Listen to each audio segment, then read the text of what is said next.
sanctuary cities release illegal aliens back onto the streets where they often go on to commit more crimes. In Chicago, for example, an illegal alien who was recently arrested for killing a 63-year-old man had previously been arrested in Chicago for trying to lure a child. ICE lodged a detainer against the criminal alien, but Chicago authorities released him back onto the street because of the city's reckless sanctuary policy. And now an innocent man is dead because of Chicago's refusal to follow the law. These reckless sanctuary policies also force federal immigration officers to go into local communities to apprehend criminal illegal aliens. If sanctuary cities were to simply communicate and work with federal immigration authorities, then federal agents could arrest criminal illegal aliens in a secure environment like a state or local jail. Instead, they have to risk their own safety and public safety by having to go into uncertain, dangerous circumstances just to make arrests. Sanctuary cities make us all less safe and are a public safety nightmare. That is why I launched an investigation into sanctuary cities and why these mayors are here today. We cannot let pro-criminal, alien policies and obstructionist sanctuary cities continue to endanger American communities and the safety of federal immigration enforcement officers. Today, Mayors Wu, Johnson, Johnston, and Adams will be publicly accountable for their failure to follow the law and protect the American people. President Trump and his administration are taking action against sanctuary cities, and Congress must follow, not by allowing a single penny of federal funding to go to cities and states that prioritize criminal aliens over the American people. I now yield to Ranking Member Conley for his opening statement. Thank you, Mr. Chairman. Every member here today, Democrats and Republicans alike, agrees that violent criminals don't belong in our communities. We all want our cities to be safe and have zero tolerance for violent crime, irrespective of the status of the perpetrator. Where we disagree is that my Republican colleagues prefer a selective application of the law to shield the President of the United States from accountability and this administration from the rule of law itself. In America, we uphold the rule of law, independent from partisan politics, without fear or favor.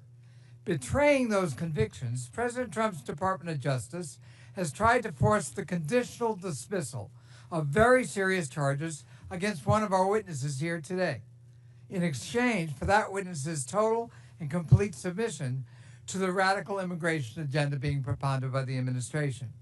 And the DOJ has done so over the objections of a Republican acting U.S. attorney whom President Trump appointed.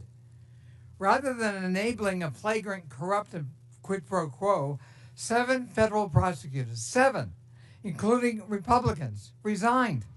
One of them, a former clerk to Chief Justice John Roberts of the Supreme Court, said that anyone in his position, quote, would know that our laws and traditions do not allow using the prosecutorial power to influence other citizens, much less elected officials, in this way.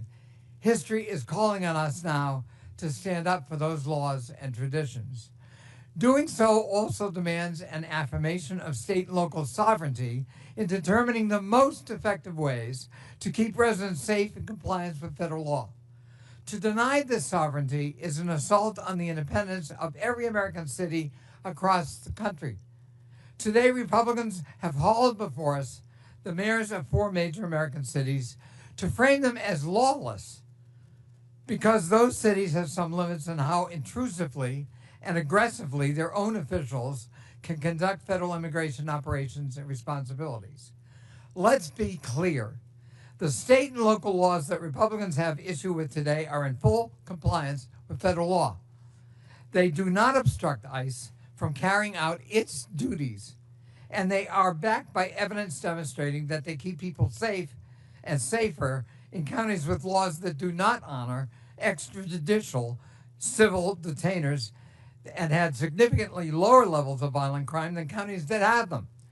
Mayors, police chiefs, sheriffs, and local leaders have made clear that the way to combat violent crime is allowing local police to do their local job of ensuring public safety in their own communities as they account for it. commandeering them to spend limited time and resources as federal agents is a non-starter and can contribute to crime and non-cooperation in immigrant communities throughout the country. At this year's Conservative Political Action Conference, Border Czar Tom Homan said he is, quote, bringing hell to the city of Boston until it complies with his demands. I don't know what that means. Boston is my hometown, and I'm glad to welcome our mayor, Mayor Wu, and her 1-month-old baby here today. But I don't know that Boston welcomes Mr. Homan or anyone else bringing hell to the city. The Republican crusade against local independence doesn't just undermine public safety in our communities. It is blatantly cruel, and I say inhumane and un-American. Kenya Colindres, her husband Wilson Rogelio Velasquez Cruz, and their 3 children came to the United States in 2022 seeking asylum, a legal category of immigration, after escaping violence in Honduras. Wilson was granted a 5-year work permit, allowing him to work at a tire shop and to provide for his family here in the United States. Kenya said that her husband had never been in trouble and was, quote, a man of God. On January 26, the family of 5 was in church when Wilson was lured out by an ICE agent waiting to arrest him. Despite having valid work permits, the Trump administration refused to hear his appeal and is actively deporting him. Wilson was the sole breadwinner for his family. Now Kenya has to worry about how she's going to pay the bills and take care of her 3 children, on top of the fears that she and her children might be next. Last week in El Monte, California, Sitley, a woman who was battling bone cancer, tearfully watched as her mother, Yolanda, cried inconsolably as she was detained by ICE agents who refused to even present the detention order. Yolanda was Sitley's sole caretaker in her struggle against cancer and has no criminal record. And now Sitley is on her own. ICE is also conducting massive raids in cities and towns that have led to the wrongful detention of U.S. citizens, including Native Americans and military veterans. One school district sent a letter to parents warning that ICE may board school buses and demand documents from children. Children are going to be afraid to go to school.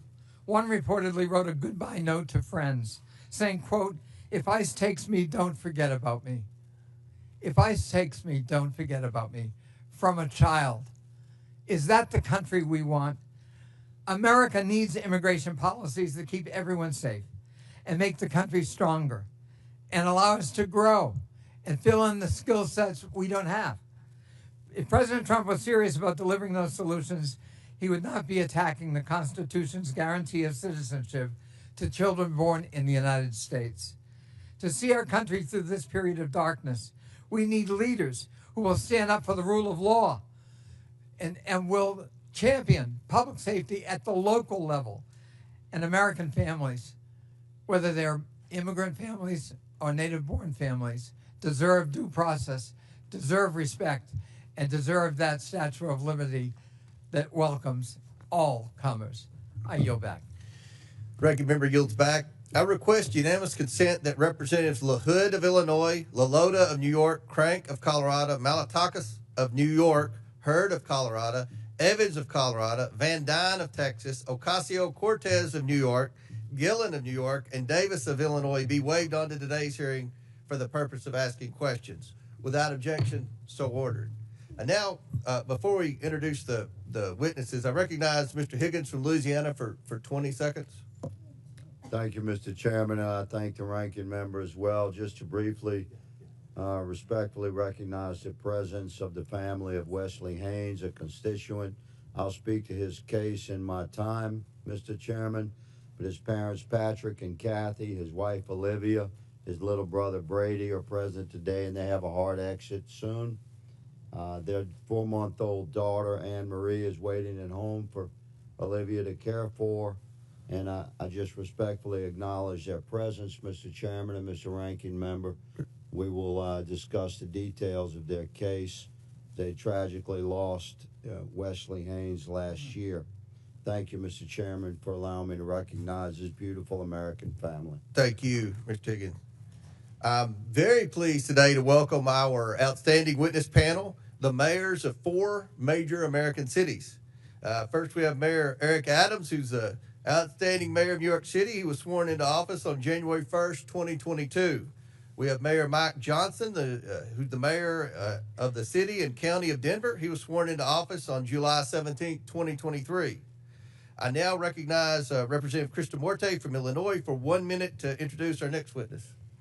Mr. Chair, I'm pleased to introduce Brandon Johnson, mayor of the greatest city in the world, namely Chicago, a city that was built by generations of immigrants, people like my parents and myself.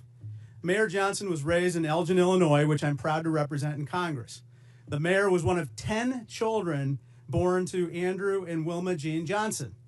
His parents inspired him to become a teacher in the Chicago Public Schools and then later to run for office. Mayor Johnson won his first race for Cook County Commissioner in 2018 and later became mayor of Chicago in 2023. Mayor Johnson has dedicated his life to public service, and I'm pleased to welcome my fellow Illinoisan to the United States House of Representatives and to the Oversight Committee. Welcome, Mayor. I now recognize Representative Presley from Massachusetts for 1 minute to introduce our next witness. Thank you, Mr. Chair. I'm proud to introduce Mayor Michelle Wu, a dedicated leader committed to making Boston a welcoming home for everyone, and the first woman and person of color to be elected mayor of the city of Boston. For over a decade, I've had the privilege of working alongside Mayor Wu and witnessing her dedication to public service firsthand. She leads with compassion, she is innovative and inclusive. Under her leadership, Boston has become the safest major city in America, a city that is welcoming to families from all walks of life. Just weeks ago, she welcomed her newest family member, baby Mira, who is with us today, a beautiful reminder of the future she's working to build. Madam Mayor, I am grateful for your partnership, friendship, and leadership. Thank you for being here. Gentlelady yields back. And finally, we're also joined by Mr. David Beer, who is the Director of Immigration Studies at the Cato Institute. Mr. Beer is the minority witness here today. I want to thank you all again for joining us, and I look forward to our discussion this afternoon. Pursuant to Committee Rule 9G, the witnesses will please stand and raise their right hand. Do you solemnly swear or affirm that the testimony you are about to give is the truth, the whole truth, and nothing but the truth, so help you God? Let the record show that the witnesses answered in the affirmative. Thank you all. You may take a seat. We, again, appreciate you being here today and look forward to your testimony. Now, let me remind the witnesses that we have read your written statement, and they will appear in full in the hearing record. Please limit your oral statement to 5 minutes, and we're going to limit our questions to 5 minutes, and that's going to be enforced today, and that's for both sides. As a reminder, please press the button on the microphone in front of you so that it is on and the members can hear you. When you begin to speak, the light in front of you will turn green. After 4 minutes, the light will turn yellow. When the red light comes on, your 5 minutes has expired, and we would ask that you please wrap up. I now recognize Mayor Adams for his opening statement. Good morning, Chairman Okoma, Ranking Member Connolly, and members of the committee. As mayor of New York City and a former police officer for 22 years, keeping New Yorkers safe is my top priority, and it has been our administration's North Star. When I entered this role, my job was to help our city recover from the negative effects of COVID. Most importantly, to bring down crime. As a result, overall crime was down across New York City last year, and we have now had 3 straight months of double-digit declines in major crimes. I'm here today to testify on how New York City can continue to reduce crime, even as a sanctuary city. To be clear, a sanctuary city classification does not mean our city will ever be a safe haven for violent criminals. It also does not give New York City the authority to violate federal immigration laws. To the contrary, New York City will always comply with city, state, and federal laws as it does now. Law-abiding immigrants in New York have an important role. Immigrant New Yorkers, including those who are undocumented, pay billions of dollars in taxes, and contribute billions more in spending power to our economy. Immigrants also play a vital role in the functioning of the city. This was on full display during the COVID-19 pandemic. The various immigrant residents of our city worked to keep the city moving, while many other New Yorkers were able to shelter in place and work remotely. Hospitals, the food industry, and many other businesses were able to function because of the commitment of our immigrant population. As mayor, I do not control who enters or remains in our country, but I do have to manage the population that is within our city. In order to carry out this function without having long-term negative ramification, I must create an atmosphere that allows every law-abiding resident, documented or not, to access vital services without fear of being turned over to federal authorities. I cannot have a city where parents are afraid to send their children to school or where children are sleeping on the streets, creating the potential for child exploitation and sex trafficking. If an undocumented person refuses to seek medical care until they have a medical emergency, our city's healthcare system will be strained. And if an undocumented individual witnesses a crime but is afraid to call 911 for fear of being turned over to federal authorities, criminals will roam free. And it reminds me of my early days as a police officer. I have seen firsthand the damage that can be done when someone is too afraid to seek out the police. Early in my career, I responded to a man who was calling out for help. We caught the suspect, but when it came to filling out the police report, the individual, an undocumented man from China, said he did not want to file a report and put a target on his back with federal immigration authorities. Approximately 4 decades later, our country still is in desperate need of comprehensive immigration reform. And as a result, New York City was hit with the largest humanitarian crisis in our city's history over the last 3 years. Federal law did not allow me to stop buses from entering New York City. State law required me to provide all in our city with housing and meals and to educate children. City law makes it unlawful to collaborate with ICE for civil enforcement. We complied with all of these legal requirements and still managed the humanitarian crisis with the care and compassion, while at the same time bringing down crime, recovering our economy, and preventing any child from being forced to sleep on the streets. Comprehensive immigration reform is long overdue. While the solution is not within my control as a mayor, I am committed to working with federal officials to go after violent gangs and those who harm residents of our city. This is why we have over 330 NYPD officers assigned to different federal joint task forces, over 70 of which are assigned to task forces with Homeland Security investigation, the criminal investigation arm of ICE. Those task forces focus on many different important priorities, including going after violent gangs and child exploitation. I look forward to sharing New York City collaborations that we do daily with our city, state, and federal partners to keep New York City to continue to be the safest big city in America. Thank you. Thank you. I now recognize Denver Mayor Johnson for his opening statement. Good morning, Mr. Chairman, and thank you for inviting me to testify today. This committee convened this hearing on the critical topic of immigration. I want to tell you Denver's story. When I became mayor 20 months ago, Denver was already receiving buses of immigrants with little to no notice or coordination. At one point, we were receiving 10 to 11 buses a day, dropping off as many as 300 people, mostly women and children, in 10-degree weather with only sandals and a t-shirt, leaving them in danger of freezing to death on our streets. All told, 42,000 people arrived in Denver over 18 months, the largest per capita influx of any city in America. We are each entitled to our own opinion about what should happen at the border, but that was not the question facing Denver. The question Denver faced was, what will you do with a mom and 2 kids dropped on the streets of our city with no warm clothes, no food, and no place to stay? As mayor, I have to protect the health and safety of everyone in our city. As a man of faith, I have a moral obligation to care for those in need. As Scripture says, for I was hungry, and you gave me something to eat. I was thirsty, you gave me something to drink. I was a stranger, and you invited me in. So that's what we did. In Denver, we believe our problems are solvable, and we are the ones to solve them. So we went to work. When we started, we had the largest encampment in Denver history, with more than 200 migrant families living in freezing temperatures. So we opened 8 different city shelters housing 5,000 people. City employees volunteered to take extra shifts, and Denver residents stepped up, making meals, donating clothes, furniture, school supplies. Some even welcomed families into their own homes.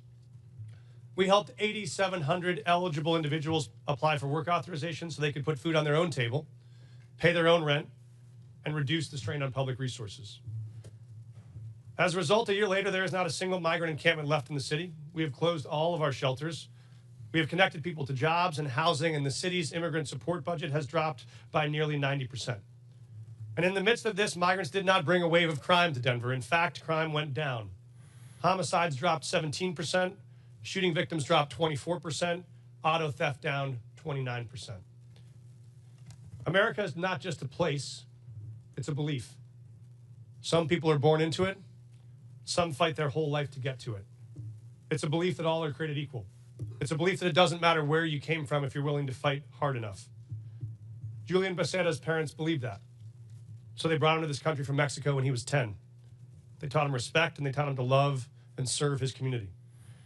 As an adult, he decided the most honorable way to serve his community was in uniform. So he enlisted in the Air Force. Then he served as a sheriff, then finally as a police officer, where he served with distinction until one day he was pursuing a criminal on a dangerous bridge and fell to his death. In the midst of the immigration crisis, I attended the Fallen Officers Memorial as I watched officers hand Officer Becerra's 10-year-old daughter a folded American flag. I watched her cry as she wrapped her little arms around that flag and holded it tight the way she wished she could hold her dad, but never will again. For the rest of her life, she will cherish that flag, that American flag, because it is the country that her dad loved. It is the country he chose. It is the country he served. It is the country he gave his life for. So if we want to tell the story of what impact immigrants have in America, we must tell the full story. That story must acknowledge that this country is lucky to have people like Julian Becerra, who love this country enough to risk their lives to keep us safe, to keep all of us safe. When buses started showing up filled with migrants, some in my city were afraid, just like I'm sure some of your constituents are afraid. They were afraid about crime and homelessness and worried about what these new people might take away from them. I understand that fear. And the truth is, people who are new to this country do good and bad just like all of us. But there's another truth. When those buses kept on coming, Denver made a choice as a city, not to hate each other, but to help each other. Not to turn on each other, but to turn to each other. And see if together we could solve a problem that felt bigger than any one of us. And that's what we did. It wasn't perfect, and it required sacrifice from all of us. But in the end, Denver came out stronger and closer than we were before. Because Americans expect us to do more than point fingers. They expect us to solve problems. So if Denver can find a way to put aside our ideological differences long enough to manage a crisis we didn't choose or create, it seems only fair to ask that the body that is actually charged with solving this national problem, this Congress, can finally commit to do the same. Thank you, Mr. Chairman. Thank you. I now recognize Chicago Mayor Johnson. For Thank you. Thank you, Chairman Comer. Thank you to the ranking member Connolly and to the members of this committee. I have the great privilege and honor of serving as mayor of the city of Chicago, the third largest city in the nation. Established by a Black Haitian man and a Potawatomi woman, Chicago is and always has been a proud city of immigrants. Generations of new arrivals, including the descendants of the enslaved during the Great Migration, created a vibrant city where 1 in 5 residents is foreign-born. Each day I wake up to serve every one of Chicago's 77 unique neighborhoods and those who live in our great city. As mayor of Chicago, nothing is more important to me than the safety and well-being of all residents. And since I was elected, my administration has been laser focused on creating and implementing public safety initiatives that protect all Chicagoans. We launched the People's Plan for Community Safety, which builds trust between communities and law enforcement by prioritizing transparency and violence intervention. We established a dedicated robbery task force that reduced robberies by 25% citywide. We added over 200 detectives, increasing the clearance rates on our cases. And we've updated police equipment and technology so that our police officers have the tools they need to effectively prevent and fight crime. Our efforts to improve public safety by building trust with and investing in our communities are working. Violent crime is down in Chicago. The city ended 2024 with its lowest homicide rate in 5 years. The city is also safer because of our Welcoming City Ordinance. That law makes sure that the city's police resources are focused on our local priorities. In fact, the 40 years of Chicago's leaders have recognized that our policies toward civil immigration matters help to prevent and solve crimes. Put simply, any actions that amplify fears of deportations make Chicago more dangerous. Those fears cause witnesses and victims to avoid cooperating with police. The cooperation of all people, regardless of their immigration status, is essential to achieving the city's goals of reducing crime and pursuing justice for victims.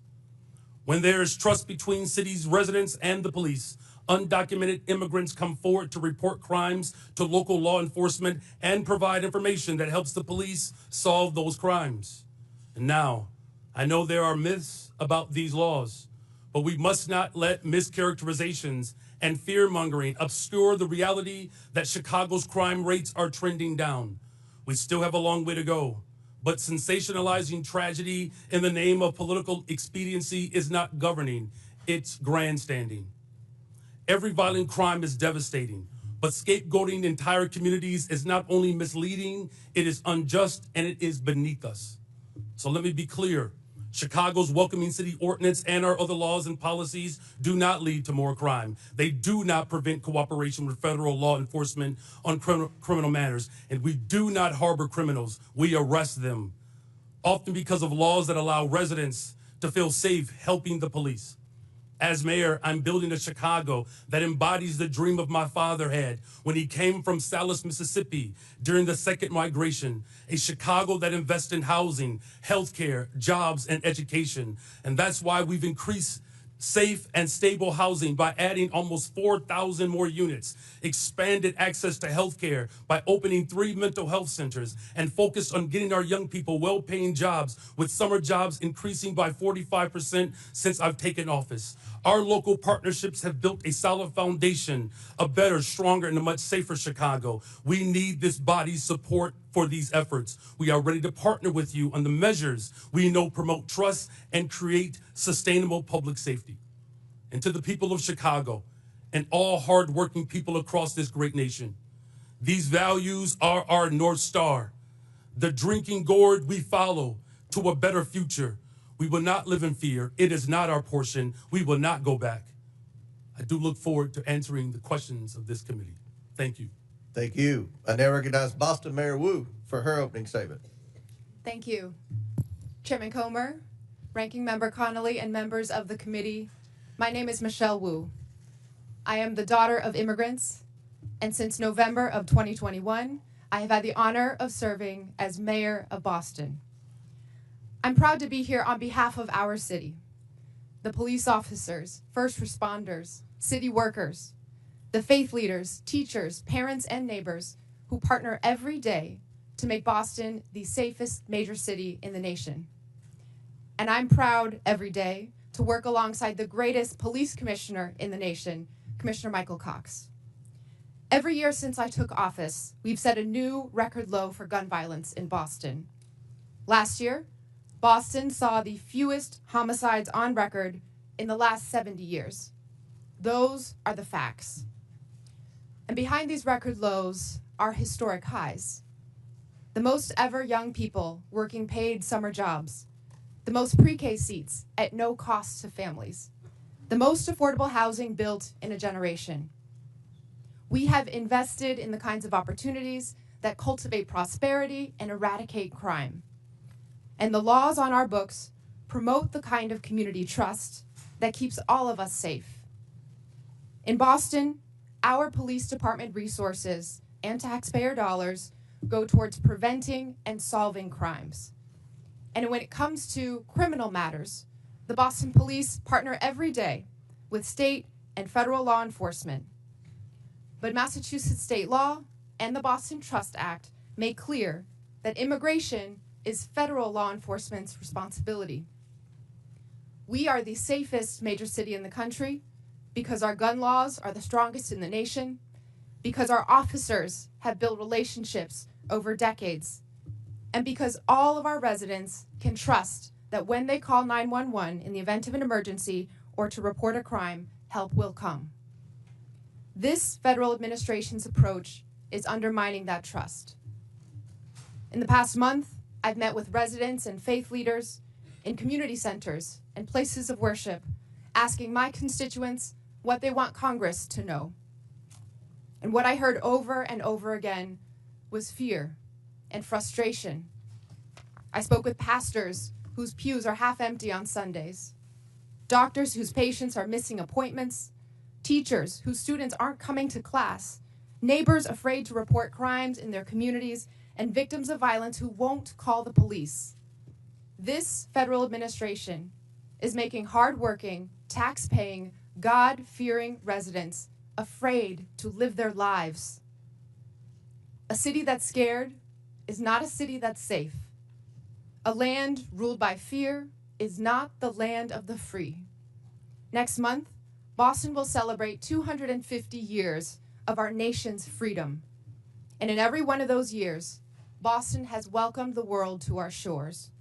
From the English immigrants fleeing religious persecution, to the Irish forced out by famine, to the families from Haiti, the Dominican Republic, Cabo Verde, Vietnam, and so many more who call Boston home today.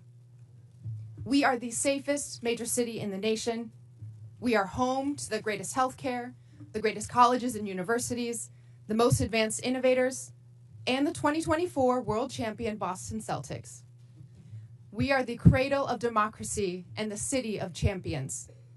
We are all of these things not in spite of our immigrants, but because of them. 1 in 7 signers of the Declaration of Independence were immigrants. On the last 4 Red Sox rosters to win a World Series, 1 in 5 were immigrants. Of all the faculty at Boston University to have earned a Nobel Prize, all but 1 were immigrants. Today, 1 in 4 Boston residents were born somewhere else. Most have jobs, many have kids.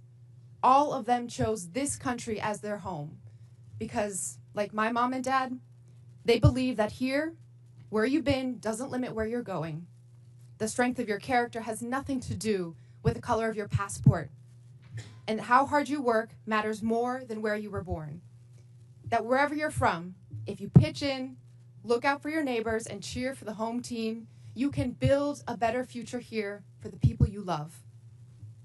So to every one of my neighbors back in Boston, know this: you belong here. This is your home.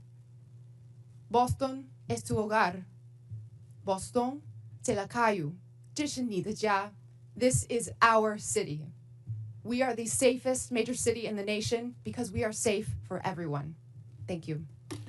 Thank you. I now recognize Mr. Beer for his opening statement. Chairman Comer, Ranking Member Connolly, and distinguished members of the committee, thank you for the opportunity to testify.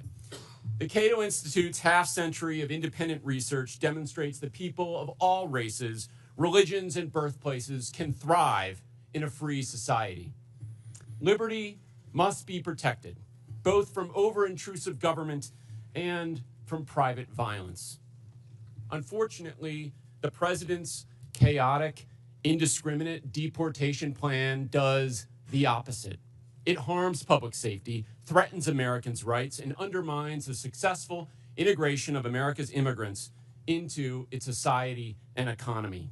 The president's first action was to rescind the requirement that ICE target public safety threats first.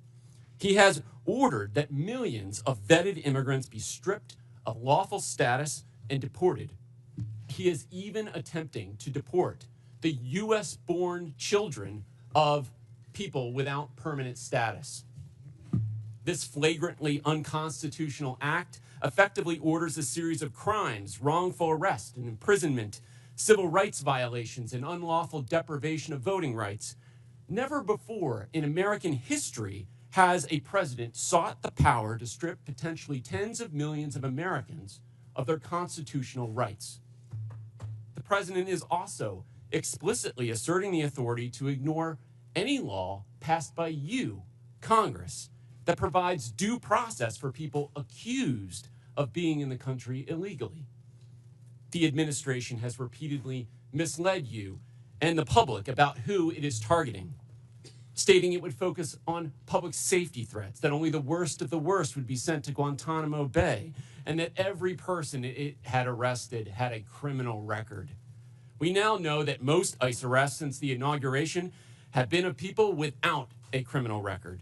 Indeed, he is arresting people who entered legally, never violated any law, and sending them to Guantanamo Bay prison.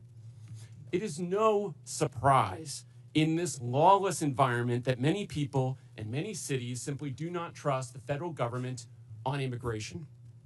That is a problem. But under our Constitution, states determine their policies. Congress cannot force them. It must reestablish trust. Unfortunately, some members of Congress want to force an indiscriminate policy of mass deportation on the entire country with no public safety focus. If Congress wants more cooperation, it should address the concerns of these cities. What Congress should do is reestablish trust. Indiscriminate mass deportation agenda is a far greater threat to public safety than any city policy. A mountain of empirical research shows that reasonable restrictions on ICE cooperation do not increase crime rates, and that immigrants lower crime rates. Immigrants, including illegal immigrants, commit crimes serious enough for them to be incarcerated at half the rate of U.S.-born Americans. Data from Texas shows that illegal immigrants are 36% less likely to commit and be convicted of murder. At least before this current mass deportation effort, immigrants were more likely to report crimes than U.S.-born Americans. Don't jeopardize that. Mass deportation is diverting law enforcement resources away from obtaining justice for victims. Indeed, it even targets the victims. Sabotaging local economies and obliterating communities will not restore public safety. It will make us poor while increasing the crime rate and victimization rate for Americans. There is a better approach. We don't need chaos and disorder of illegal immigration or of mass deportation. Why don't people come legally? Because Congress has provided so few options for them to do so, not updating its laws in the last 3.5 decades. Just 3% of those applying for permanent legal status in 2024 received it. That's the failed policy. Let peaceful immigrants pay to get vetted, work, and contribute legally, and let law enforcement at all levels focus on keeping Americans safe. Thank you. And our witnesses have concluded their opening statements. We're going to begin with questions from members. And I want to remind the members, we have 60 members today that are going to ask questions. So I'm going to strictly enforce the 5 minutes. I'll hit the gavel if anyone's still talking, and we'll allow the witnesses to answer the question. But let's please be mindful. We have a lot of questioners today for this very important hearing. And again, we thank the witnesses. I'll recognize myself to begin questions for 5 minutes. And I have limited time, so I want to start with a simple yes or no question. And I'm going to hold you all to that, because after the first question, then we'll allow for a little more time. But Mayor Johnston, in 2017, Denver prohibited city officials, including corrections officers, from assisting and cooperating with any investigation, detention, or arrest procedures related to federal immigration laws. The city also stated that federal immigration authorities shall not be granted access or allowed to use the secure areas of any city or county jail. Mayor Johnson, is Denver a sanctuary city? A lot of folks use that term. Yes or no? Sorry, Mr. Chairman. Folks use that term differently. I can tell you what Denver does. We do not. Okay, I take that as a yes. Mayor Johnson, no, yes or no? I take that as a yes. Mayor Johnson, on March 10th, 2023, you posted on X that Chicago must lead and live by the promise to be a sanctuary city. Is Chicago a sanctuary city? A 40-year policy of being a welcoming city. Yes. A 40-year policy of a welcoming yes. city. Mayor Wu, in November 2024, you gave an interview noting that you served on the city council a decade ago when the Boston Trust Act was first passed. You said in that interview that in terms of Boston's policy, there is a prohibition on resources and personnel going to enforce civil immigration detainers, meaning Boston police and other departments cannot cooperate with ICE when it comes to detaining on civil warrants. Mayor, is Boston a sanctuary city? Boston is a safe city. I take that as a yes.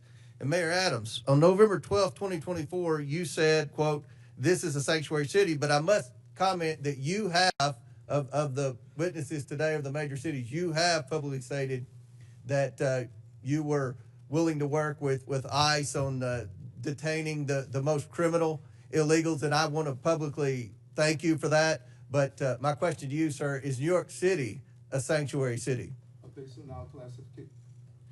Based on our classification, yes. Okay. Last year, in a Boston suburb, an illegal alien raped and impregnated his 14-year-old daughter while living in a shelter for illegal aliens. Mayor Wu, under Boston law, would you turn this criminal over to ICE on a detainer? Whenever there's a criminal warrant, Boston police enforce that and hold people accountable. So would you turn that criminal over to ICE?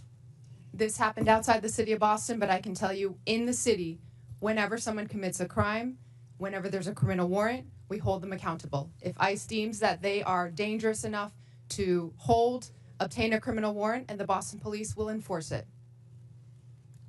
Will you turn that criminal over to ICE? We follow the laws, and we make as a sure no. that everyone... In Chicago, an illegal alien who is a suspected member of a violent foreign gang who was brought into custody for his potential involvement in a murder.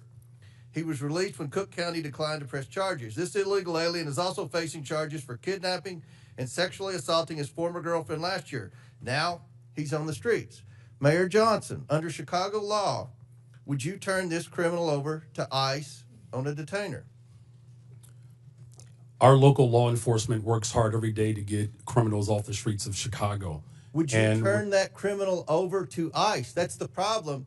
That's one of the topics of this conversation. That's one of the problems we've heard from Tom Hammond and from the Homeland Security is that in your cities, when someone's apprehended for a crime and ICE is now with this new federal policy wanting to come in and deport the criminal alien, that you will not cooperate with ICE. Will you turn that criminal over to ICE? And we do not harbor criminals. Our local police department works hard every single day to ensure that the city of Chicago is yes safe. Or no? Will you turn the criminal over to ICE?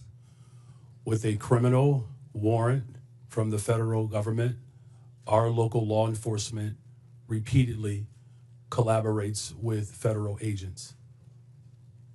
So you're saying publicly today, you will turn that alien over to ICE in a safe place like a jail and not turn him out on the street and say, here you go, ICE, good luck. You will turn that criminal over to ICE. With a criminal warrant, as we have done for 40 years. Should that criminal be turned over to ICE? With a criminal warrant, they are subject to the federal laws, and that includes deportation. My time has expired, but again, the point that we've got to iron out today is that we have to have cooperation. It is federal law to turn over those illegal criminals to ICE. And we've heard reports, and many of you have said publicly, that you are going to obstruct that. That is against the law, and we're going to hear more about that today. Now, I recognize the ranking member, Conley, for his 5 minutes. Thank you. Mayor Wu, I quoted Tom Homan, the so-called border czar, saying that he wanted to bring hell. He was bringing hell to the city of Boston. What did you understand him to mean by that? Let's talk about Tom Homan. Shame on him for lying about my city, for having the nerve to insult our police commissioner who has overseen the safest Boston's been in anyone's lifetime. Bring him here under oath and let's ask him some questions. I am here to make sure that the city of Boston is safe. Others may want to bring hell. We are here to bring peace to cities everywhere. Mayor Johnston of Denver, what would your reaction be if Tom Homan wants to bring hell to your city, Denver? We think that we have folks in Denver who are working hard, playing by the rules, paying taxes. There is no one that is seeking hell to come to Denver. What people are looking for is opportunity and hope. And for the It's not record, available. he can do whatever he wants to do, I guess. But the fact of the matter is you absorbed on a per capita basis the largest immigration a year or two ago, and you indicated that your crime rate actually fell. It didn't increase. Is that correct? That is correct. Crime is down in Denver. We have homicides down 17%. Violent shootings are down 24%. And in Auto theft Boston, down. I'm sorry, I've got limited time. Mayor Wu, same thing in Boston. The Boston crime rate has been falling, correct? We had 24 homicides last year, 24 too many, but that represented a tremendous reduction, one of the biggest drops anywhere in the country. Thank you. So the correlation between immigration and crime is false, as you point out, Mr. Beer. Perhaps you can elaborate that. I find it ironic that you characterized correctly, in my view, President Trump and Tom Homan's approach to immigration as lawless when they're invoking law and order and crime as the rationale for their lawlessness. Could you expand on the lawlessness and the irony of the fact that, as you point out in your testimony, the crime rate among immigrants is half that of the native population? That's right. I have a table in my written testimony that you can look at. Top 20 cities for immigration court filings over the last 4 years. 19 of those cities saw a decline in their homicide rate. If you look at all of the major cities, there is a negative correlation between increasing numbers of immigrants and the homicide rate. So that means more immigrants, lower homicide rates. That holds true across the United States. So I think the correlation that's trying to be made is more immigrants, more illegal immigrants, more chaos, more crime. That does not hold. What we do see under this administration is an increasing willingness to ignore the laws. He is, as I mentioned, signed an executive order that says he can ignore due process rights for people who are accused of being in the country illegally. This is an incredibly dangerous assertion of authority and should be investigated by Congress. And is it a reasonable proposition for a local leader? I know I was chairman of my county, which is like being mayor of a large county, and you know, we focused on local law enforcement. You know, we tried to help the feds when we could. We were cooperative where we could be, but our job was local law enforcement. And there is a clash when ICE behaves this way, and I described some horrible incidents. It instills fear in the immigrant community, and it fosters non-cooperation rather than cooperation, which is the mandate of each of these leaders, is it not? Absolutely. We want cooperation. Many of these cities are the reason why immigrants are more likely to cooperate and report crimes to the police than the U.S.-born population is. So there are good reasons to limit this mass deportation of people in their communities. I would just argue that the premise of this hearing is false. We have local law enforcement cooperating with the local political leadership, and it's working. It's bringing down crime rates. And the proposition that immigrants cause crime is false. In fact, patently false, as your testimony, I think, would demonstrate, Mr. Beer. And the idea that these are sanctuary cities that need to be punished is simply a war on urban America. And I'm proud of the mayors who are in front of us here today, and I thank them for their testimony, and I thank them for their service to their local communities. I relate to it, and I think it's a noble calling. I yield back. Gentleman yields back. Chair recognizes Ms. Boebert from Colorado. Thank you, Mr. Chairman. Mayor Mike Johnston, I hope we could start off on a level field of agreement here. So in your testimony, you said that locals were asking Denver what will you do? When they saw 10 to 11 buses coming in a day and 42,000 illegal aliens entering their city, Denver, what will you do? And in a Fox 31 interview in January, you blamed state law for not allowing the city of Denver to coordinate with ICE, resulting in Denver being a sanctuary city, saying, quote, the whole state is bound by our state law in this, which is pretty consistent in some of these practices, like everywhere in the state. We don't honor ICE detainers, end quote. I've demanded Governor Jared Polis and the Colorado State Legislature to repeal them. Douglas County has led on a lawsuit to get those laws repealed. So, Mr. Mayor, would you join me today in calling and demanding that these sanctuary policies, these Colorado state laws, be repealed? Thank you, Congresswoman. Yes or no, Mr. Mayor? Pardon? Yes or no? Will you join me? I do not believe the detainer law needs to be changed. I can tell you what Denver Okay, so does you right now. don't want them to coordinate with ICE, but yet you're blaming the state of Colorado for those policies. It's a statewide law. It's not a Denver law. And you're blaming the state of Colorado for the law, yet you will not call for that law to be repealed. Correct? Yes or no? We do coordinate with ICE presently. I'm happy to tell you what we do on this. We've honored detainer requests more than 1,226 times over the last What about years. before a warrant? There are many issues before a warrant. So if what happens is if ICE has sends us a detainer request, Well, you have local law enforcement officers, Mr. Mayor, who are unable to coordinate with ICE to even get the initial warrant. They aren't allowed to tell them that they are illegal aliens. So unfortunately, you won't join me in asking for this law, demanding that this law be repealed. So let's keep going. In 2017, Denver passed an ordinance that ensured any city employee who spoke with federal immigration authorities would be fired, among other policies that have led to local and national media outlets to call Denver a sanctuary city. So now let me ask you, would a city employee be fired for communicating with anyone from the EPA? Right now, Congresswoman, our policies, we don't ask people's status. Would any city employee be fired for communicating and coordinating, talking with an agent from the EPA, a federal employee? Not to my knowledge, Congresswoman. What about Health and Human Services? Would they get fired for talking with someone from Health and Human Services? Not to my knowledge, Congresswoman. So they would only be fired for talking to federal law enforcement officers? No, that's incorrect, Congresswoman. This is an ordinance city employees do, Denver in fact, passed in 2017, Mr. Mayor. Our city employees do, in fact, communicate with ICE. We do coordinate on multiple things with ICE. For instance, if there is a violent criminal warrant in the city, we do that we're talking together. Before the warrants, Mr. Mayor. There are issues happening before warrants are issued, and local law enforcement officers are unable to coordinate because there is no warrant. And your ordinance says that a city employee would be fired for communicating with federal law enforcement. So you've been mayor for 600 days. Have you ever called for that ordinance to be repealed?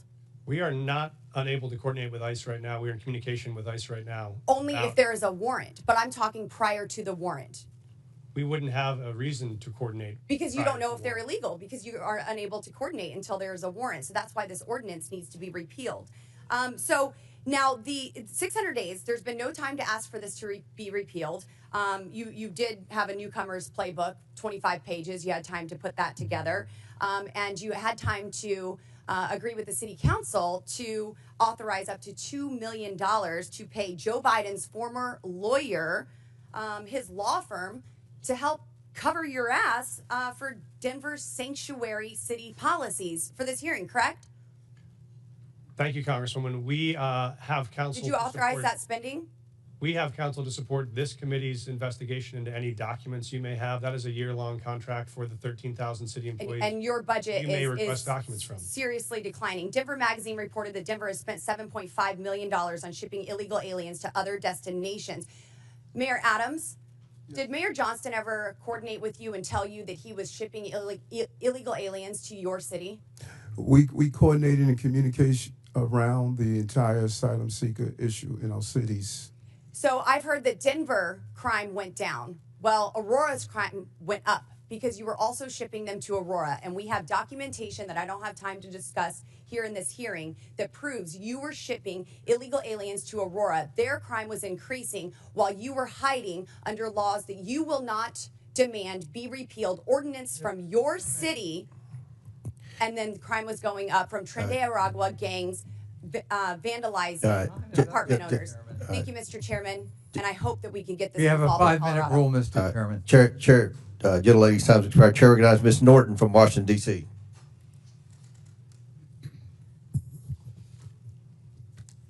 There have been a lot of talk today about these cities and their, in my view, principal decision not to respond to extrajudicial ICE detainers. But I would like to back up and talk about these detainers, what these detainers really are. Requests from ICE to unconstitutionally hold someone without due process or probable cause. Enforcing ICE detainers is also expensive, often results in mistakenly holding U.S. citizens and undermines public safety. It diverts resources from protecting the local community to carry out the federal government's job of immigrant enforcement. Mayor Johnston, what challenges do ICE detainers represent to your law enforcement and city resources? Thank you, Congresswoman. I think that was to me, right? Sometimes That's I get correct. confused. Okay. Thank you, Congresswoman. I think it's important, I appreciate to describe what Denver currently does in terms of what coordination looks like and what it doesn't, which is if we get a detainer request, if we have someone in our custody that ICE would like to get access to, what we do is we provide them a notification of release. And so if that person will be released from our custody, we notify them of the time and the date when they will be released. So ICE, if they choose to, could pick that person up. We have done that 1,226 times over the last 7 years. And that has enabled ICE, when they choose to be able to bring someone into custody. What we do not do is hold someone beyond their release date, because there are multiple courts who have found that to be unconstitutional. If someone is serving a sentence and that sentence expires this Friday, we can't hold them another 7 days without an additional charge. And so that is what state law does, and sheriffs around the state would say it is a strain on local resources to hold them for a civil issue that is not linked to a criminal charge that we have in our city or another jurisdiction. That's why we don't honor those types of detainers. Mayor Johnson, how about for Chicago? So thank you for that question. And for Chicago, again, our top priority with the Welcoming City Ordinance is to ensure maximum safety. The type of coordination that happens between our local law enforcement and our communities is paramount to building trust and keeping our communities safe. The ordinance, as well as the state law, the Illinois Trust Act, which was passed with bipartisan support and signed by the Republican governor, Bruce Rauner, we do not permit our local law enforcement from engaging in any federal matters. With a criminal warrant, our city and our state will cooperate with the federal government, but without a criminal warrant, our local law enforcement focuses in on local issues to keep the people of Chicago safe. Mayor Wu, how would fulfilling ICE detainers detract from public safety in your city? Thank you, Congresswoman, for hosting us, first of all, in your district. We hear every day from Boston residents, a city that is 28% people who were born in another country, that the trust and feeling that they know they can call 911 when they need help, or if they have information to solve a crime and police need that help, that they feel comfortable in doing so. And so our policy in Boston is that regardless of your background or immigration status, you have access to our libraries. We want you to take your kids to school. We want you to be part of our community. And also, regardless of immigration status, if you commit a crime, if you do harm in the community, you will be held accountable. It is critical to the safety of Americans that cities have the ability to decide what is in the best interest of their people. Mayors and local enforcement know their cities best. I would yield any time remaining to the ranking member. I just want to underscore what the gentlelady has said. Local government knows best how local law enforcement works. And cooperating with ICE is part of that, but they can't be a substitute for ICE doing its own job, which is a federal responsibility. Thank you for yielding. Before I recognize Mr. Jordan, I believe Ms. Boward has a unanimous consent. Yes, Mr. Chairman, I'd like to ask unanimous consent to submit to the record multiple local news articles referencing Denver's sanctuary policies, including the newcomers playbook written by Mayor Adams and the budget, which shows millions and millions of dollars of the Denver city budget cut. Without objection, so ordered. Chair now recognizes Mr. Jordan from Ohio. Thank you, Mr. Chairman. Mayor Johnston, who's Abraham Gonzalez? Thank you, Congressman. He is a individual that was released from the county jail on Friday in the city and county of Denver. That's all you know about him?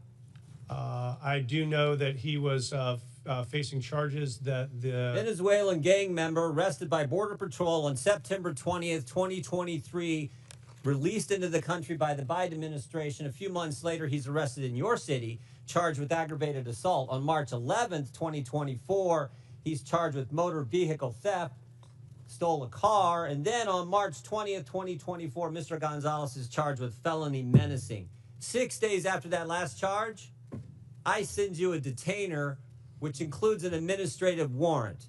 Basically, it says if you're going to release this bad guy, this gang member who allegedly stole a car, menaced people, and assaulted people, give us a 48-hour heads up.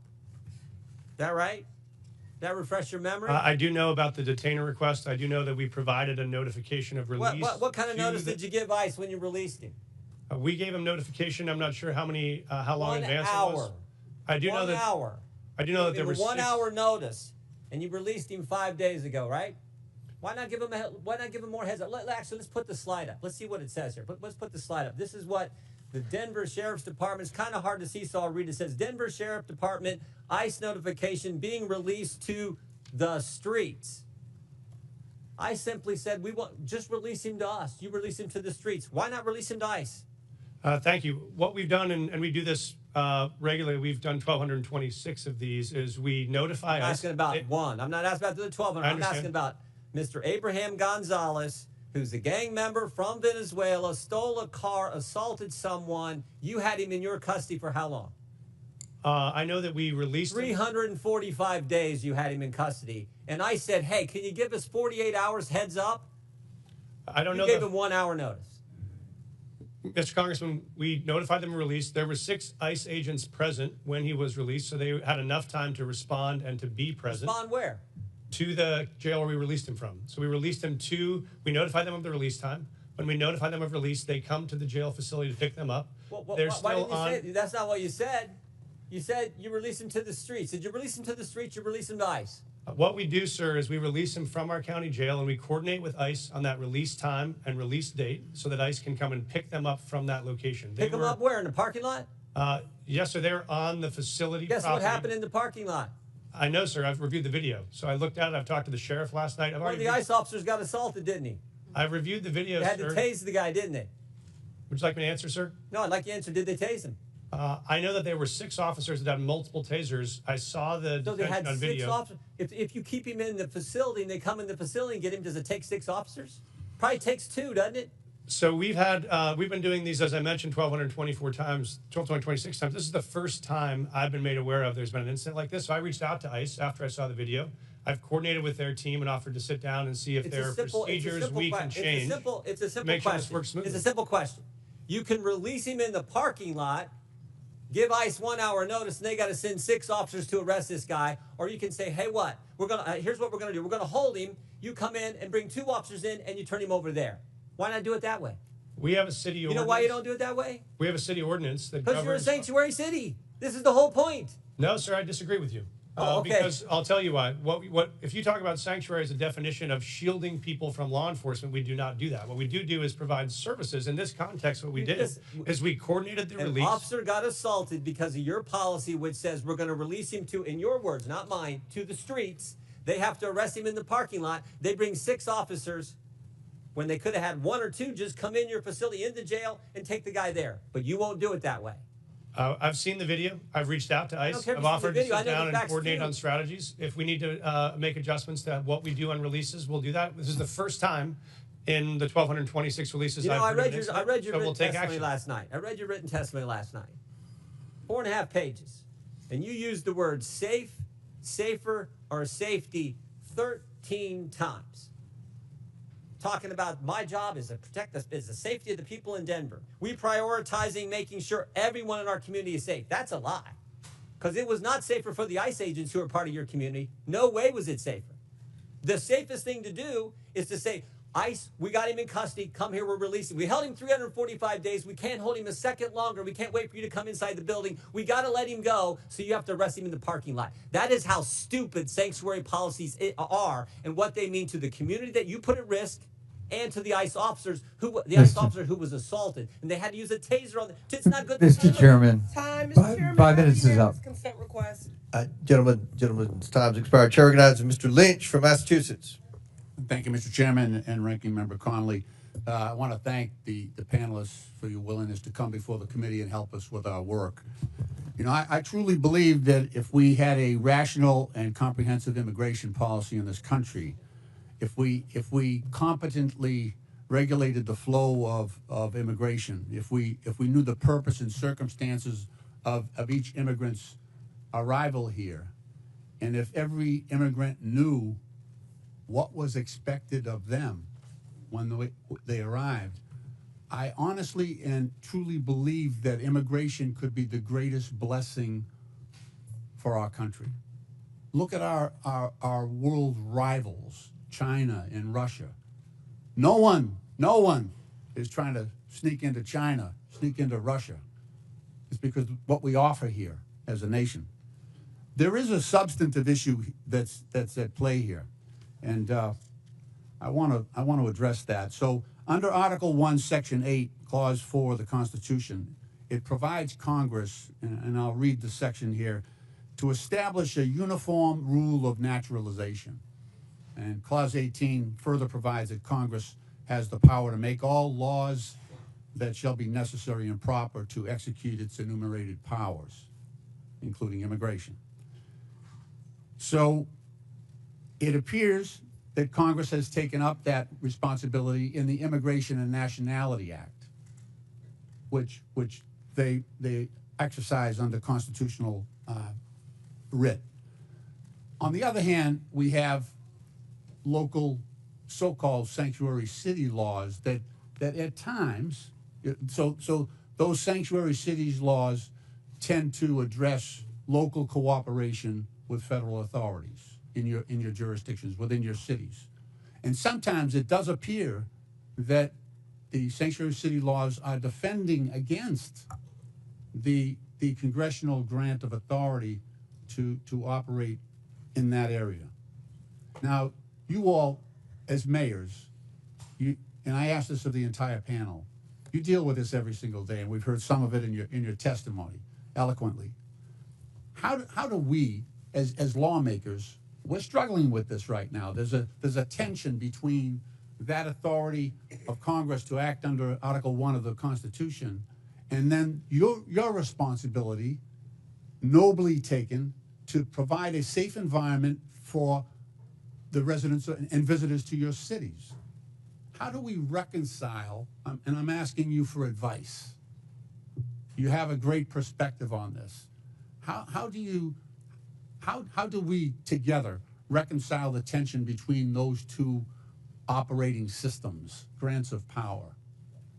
And I'd welcome any advice you have on that, because that's what we are struggling with up here in terms of trying to come up with a comprehensive immigration policy that addresses all of these concerns. Mayor Johnson? Congressman, I'm happy to start the response. We obviously believe there is a federal system that has federal obligations and state and local obligations. We think, as Mayor Wu said, that our officers are uniquely prepared, trained, and ready to enforce local law and to keep our city safe. We want to focus on that. We do not have the capacity for our law enforcement to be doing federal immigration enforcement, but we want to be partners in making sure we're pulling violent criminals off the street. We do that now. We've done it in the past. We'll keep doing it. But we think the capacity for the federal government to focus on. But what I'm trying to point out is this.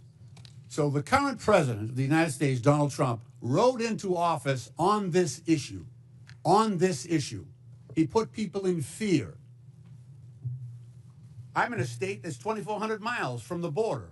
We're going to spend $1.5 billion on providing services and housing and everything to people who are in our state unlawfully. He got into office on that issue. So the costs to democracy are massive. It is now threatening our democracy because we have mishandled this issue. So we need to get together on this and turn immigration, like I say, into the greatest blessing that this country has, and not something that people are afraid of. That's the challenge. May I, Congressman? Please. This may be the last Oh, my friend. This may be the last blue dress I'm wearing this month. It's going to be green from here on out as we celebrate Irish American heritage back at home. Please pass comprehensive immigration law that is consistent and compassionate. That will make our jobs possible, and we would so appreciate that partnership. I hear you. Thank you. I yield back. Gentleman yields back. Chair recognizes. Chair, I have a unanimous consent request. I didn't. I'm sorry. I have a unanimous consent request. All right. Proceed. Okay, I'd like to seek unanimous consent to enter into the record thousands of DHS agents shift to deportation instead of drugs, weapons, and human trafficking. That is February 2025 USA Today. Without Also, objection, so ordered. Parents pull kids from childcare as immigration fears hit U.S. youngest. Without objection, so ordered. Chair. Finally, an 11-year-old girl in Texas died by suicide after she was bullied about her family's immigration status, her mother says. Without objection, so ordered. Chair recognizes Dr. Gosar from Arizona. Thank you, Mr. Chairman. Mayor Wu, I'll be showing up at your house tomorrow with my bags at 5 o'clock. Leave your doors unlocked, please. What are you making for dinner? Because I expect a warm meal and a balanced diet. Now, I'm going to need a car, and please leave me some cash because I'm going to need to go to my doctor's appointment on Friday. That would be to Mr. Mayor Johnson. Now, I don't want to sleep on the couch, so put me up at a luxury hotel. You're the Mayor Johnson. Obviously, you wouldn't like this because you don't know me, right? You know nothing about me. You might not like that. Sanctuary cities offer this kind of hope, this false hope, to illegal aliens by saying that very thing. Stay with me. We don't tell anybody that you break our laws. Now, thank you. You've made the United States complicit and one of the largest purveyors of human trafficking in the world. Thank you. You're disgracing the legal immigration system that came here and the immigrants that came here the right way through Ellis Island at the time, now through our going through a process. And I want to talk about that process because I've always been told, and it's never been really challenged, is that good process builds good policy, builds good politics. I think that works really, really good because you can always fall back to the process. If the process isn't good, you always get a good process.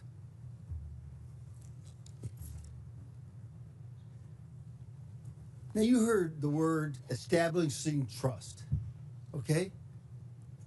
How can you establish trust at the very beginning when you have a false narrative here? You're defending folks who have broken the law.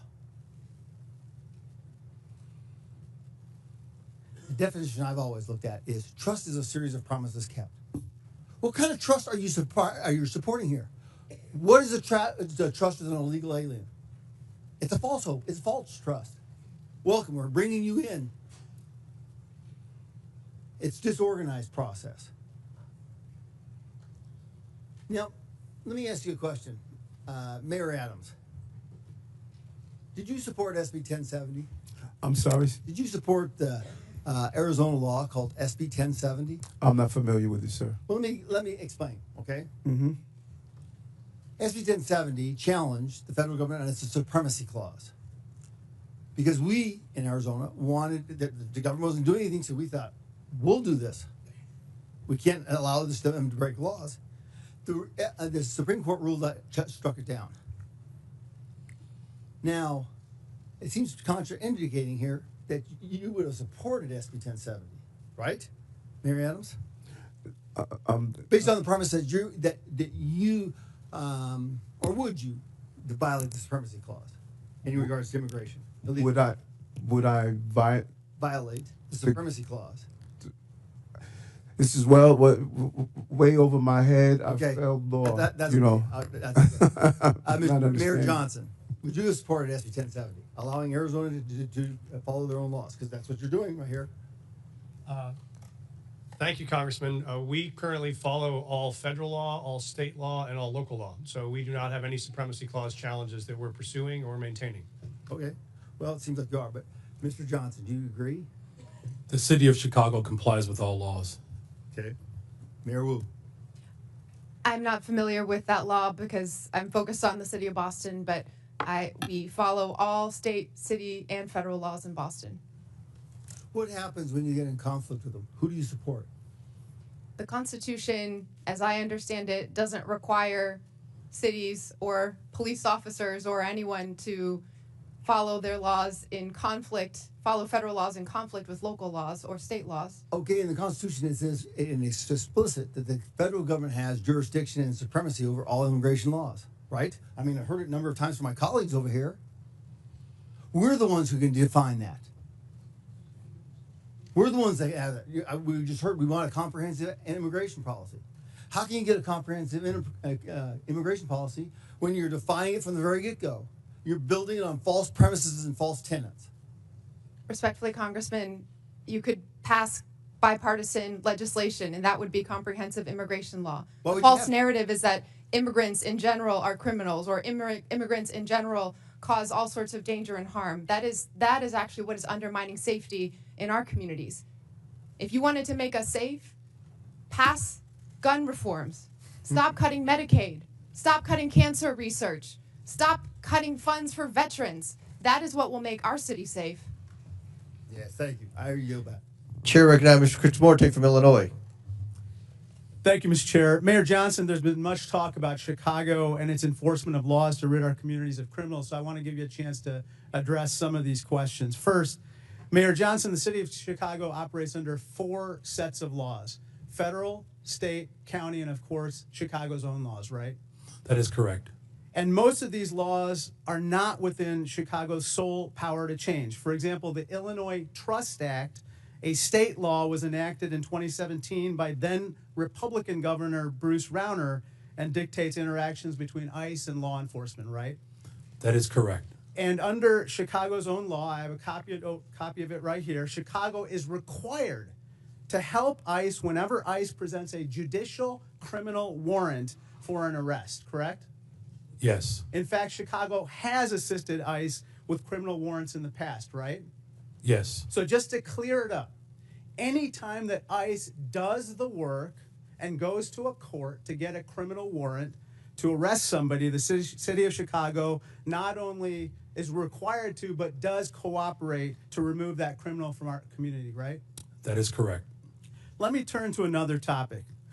President Trump has said many things about Chicago, including that it is, I have this NBC News report, worse than Afghanistan. Mayor, I'd suggest the facts suggest otherwise. For example, Condé Nast recently named Chicago the best big city in America 8 years in a row. A friendly amendment, best freaking city in the world, city of Chicago. Chicago's the largest rail hub in America. That is correct. Chicago's a quantum technology hub in this country. $20 billion new investment. Chicago area is the home to the second most number of Fortune 500 headquarters of any city in America, right? Just voted again the top relocator for corporate headquarters for 13 consecutive years. And it's home to O'Hare Airport, the most interconnected airport on the continent. Is that right? That is correct. That doesn't sound like Afghanistan to me, sir, does it? The city of Chicago is a beautiful place. We also have 20% of the world's fresh water right in our front yard. Our restaurants are amazing. In fact, everything that is dope about America comes from Chicago. A Republican named Lincoln was nominated for president in Chicago, and a Democrat named Obama called Chicago home too. It's the city of big shoulders, the heart of the heartland, the home to the world's best pizza, and we're not going to take any slander from Donald Trump or anyone else lying down. Is that right? That is correct. Sir, I want to turn your attention to another topic. Mayor Johnson, you'd agree with me that high grocery prices are among the top concerns for the people of Chicago, right? The economic conditions that are unfortunately that are not being addressed by Washington has caused a great deal of trepidation and anxiety. Mayor Wu, according to USDA, the wholesale cost of a dozen eggs has gone from $6.59 since January 19th when Donald Trump took office to $8.39, a 27% increase, and this has got to anger Bostonians, right? People are doing their very best, trying their hardest, working multiple jobs, and they need support. Mayor Johnston, I suppose that people in Denver are concerned as well, right? I'm very concerned. This is the most important issue for us, is how we make sure that it's affordable to live in the city. Mayor Adams, the same is true for New Yorkers? Affordability is an issue that's impacting our city, and that's why we're doing the best we can to put $30 billion back in the pockets of working class people. President Trump, if you're watching this hearing, I respectfully ask, when will egg costs be high enough for you to issue one executive order on bird flu? $10 a carton, $15 a carton. It'll soon be cheaper to buy a magazine for an AK-47 than to buy breakfast. This is flat out wrong. Turn to my last topic. Interestingly, last night in a record-long address, the president did not mention the word Medicaid once, which is top of mind for everyone. Mayor Johnson, you don't dispute that 1.6 million people in Cook County are enrolled in Medicaid, right? I do not dispute that. In fact, in most of our safety net hospitals, 70% of the individuals that are being serviced are being serviced through Medicaid. I recently received outreach from Lurie Children's, a preeminent children's hospital located in Chicago. They said, quote, slashing Medicaid will put access to care for all children in our state at risk.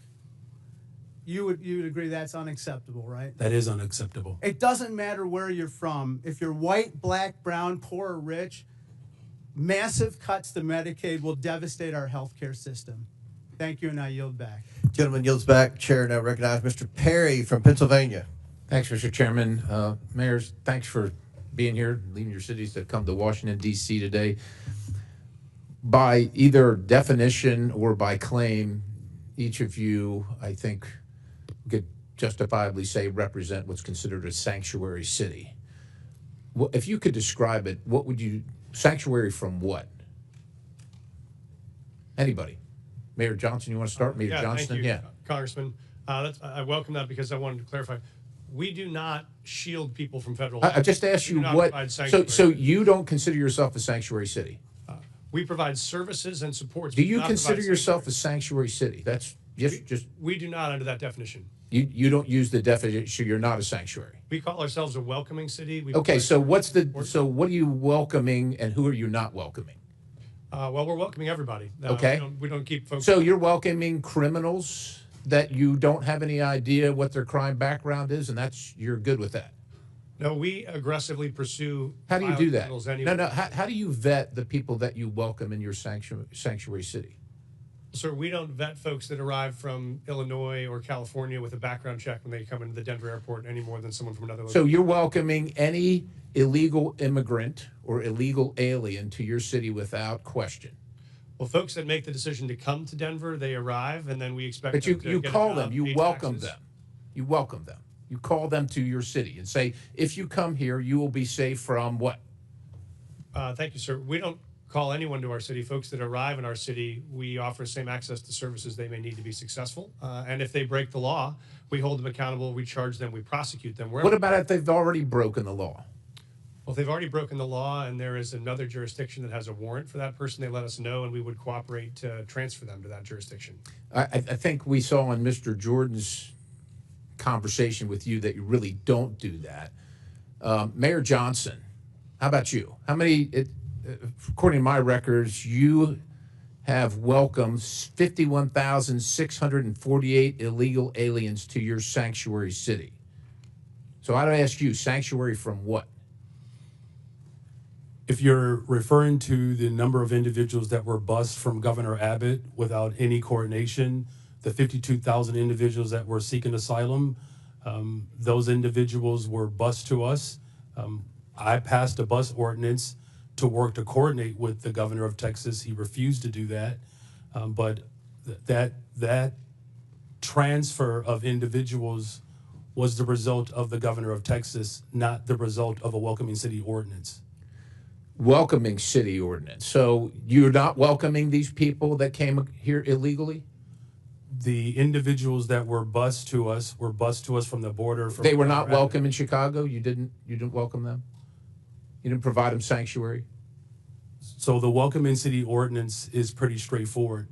It allows for our local law enforcement to focus on local policies, and that's why we're seeing a decline in violence. So you don't care about federal law enforcement policies, only local policies? We comply with all laws. What I do care about is this body, Washington, passing comprehensive immigration. So let me ask you this. Chicago residents reported 28,443 violent crimes during 2024 alone.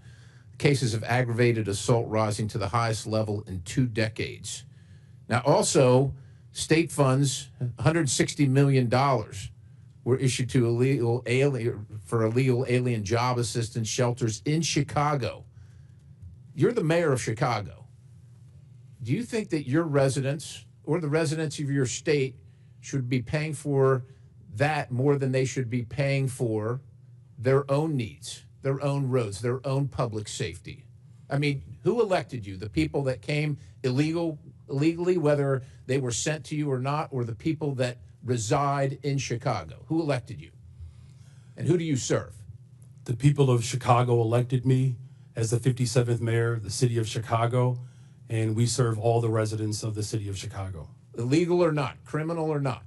How many of the 662,566 illegal aliens with criminal histories that ICE has reported are now residing in Chicago? Someone will have to get back with you with that number. I don't keep account Do you of. take immigration information from criminals as they're arrested and processed? Do you take immigration information? Our local law enforcement focuses on getting all violent individuals off the streets of Chicago. Do you determine whether they're here legally, what their immigration status is, as a function of your justice system? Time's expired, please feel free to answer the question, Mayor. The Welcome in City ordinance ensures that our local residents communicate and trust local law enforcement to ensure that criminals and crime is being addressed, So and you that's have why no violent idea how crime many are illegal. has Thank gone you, down Mr. in the Chairman. city I'll of yield. Chicago. Thank you very much, Chair now Congressman. recognizes Mr. Chairman, I have a Mr. unanimous Khanna. consent request. Chair now Mr. recognizes. Chairman, I have a unanimous consent request. I'm sorry, Ms. Presley. I have unanimous consent request. Go ahead. Thank you. I'd like to seek unanimous consent to enter into the record. Mass deportations would deliver a catastrophic blow to the U.S. economy. This is from the Joint Economic Committee, December 2024. From where? What publication? The Joint Economic Committee, December 2024. Without objection, so ordered. I'd like to seek unanimous consent to enter into the record from the American Immigration Council, October 2024. Mass deportation, devastating cost to America, its budget and economy. Without objection, so ordered. Chair recognizes Mr. Khanna from California. Mr. Chair. Wait, I'm sorry. Mayor Wu needs a short break to attend to her young child. Mayor. Mr. Chairman, I got the note that the baby's okay for now, so I'll continue. But thank you. I will. I believe from my husband that the baby's okay, and Okay, well, and let the us arrangement, know. if it's All right, okay, was okay. that everyone would take a break, so I wouldn't have to go into a back room by myself to nurse when it's time. Thank you. Chair recognizes Mr. Khanna. Thank you, Mr. Chair. Mr. Chair, I find the Republican position in this hearing quite ironic because the Republicans are the party that are always touting local government, state government, local control, and not having federal overreach. So I want to explore actually one of your favorite topics on the other side of the aisle, the infamous mask mandates. I know how much you love them. When CDC came out with the mask mandate order of January 29, 2021, they said that we needed to have fines of $1,500 for anyone who didn't wear a mask on a plane or in a public space. And they said that there needed to be referred criminally to the Transportation Authority if they violated it more than once. Now, Governor Abbott said in Executive Order 38, we're not going to have our cities enforce the mask mandate. And Governor DeSantis said the same thing. We're not going to have our local police enforce the mandate. I want to ask Mayor Adams and Mayor Wu, because you had slightly different views on the mask mandate, but Mayor Adams, you were actually praised in New York for saying we are going to take away some of these mask mandates earlier so businesses can open and there can be a revival in New York. Did you ever, in law enforcement, to your knowledge, enforce the CDC mask mandate and ask your law enforcement to fine people who didn't wear a mask $1,500? What we did was look at the science and look at how it will impact business, and after issuing warnings in education.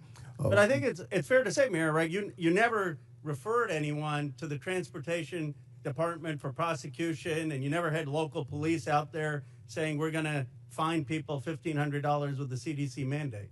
The goal was to always ensure that people will carry out the procedure, and we did several education and warning in the process. Mayor Wu, you were a great advocate of masks and looked at the science. Do you know if your city government actually ever used police resources to carry out the CDC or Transportation Department's mask mandate where they were fining $1,500 or referring for criminal prosecution? I am not aware of any incidents of someone in Boston having been fined or prosecuted for any mask-related issues. We certainly prioritize public health and saving lives, and so our role as a city was to provide positive communication, outreach, make sure there were signs and different community organizations that could go and remind people to stay safe and do their best to take care of each other and their families. As much of an advocate as you were for masks, and I was an advocate for masks, would you have been hesitant to order your law enforcement, your local police, to say if someone was violating those mask mandates that we need to cooperate and turn them over to the Transportation Department for prosecution? Would that have given you some pause if the federal government were saying use your police departments to fine people $1,500 and give us their records for criminal prosecution? Yes, it would have. And so I guess I'm trying to understand, you know, if we set this precedent that we want cities to be enforcing every federal mandate, then what happens when there's a new Democratic president that comes and says we want a mask mandate that the Republicans may not want?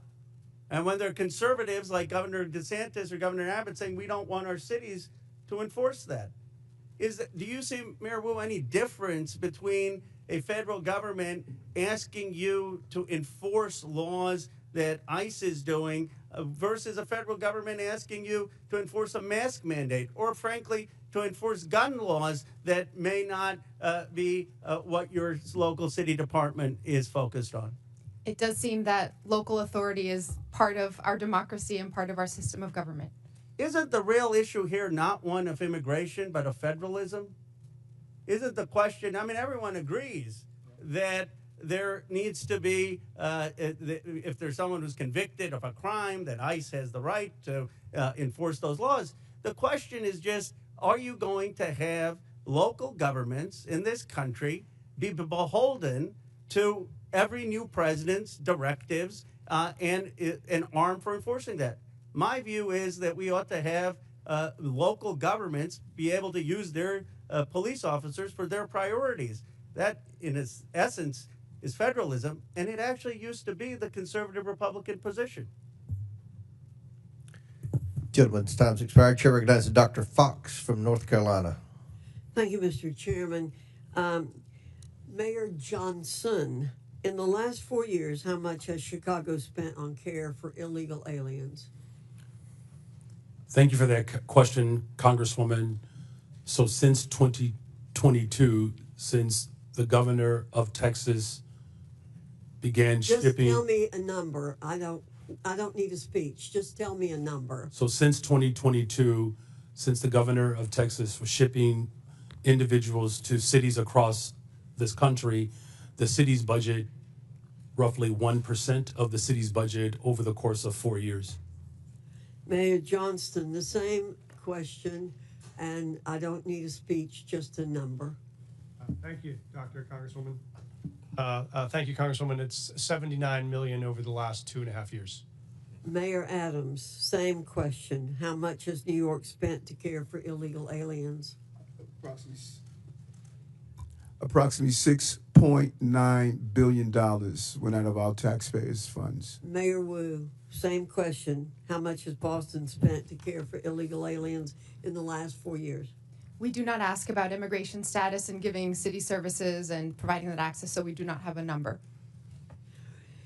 Taxpayers have been bearing the brunt of the massive wave of illegal aliens who've entered the United States. The Biden administration seemingly declared taxpayers and hardworking Americans collateral damage in the pursuit of open borders.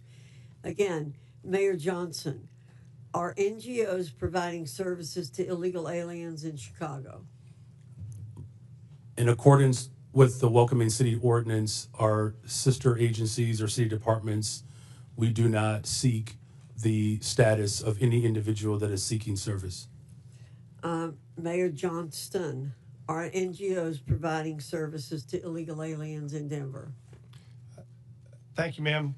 When folks arrive on the streets without food or resources or shelter, we do provide food or shelter regardless of where folks arrive from. Mayor Adams, same question. Yes, in combination of city agencies and nonprofits, we responded to the migrant asylum seekers humanitarian crisis that hit our city. And Mayor Wu, I assume you don't know their status, but do you know if there are NGOs are providing services to people arriving in your city without any kind of documentation? There are community organizations, many of them in Boston, who seek to serve all of our Boston residents. Congress must provide oversight and ensure accountability for taxpayer funds going to NGOs.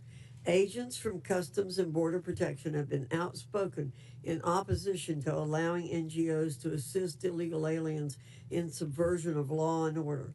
When asked if NGOs are working at cross purposes to the mission of Border Patrol agents, the chief of the National Border Patrol Council said, quote, "Most definitely, and they should not be allowed, but our government allows it," end quote.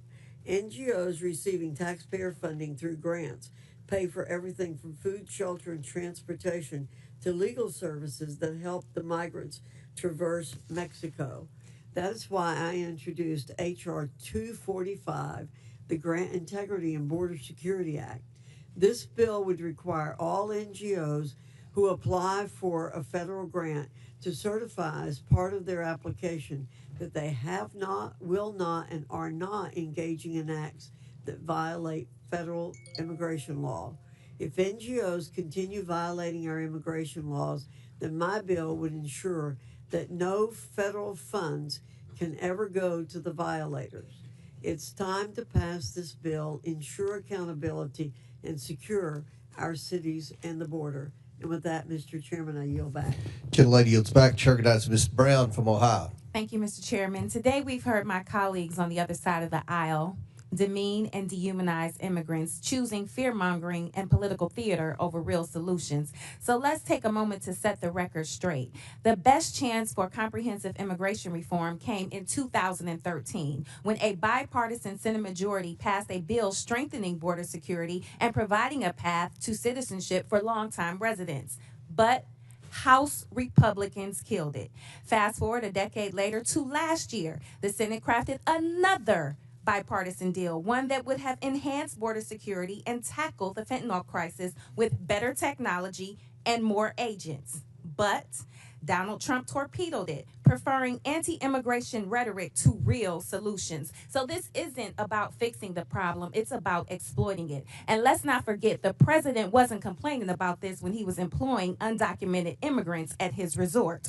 We all remember President Trump's tired old tactics from his first term, the harmful Muslim ban, referring to black and brown countries as quote-unquote shithole countries, and the cruel images of kids in cages. This time around is no different. President Trump signed multiple executive orders before even attempting to work with Congress. Mind you, a Republican-controlled Congress. So this isn't about policy, it's about fear. For the last decade, Trump has pushed menacing messages portraying all immigrants as criminals. But it isn't just coming from Trump. It's being amplified by right-wing media. A recent Ipsos poll found that people who watch Fox News are twice as likely to believe myths about immigration, including the false idea that immigrants commit more crimes than native-born Americans. This is objectively false, yet 2 in 3 Fox viewers believe it is true. This serves a purpose: fueling outrage, distracting from real solutions, and keeping the conversation stuck in a cycle of fear instead of facts. And Trump's latest immigration crackdown reinforces these misperceptions. ICE raids, choreographed for cameras, deportation sweeps with photo ops, wardrobe changes, and tough talk. The cruel performative videos of immigrants in shackles. $200 million in taxpayer money to air pro-Trump propaganda ads. Talk about waste, fraud, and abuse. All spectacle, no substance, all performance, no plan. On the campaign trail, J.D. Vance and Donald Trump promoted vile and xenophobic lies about Haitian immigrants in my state of Ohio. And now the Trump administration has moved to strip protections from 500,000 Haitians. These are people who have lived, worked, and contributed to this country for years. And they came here the right way, the legal way. But instead of recognizing their contributions, we are forcing them back to a country plagued by violence, instability, and humanitarian crisis. All so Trump can claim 500,000 more deportations. The cruelty isn't just the point, it's their pleasure. So let's be honest about what's really going on here. Mayor Johnson of Chicago, what sort of an impact will the Trump administration's decision to allow arrests at sensitive locations like hospitals, preschools, churches, and courts have on your city?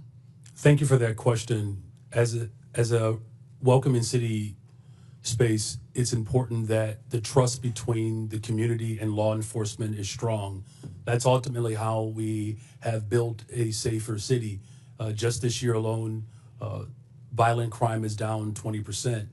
Any type of threat to the civility and to the humanity of people is a threat to the evolution of our democracy. And so it's incumbent upon Washington to ensure that we are funding our education system, that we are funding our transportation system, our healthcare system, creating more jobs. Just since I've been in office, we've increased youth employment, summer jobs by over 40%.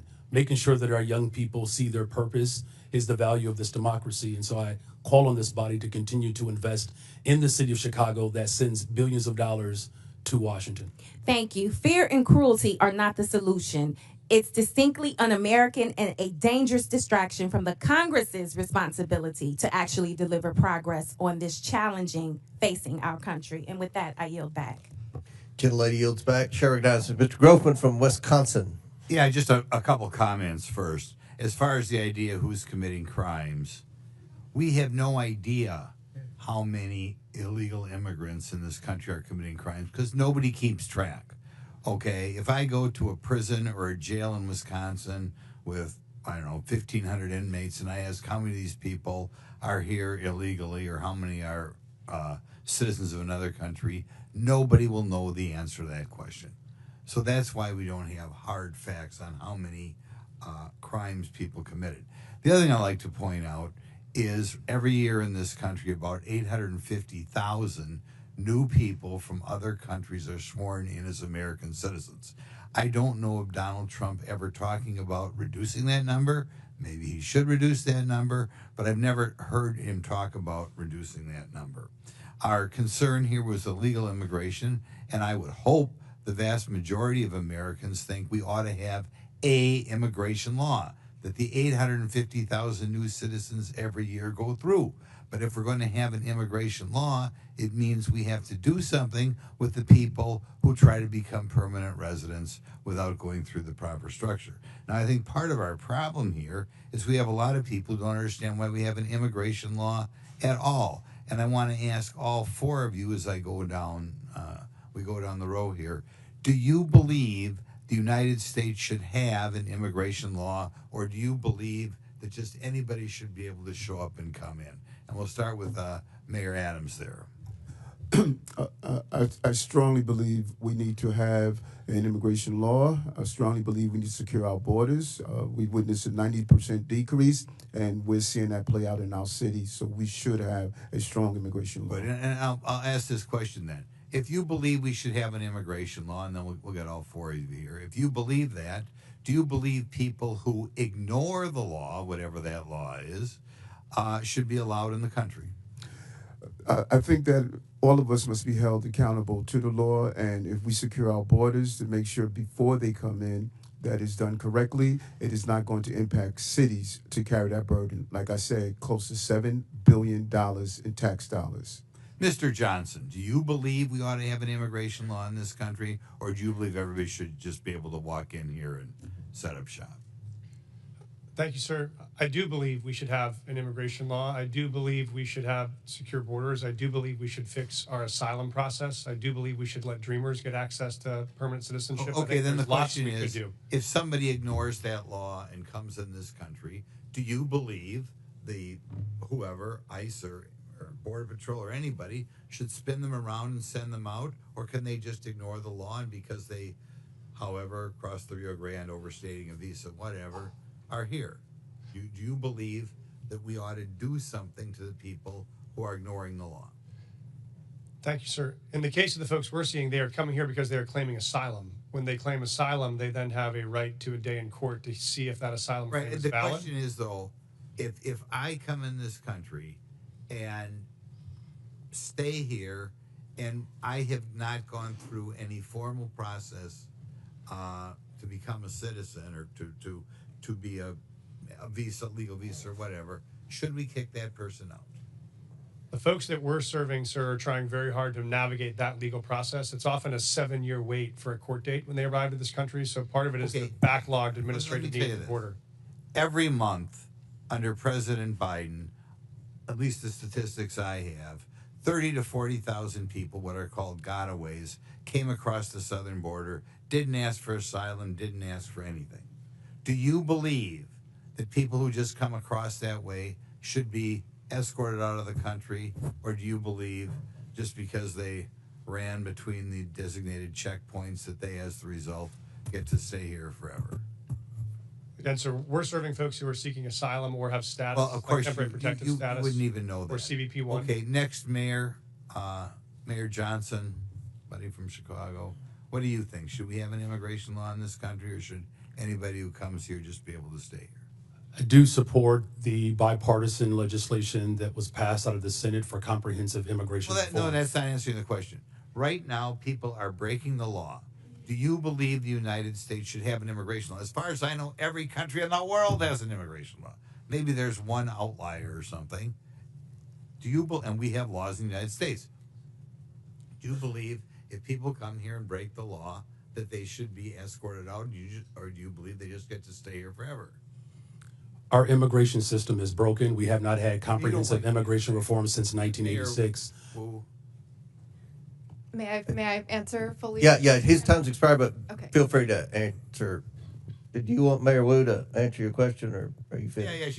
Okay, yeah. Go ahead. Yes, thank you, Congressman. Yes, I do believe we need, cities everywhere clearly need an immigration law that has secure borders, comprehensive and consistent, compassionate pathways to residency and citizenship, resources to adjudicate the complexities of the law, and at the same time, I do not support mass deportation. That would be devastating for our economy, and there are millions of people who are running our small businesses, going to our schools. Okay. Thank you. Chair recognizes, and I must add, I don't think anyone's calling for mass deportation, but Chair recognizes Mr. Garcia. From California. Thank you. Well, thanks, Mr. Chairman. I want to thank all of our witnesses for being here today. Before I came to Congress, I was the mayor of Long Beach, California for 8 years. It's a diverse city of about 500,000 people, so I appreciate the work that mayors do. As mayor, I signed the Long Beach Values Act to protect all of our residents, including immigrants and undocumented residents. We set up justice funds to support people that were facing deportation, defending immigrants in court. These are policies that are strongly supported by my residents back home because they are good for all the community and make Long Beach safer. Now, we also know that immigrants make our communities vibrant and thriving places to live. The facts are that sanctuary jurisdictions or jurisdictions that welcome immigrants are overwhelmingly safer than non-sanctuary jurisdictions. That's actually a fact. Immigrants, both documented and undocumented, are also less likely to be incarcerated or to commit crimes than native-born people. We know this to be true. Again, these are facts, and mayors have every right to pursue the policies that you know are best for your residents. Now, the Trump administration has threatened to prosecute some of the mayors on the panel today and force them to comply with his extremist agenda. But however, Mayor Adams, you are in a different position. You, of course, are already facing serious criminal charges. And Mayor Adams, I assume that you are not going to commit perjury today. And I do believe, though, that you have an enormous amount of issues facing you ahead of you. And it means your criminal charges are absolutely relevant to us today. Bribery, wire fraud, willfully and knowingly conspiring to commit offenses against the United States. Mayor Adams, you, of course, deny these corruption charges against you. Is that correct? Yes.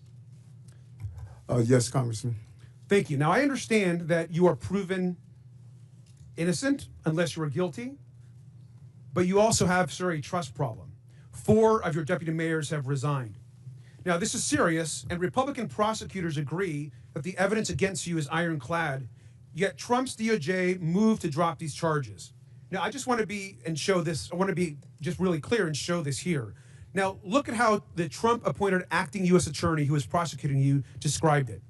Because the law does not support a dismissal, and because I am confident that Adams committed the crimes with which he is charged, I cannot agree to seek a dismissal.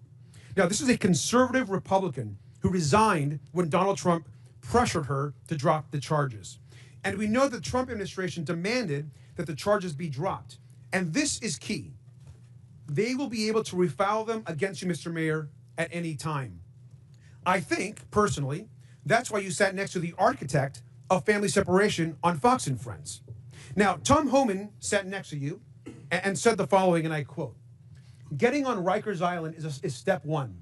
We're working on some other things that we don't really want to talk about on open air because the city council will be putting roadblocks up on us. The mayor and me have a commitment to several other things." Now, this was you, of course, and Mr. Homan, the architect of family separation. This is also incredibly concerning, Mr. Mayor. You sat next to him, you smiled, you badmouthed your own city council. Now, Mr. Mayor, we have a right to know if the Trump administration has actually coerced you into agreeing to anything. And Mayor Adams, I also want to be very clear. Are you selling out New Yorkers to save yourself from prosecution? There's no deal, no quid pro quo, and I did nothing wrong. And anything dealing with this case at a deference to Judge Ho, who's now addressing it, I'm going to refer to his actions. Well, Mr. Mayor, it appears, to me at least, that you are selling New Yorkers out. It appears that you are working with Tom Homan, who is clearly focused on family separation and deportations and harming New Yorkers and others across the country. Now, every other mayor on this panel is pursuing legal and effective policies that benefit our residents and their communities. Their policies actually uphold public safety. Now, I personally agree with the majority of New Yorkers and think, Mr. Mayor, that you should resign. You should do the right thing. You should step down and resign today. And with that, I yield back. Would my friend yield? Would my friend yield? I yield. Yeah. Mr. Mayor, I want to be really clear. Were you pressured in exchange for the dropping and dismissal of criminal charges in your indictment to cooperate with the Trump administration on all fronts with respect to immigration? Did any such conversation take place? I think I was extremely clear. I cannot hear you, sir. I think I was extremely clear. No quid pro quo, no agreement. I did nothing wrong but serve the people of New York City. Thank my friend for yielding. Chair, now recognize Mr. Cloud from Texas. Thank you, Chairman. Thank you, witnesses, for being here. You know, we are indeed a nation of immigrants. I have to look no further than my own children, who are the inheritance of both my ancestors who got here in the 1600s with William Penn, or my wife who got here when we got married. I think that's really what this nation is about. But you are not here today because of legal immigration. You are here because of illegal migrants who have been sent to our country. In your opening statements, there was a deft linguistic shell game that you played to try to conflate legal immigration with people who are coming here illegally. And we're savvy to that. You are here because each of you, with the exception of Mr. Adams, have said in some form or fashion that you will not honor ICE detainers. In other words, that when you have people in custody and ICE says, we need to come arrest that person because they're here illegally, that we will not honor that. That's why you're here. No one's asking you to go round up criminal aliens. We are asking you to take people who are already in your custody and hand them over to legal federal law enforcement. Now, what this does is it saves U.S. taxpayer money. It keeps from a greater presence of ICE and federal law enforcement in your communities, because if you're releasing them, it takes more people, as Chairman Jordan mentioned, to go in and to re-arrest that person, and it puts the lives of law enforcement in danger. This used to be a bipartisan issue. As a matter of fact, groups like the Cato Institute called President Obama the deporter-in-chief. And Mr. Chairman, I'd like to submit for the record a Cato article that said President Obama, deporter-in-chief, is the title of it. So why we have to ask is suddenly the left not embracing policies that Obama supported. We can look to last night, where it seems to be Trump derangement syndrome, where the left could not seem to applaud kids fighting cancer, a first lady, an accomplished immigrant in her own rights, where traditionally we have applauded and recognized and honored the families for their sacrifice. Many of them are, this is the president's issue, and they're kind of along for the ride. It was odd, I thought, that they applauded sending more money to the Ukraine, but not peace for Ukraine. And so it brings us back to why we're here and why this is a partisan issue all of a sudden. It boggles the mind. Now, Mayor Johnson, you seem to want to talk about Texas, so I'm from Texas. Let's talk about Texas. First of all, have you been to the southern border? I've been to Texas, but I have not been exactly to the southern border. Okay. You seem to talk about Governor Abbott and sending buses to your city. Now, I can understand the concern with that, but I will also let you know that Texas did not ask for the Biden administration to open the borders and send an exponential amount of people that have affected your city into our state. And you should know that no one forced them to go to your city. The reason they selected your city is because you have said it's a sanctuary city. Everyone was asked where they wanted to go before they got on the bus. No one asked them to get on the, or told them, forced them to get on the bus. They did it of their own free will, and they were sent to your city because of your stated claim to be a sanctuary city. Now, one thing I could tell you, having toured the facilities, is that I've been to those facilities under the Biden administration where there was a map on the wall, and you could see the migrants kind of pointing out which city they wanted to go to. And I can also tell you, from having been through the immigration process with my wife, there's a difference between people coming here legally and then people who are, when I've been at the ceremony where the people are crying with tears as they take the oath of citizenship to come to this country, is far different than people coming across our border, waving the flags, not trying to assimilate into the United States culture, and sometimes bringing crime into our communities. This is an issue. Now, each mayor, I want to ask you, one of the issues recently is how much FEMA dollars have gone to support migrants and hotel rooms in your communities. Mayor Adams, do you know how many FEMA dollars is spent in your city? $80 million, and I've been to the border and I saw those maps pointing to New York. Thank you. Mayor Johnston? Thank you, Congressman. I know we do have some federal dollars that I have to get back to in the exact amount. It's roughly 32 million, Mayor, 38 million, Mayor Johnson? I don't have the exact numbers. It's 32 million. I don't have the number. I'd love to know. 29 million. So understandably, citizens are concerned about that, their taxpayer dollars that are supposed to be going to disaster relief for them and their communities going to illegal aliens. Do you agree, each of you, yes or no question, I have a couple seconds, do you recognize that it is against the law to harbor criminal aliens? Gentlemen, time's expired, but please answer the question, Mayor Adams. Yes, reading federal law, correct. I do recognize that, and we do not do that. The city of Chicago does not harbor criminals. Yes, we follow the laws. Mr. Chairman, I have a unanimous consent request. Proceed. I would ask to enter into the record two articles. One, talking about President Trump putting mass deportations to the heart of his campaign during the campaign. And just last night, Trump vows to use U.S. military for mass deportations. Without objection, so ordered. Thank the chair. Chair recognizes Mr. Frost from Florida. Thank you, Mr. Chair. So the year is 1969. My abuela, Zenaida, my grandma, Yaya, gets a call. And her, my mother, Maritza, my aunt, Sandra, and my grandpa, Pepe, have to go to a plane within 24 hours because they've been approved to come to the United States. They came here as refugees in 1969 during the freedom flights from Cuba for their new life in accordance with the promise of this nation. ICE arrested hundreds of U.S. citizens during Trump's first term. Again, in the last few weeks, ICE has detained Native Americans, a teenage girl from Nicaragua, Puerto Ricans, a Puerto Rican military veteran, all legal residents, but all who fit the description. I bet someone like my grandma would have fit the description too. Maybe even myself. Trump's border czar went on TV and raged about Americans studying up on their constitutional rights during interactions with ICE agents. It was one of the most despicable things I've seen. And the question is, why is he so upset that people know their constitutional rights? To the point where this administration has moved to try to intimidate members of Congress for trying to educate their constituents to know their rights. Why don't they want people to know their rights? Well, because if we know what our rights are, we'll also know when Trump tries to take them away. Mr. Beer, why are such outbursts from this administration alarming as threats to our rights and liberties?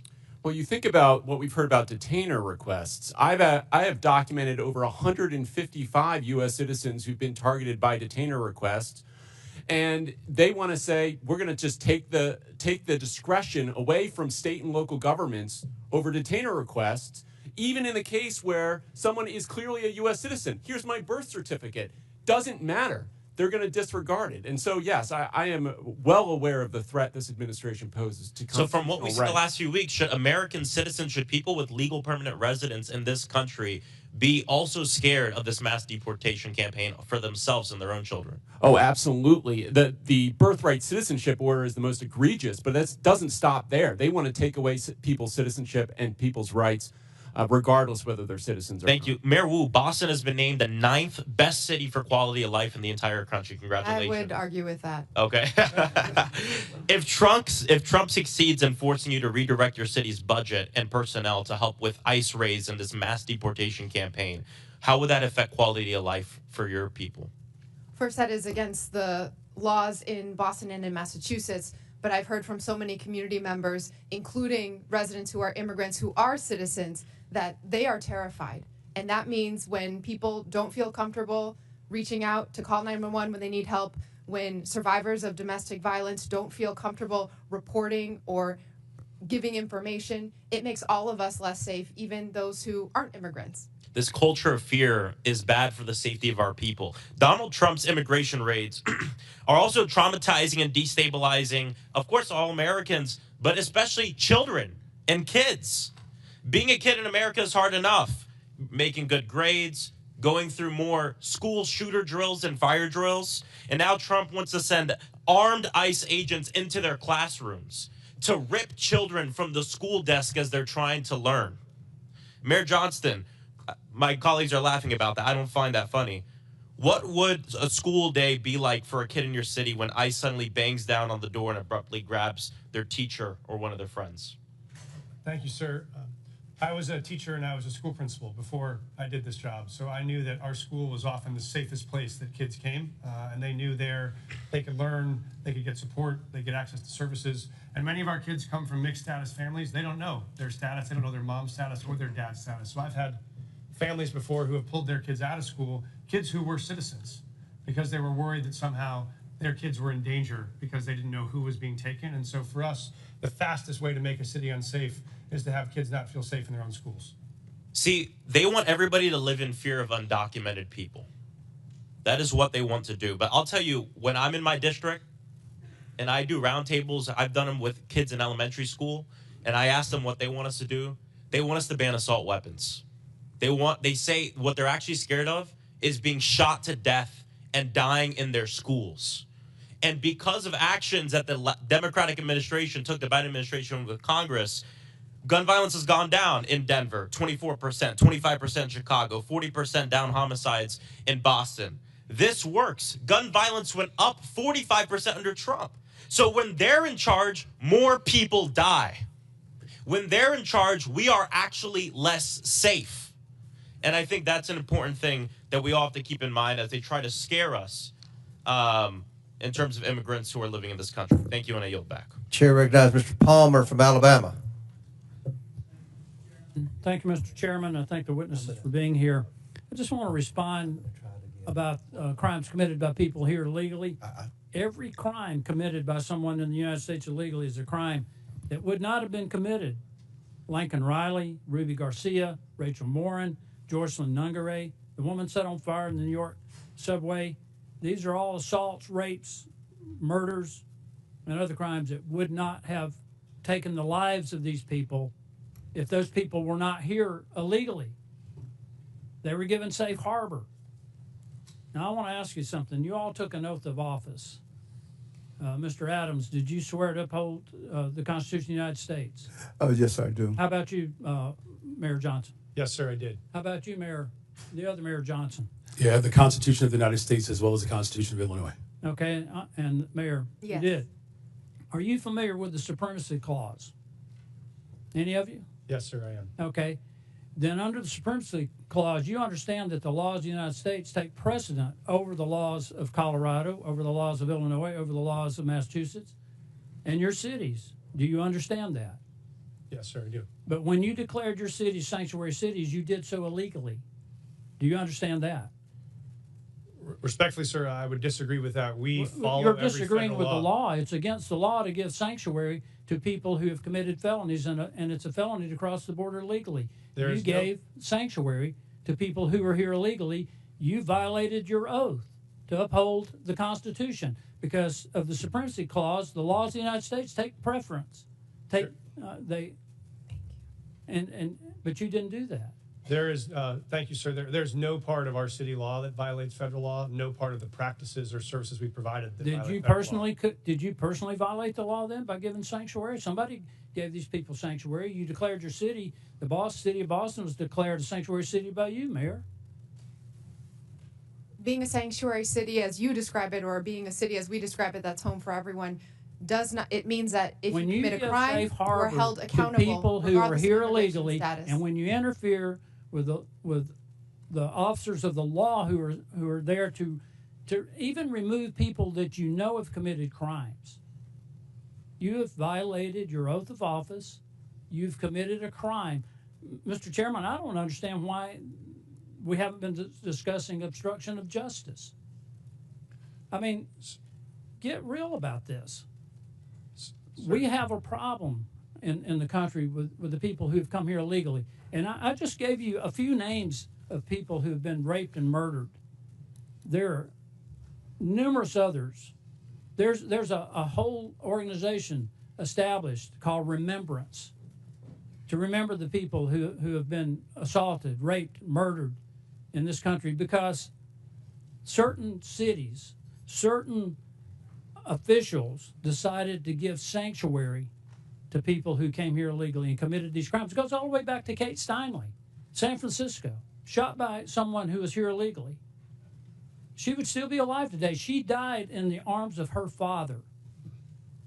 So I want to know if you understand the supremacy clause, that the laws of the United States are supreme over whatever your opinions might be of what the laws are.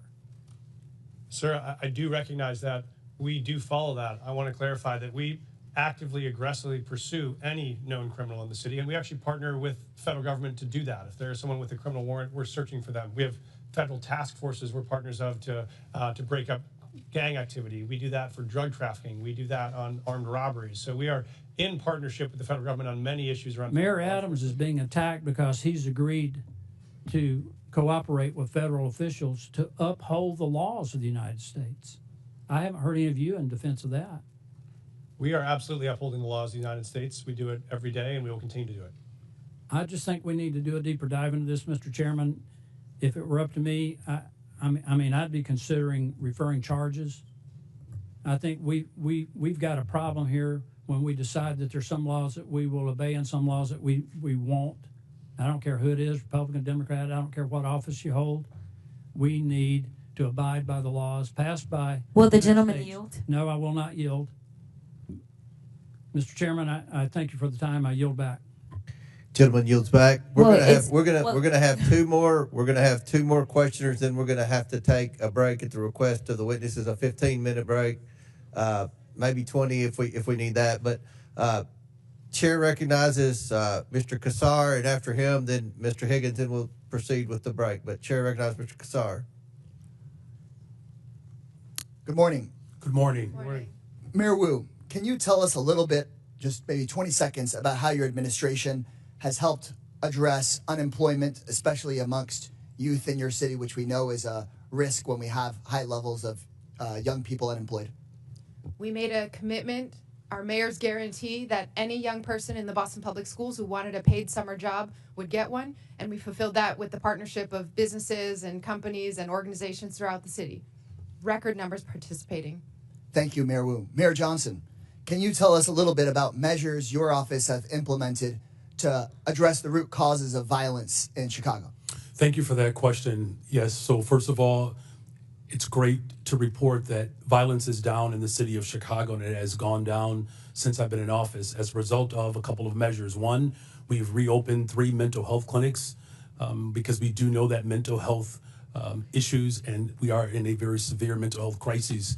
We've also increased the number of youth employment. We have hired almost 28,000 young people for last summer.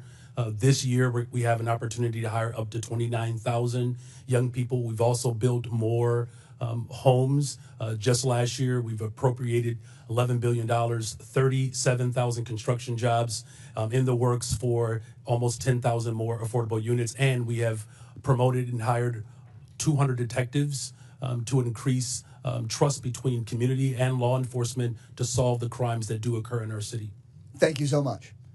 Mayors, I want to thank you for the hard work you're doing every single day. Just in 40 seconds, you have described building tens of thousands of homes for people that need them, hiring detectives to solve cold cases, building community trust to reduce violence, hiring people to do incredible mental health work and reducing the youth unemployment rate. That is so much more than what the Republican majority can ever describe having ideas about. And that's why they've dragged you before us today. They want to point the finger at you because they have no plan on how to address housing, no plan on how to reduce costs, no plan on how to actually reduce violence in our communities. In fact, maybe some of the only plans they have would be to make those issues worse. And I know that you all as mayors are doing one of the hardest jobs in this country every single day. You're serving your communities honorably. And they don't want the American people to hear about how Boston has drastically dropped your unemployment rate. They don't want the American people to hear about how Chicago is dropping the rate of violence in the city. But our job is to make sure the American people actually hear the truth. And the truth is that you are pairing a law enforcement response along with a mental health response and a housing response and a jobs response to what's going on in your cities. And that is so critical. Republicans, on the other hand, here are going back to the same old tactic, which is to say, find a vulnerable group of people and let's blame them for everything that we can. Anything bad that happens, let's go try to point the finger at our political opponents or at a vulnerable person or at a person of color from a faraway place. And that doesn't actually solve real issues for the American people. Republicans and their big boss donors blame immigrants for low wages because they don't want the American people to see the Republican plan to dismantle the NLRB, to dismantle unions, and to never pass a bill raising wages for American workers. They blame immigrants for housing costs because the Republicans are dismantling the Department of Housing and Urban Development and stripping affordable housing funding from this country. They want to distract from the $8 million a day that people like Elon Musk get in federal contracts while they attack hardworking immigrants and while they attack officials that are actually just trying to do their jobs. Mayor Johnson, you have a limited number, I suppose, of jail cells in Cook County and a limited number of law enforcement resources. Is that correct? That is correct, and I do not have jurisdiction over Cook County jails. And you want to make sure that when somebody in the city of Chicago calls 911, that they get an appropriate response. Is that correct? That is correct. And so what I have been hearing all morning from my Republican colleagues is they want the federal government to go tell the city of Denver or the city of Boston or the city of Chicago. No, they want the federal government to be able to call you and take over your police resources or take over your county's jail resources, and you don't even represent the county, for whatever case they might come up with, whether the person is dangerous or not.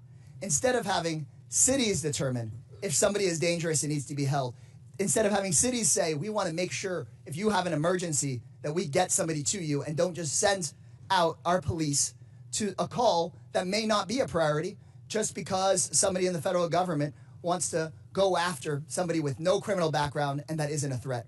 And so with that, Mr. Chairman, right before I yield back, I just want to thank people that are involved in local government, city council members, neighborhood associations, mayors, the people who keep our cities running.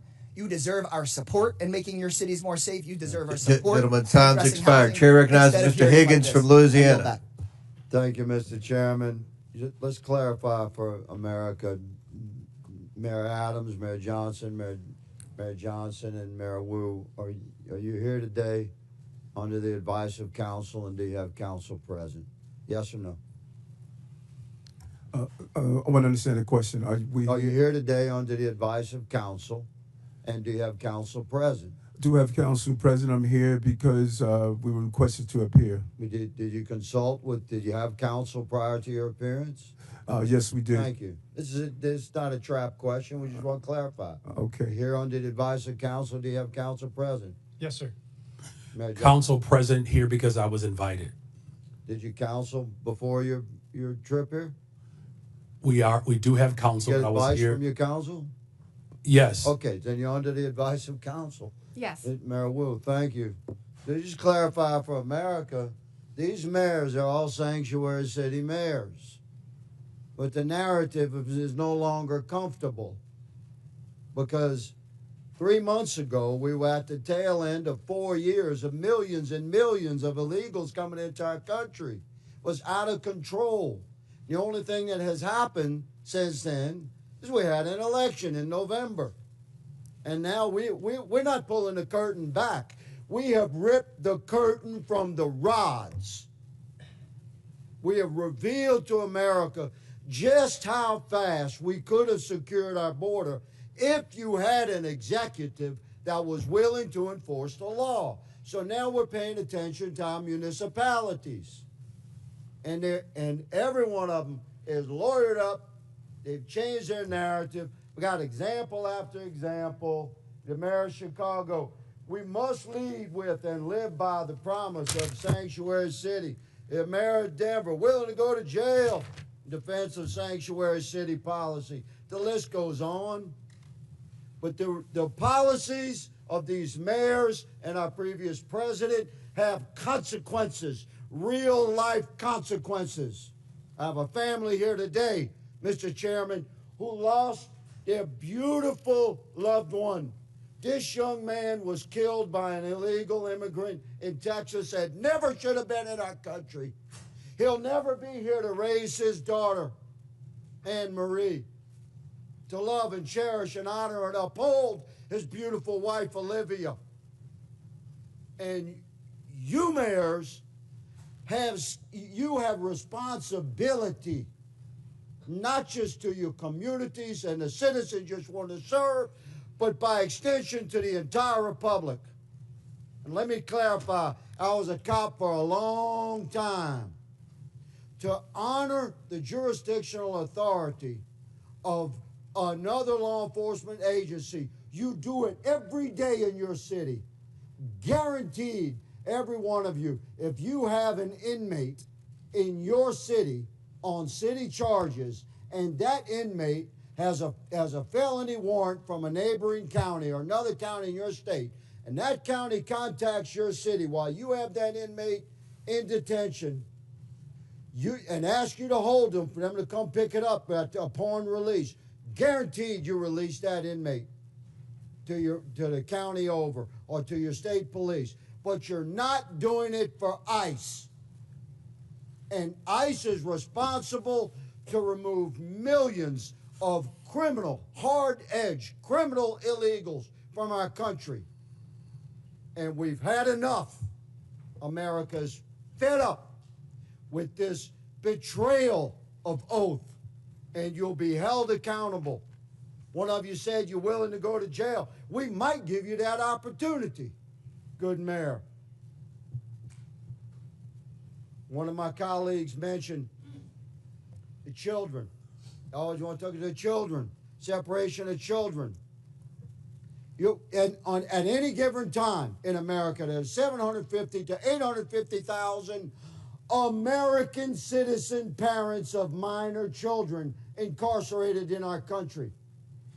If you commit a felony in America, you get arrested and prosecuted and convicted and incarcerated, you can expect to be separated from your children. But let me say, there's a sunset to that separation, because when you do your time, you'll be released. You can return to your family. This young man will never return to his family, and he should have never been removed from his family. If we had a president and heads of our municipalities that were willing to uphold the federal law that exists. America is moving into a new era of enforcement of our own laws. Welcome to it. Mr. Chairman, I yield. Very good. Mr. Chair, I have unanimous consent. All right. This is an article from Wired. It is February 18th of 2025. U.S. funding cuts are helping criminals get away with child abuse and human trafficking. Services supporting victims of online child exploitation. Without and objection, trafficking. so ordered. Thank you so much. At the request of the witnesses, the committee will take a 20-minute break. Pursuant to the previous order, the chair declares the committee in recess for 20 minutes.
We need one more mayor.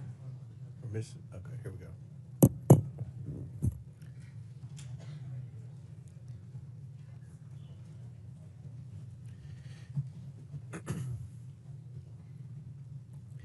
The committee will come back to order. Chair recognizes Ms. Lee from Pennsylvania for 5 minutes. Thank you, Mr. Chair. So we've heard a lot of accusations and sensationalism thrown around here today, which is not new for this committee. But I do think we need to be clear about what we're really talking about today and what the so-called sanctuary city policies actually mean. What Republicans are calling sanctuary cities simply means that a city or a state is not going to do the job of ICE for them. That's it. Republicans are acting like there's like a mythical barrier that keeps ICE completely out of cities. If you're listening to Fox News, they make it seem like they're police at the borders of Chicago keeping ICE agents out. And that's simply not the case. Republicans want every town, city, state to dedicate their limited resources to entering what's called a 287G agreement with ICE to either do their enforcement work on the ground or hold people in custody for an additional 48 hours on detainers. That's 48 hours beyond the lawful detention. To be clear, that is illegal. In more than 700 counties in at least 9 states, there are policies or court decisions limiting these ICE detainers, as it is such a blatant violation of the Fourth Amendment. And when people's Fourth Amendment rights are violated, it's the cities, not ICE, who face civil lawsuits. As a reminder to Republicans, the Fourth Amendment is the one against unlawful searches and seizures. Just last year, New York City's Department of Corrections had to pay $92.5 million in a settlement to those they unlawfully detained for ICE. Republicans are putting these mayors between a rock and a hard place. And the reason that they're doing this is because Trump is trying to get them to do illegal things. If they work for ICE, they risk violating their own residents' constitutional rights and opening themselves up to costly litigation. But if they don't do Trump's bidding, they're being threatened with losing federal funding. Today's hearing is nothing more than a shakedown against the mayors of some of our nation's biggest cities and a part of Trump's ongoing anti-city crusade.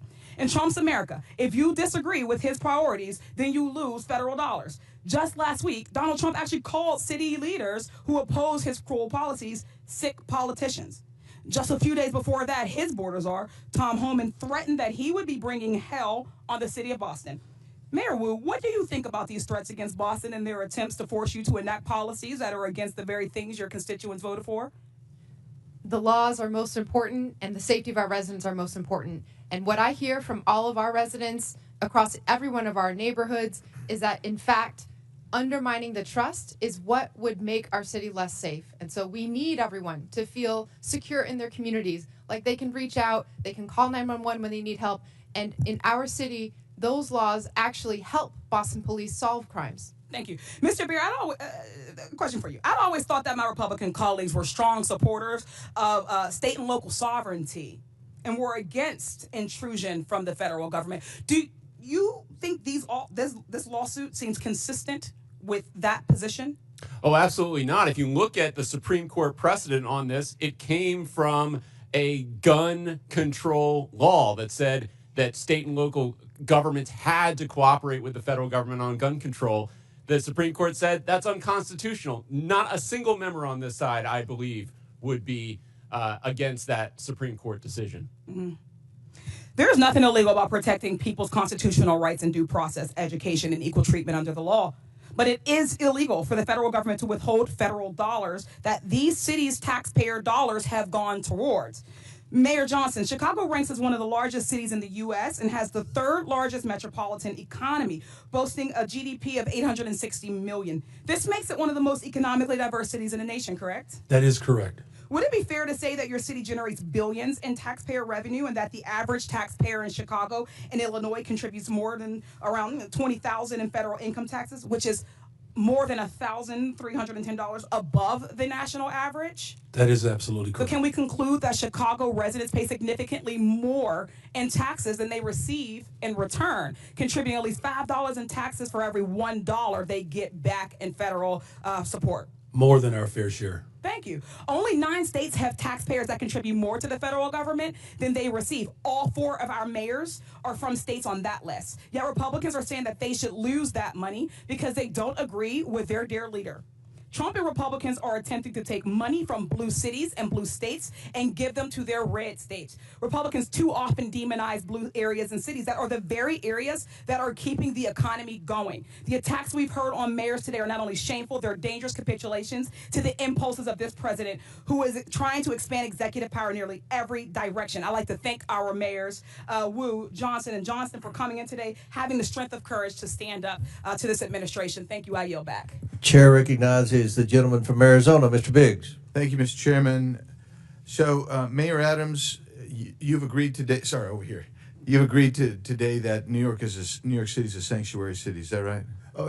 Based on the definitions, and there doesn't seem, Congressman, but there's now a uniform definition of that. But yes, Right, but that's what you've proclaimed. Mayor Johnston, you've previously also declared that you're a sanctuary city.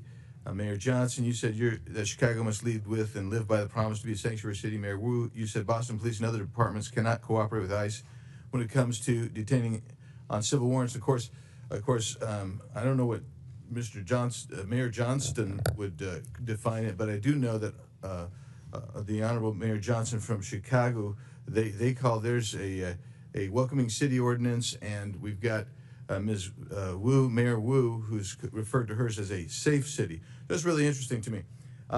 So when you are a sanctuary city, you put limits on how much you're willing to cooperate with federal agencies' efforts to remove illegal aliens. And your policies are then contravene federal law. You just do. Under Title 8 of the U.S. Code, it says a federal, state, or local government entity or official may not prohibit or in any way restrict any government entity or official from sending to or receiving from the Immigration Naturalization Service any information regarding the citizenship or immigration status of any individual.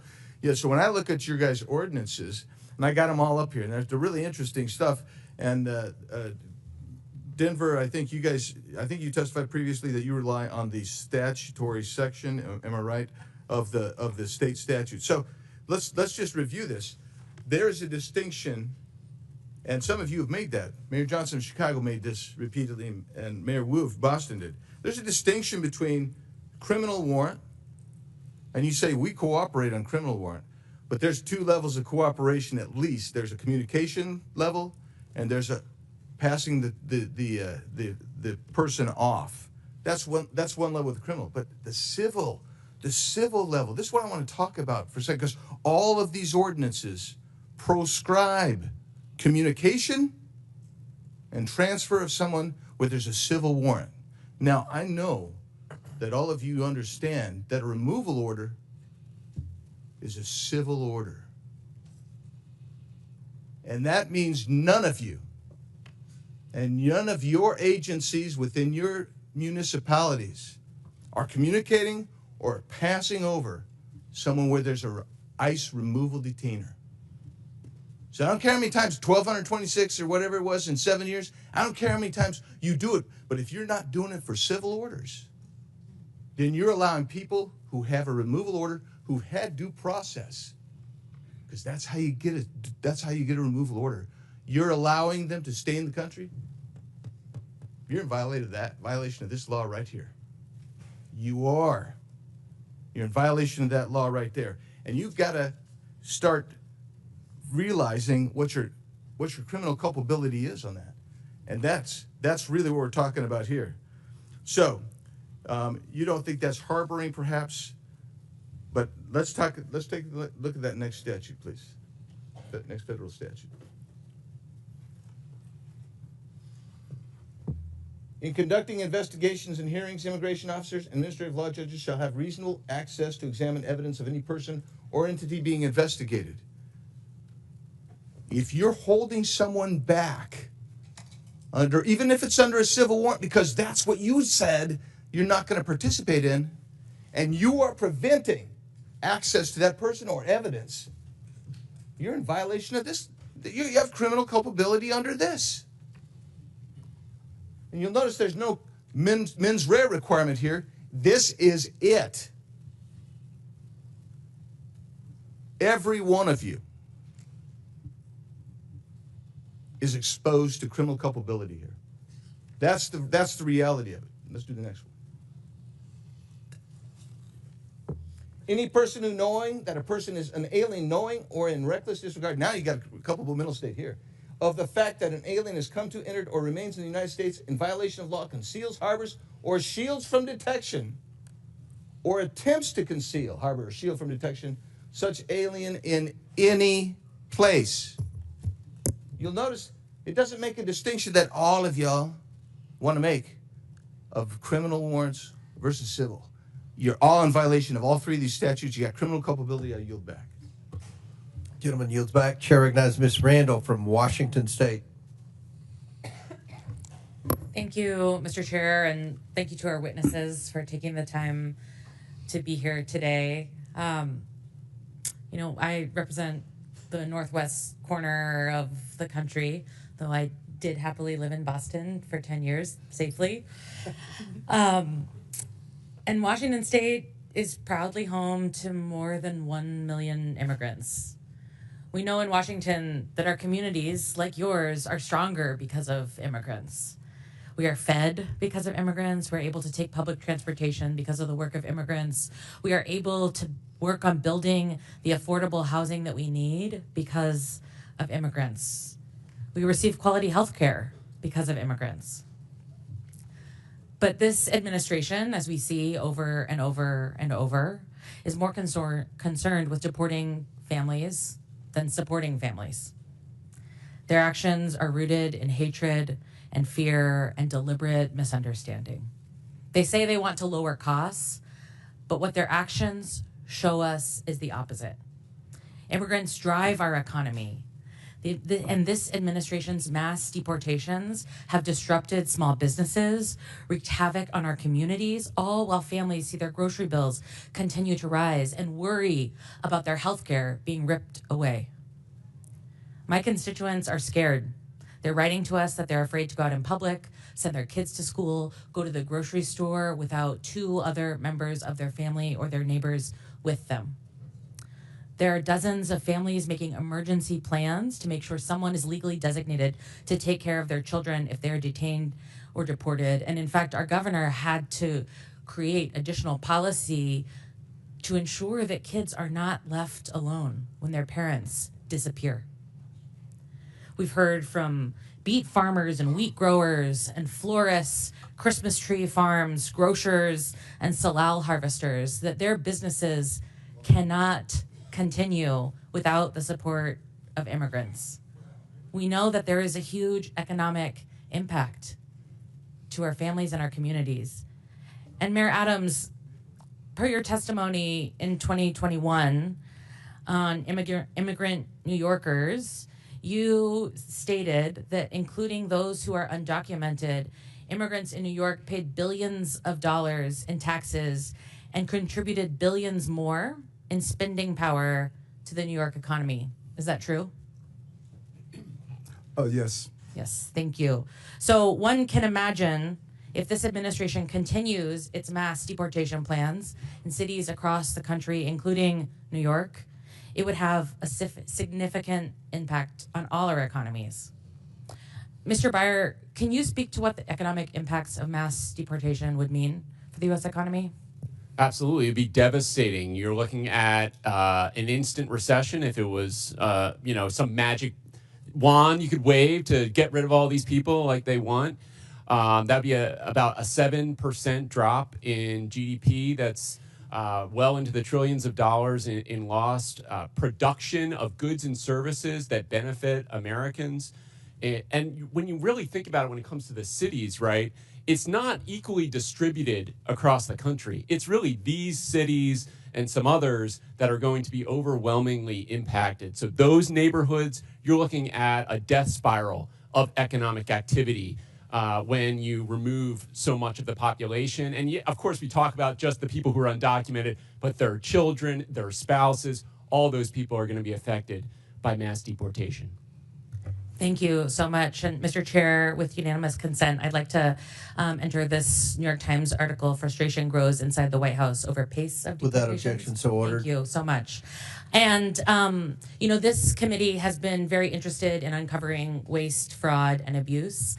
And I'd like to draw our attention to the ASMR deportation flight that the administration touted on their official social media channels. While previous flights, deportation flights, cost for about 10.5 hours, $47,000. This military flight that was commandeered from its mission of national security to take folks who were in detention centers already to a stopover in Guantanamo cost us $299,250 for the same flight. My folks in my community who are stationed at Joint Base Lewis McChord are being diverted from their essential missions to go to Guantanamo to be layover stewardesses for this this plan that's just for clicks. It's just to continue to stir up media. It's just to deliver on a promise that the president made and that he's worried that he will be accused of letting his base down if he doesn't carry out. Thank you. Chair recognizes Ms. Mace from South Carolina. Thank you, Mr. Chairman. All of the mayors here today are actively working to harm the American people you represent. You all have blood on your hands. I'm going to ask a series of yes or no questions today, and I would like to remind all of you, you are under oath. I only want a yes or no to my questions. My first question, do you acknowledge breaking into our country is a crime? Mayor Adams, yes or no? Do you acknowledge breaking into our country is a crime? I acknowledge. Yes or no? I acknowledge. Okay, Honorable Johnson, he's not going to answer the question. Yes or no? Is breaking into our country against the law? Yes or no? Depends how you cross the border. Okay, Mayor Johnson, yes or no? Comprehensive immigration that's reform not an answer. policies Mayor are what's Wu? necessary in Mayor this Wu, moment. do you have a better answer than these gentlemen before you? Yes or no? Yes. Okay, do you believe it's acceptable for illegals who commit heinous crimes be released back into the public instead of being detained and deported? Mayor Adams, yes or no? Anyone break a crime? Yes or no? This is not hard. Yes or no? Anyone that break a crime should be detained. Okay, Mayor, yes or no? They should be deported. Okay, Mayor. Any individual that Yes or causes no? harm Yes or and no? breaks Okay, the law Mayor Wu? should be held accountable. This is why you have 6% approval rating, because you suck at answering questions. Mayor Wu? Yes or no? Anyone who's a public safety threat should be prosecuted. All right, I have my next question. When an illegal alien rapes a woman, do you believe you're on the right side of history? Mayor Adams, yes or no? Can we say that question again? Okay, Mayor Johnston. When an illegal alien rapes a woman, do you believe you're on the right side of history? Yes or no? I will charge and prosecute them. Yes or no? Okay, well, okay. You said you would go to jail, didn't you? I will For charge harboring and illegal prosecute aliens or something, Mayor Johnson? Could you repeat your question, please? When an illegal alien rapes a woman, do you believe you're on the right side of history? Could you clarify that question? Okay, Mayor Wu, yes or no? No, rape is obviously horrible. Why are you letting rapists back out onto the streets of Boston? That is not true. That is not what's happening in when Boston. When an illegal alien molests a kid, molests an underage kid, do you pat yourself on the back for being compassionate? Mayor Adams? It's despicable and he should be arrested. Mayor Johnson? I prosecute folks that commit crimes like that. You guys let them out on the streets. Mayor Johnson? We arrest violent criminals in the city of Chicago. Mayor Wu? We investigate, arrest, and prosecute. You guys don't sound very confident today. Would your city honor an ICE detainer on an illegal alien who rapes kids if one was issued today? Mayor Adams? Yes or no? In conformance with law, we will honor detainers. Mayor Johnson? If there's a criminal warrant, we'll help them pick them up. If there's no criminal warrant, we'll honor a notification request. Mayor Johnson? Criminal warrants, we always cooperate with federal agents with a criminal warrant. Mayor Wu? Get a criminal warrant, we will enforce. A criminal warrant. I'm talking about an ICE detainer on an individual who's here illegal who rapes kids. Do you all hate Donald Trump more than you love your country? Mayor Adams? I respect my president. I respect my Yes or country, no? and I You're having the respect hardest time my today. Senate. Mayor Johnston? I love my country. Yes or no? I love my country. Okay. Mayor Johnson? As a son of a pastor, I love everyone and this country. Mayor Will? I love my country and my city. Do you all, are you all willing to go to jail for violating federal law? Mayor Adams? I'm not going to violate federal law, so I don't have to worry about that. Mayor Johnston? We don't violate federal law either. You don't violate federal law. We do not violate federal Is it law. violating federal law if you don't honor detainer requests from ICE? Absolutely not. In fact, the statute Congressman Biggs shared, we explicitly follow. The statute says you cannot prohibit city employees from sharing information about someone's status with the government. We do not prohibit that. Do you love illegal aliens more than you love your fellow countrymen? I love all the residents of the city and county. Mayor Johnston, are you willing to go to jail for violating federal law? The city of Chicago complies with all laws. Oh, I highly doubt that. Mayor Wu? We are not violating federal law. Mayor Wu, I have a last couple questions for you. Do you believe that ICE arresting a child rapist, quote, threatens everyone's safety, end quote? Yes or no? No. Does ICE arresting a murderous MS-13 gang member threaten everyone's safety? Yes or no? No. I would like to hold up this quote of you where you say ICE's efforts actually threaten the safety of everyone, end quote. Boston Mayor Michelle Wu. You're a hypocrite. Thank you, Mr. Chairman, and I yield back. Chair recognizes Mr. Chairman, I have unanimous consent Subramanian. request. Mr. Chairman, I have unanimous consent request. Proceed. I'd like to seek unanimous consent to enter into the record this article, and I'll do this as a survivor of sexual violence myself. This is from Courts, March 2018. Without objection, so ordered. Data from Texas shows that U.S.-born Without objection, so ordered. We've put it in the record. I have an internet. You have what? Mr. Chair, can I have several articles. I need to enter them. Let me just go ahead with what the articles are. What they speak to. What's the next article? Let me proceed. Data from Texas shows that U.S.-born Americans that is commit not- more rape Presley, and murder than immigrants. Listen, this trend of you Data all from trying to get Texas thrown out of shows committees that so you can get on US-born MSNBC Americans is going to commit end. more We're not rape. going to put up with it. This is Chair my recognizes procedural Mr. right as a Subramanian. member of this committee You can to go. enter You documents can go with into the Mr. record. Frost and Mr. I'm Green. reclaiming my time. That's you what do you not want. get to No. dictate Miss Presley, how I've been I very. recite the I have articles been very for the accommodating record. to you, Mr. Subramanian. And I take particular umbrage as a survivor of sexual violence. Go. I will enter into Order. the record. This is my right. Thank you. No. It is Mr. Subramanian. Mr. Chair. Yo, you know the process of unanimous consent. You are not I have recognized. several articles to enter into the record. Mr. Subramanian, if you don't go, we're going to recognize Mr. Timmons. Thank you, Mr. Chair. I just wanted to bring up a bill that's going to be before the floor, H.R. 32, a bill that would basically take away federal grants if the administration thinks you are a, quote, sanctuary city, which, by the way, isn't even very well defined. I'm not even sure from reading the bill whether your cities are even sanctuary cities to begin with. I think that's why that question may have been difficult for you to answer. But I think what's been very interesting to hear is how well you've been able to integrate and welcome immigrants into your communities, into your city's economies, and making the best out of a difficult situation. I find that very impressive.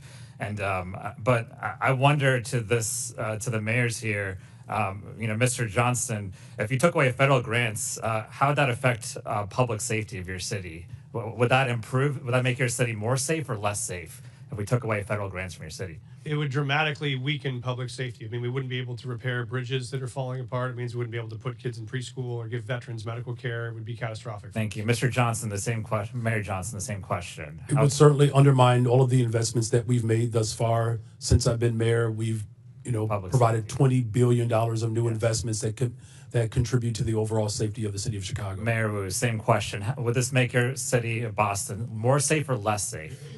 Withdrawing federal funds would make us less safe. Education makes us more safe. Housing makes us more safe, and we rely on those funds. And how did, let's take Mayor Johnson, how did many of the immigrants come to your city? You mentioned they came from Texas, is that right? That's correct, Congressman. They came on buses sent from Texas, mostly from El Paso. I feel like we have the wrong people in the room today. We have mayors of cities that are trying to do their best with the situation that they have. And then we have governors in Texas and Florida who are busing folks up to your cities. And so you're trying to make the best out of this situation.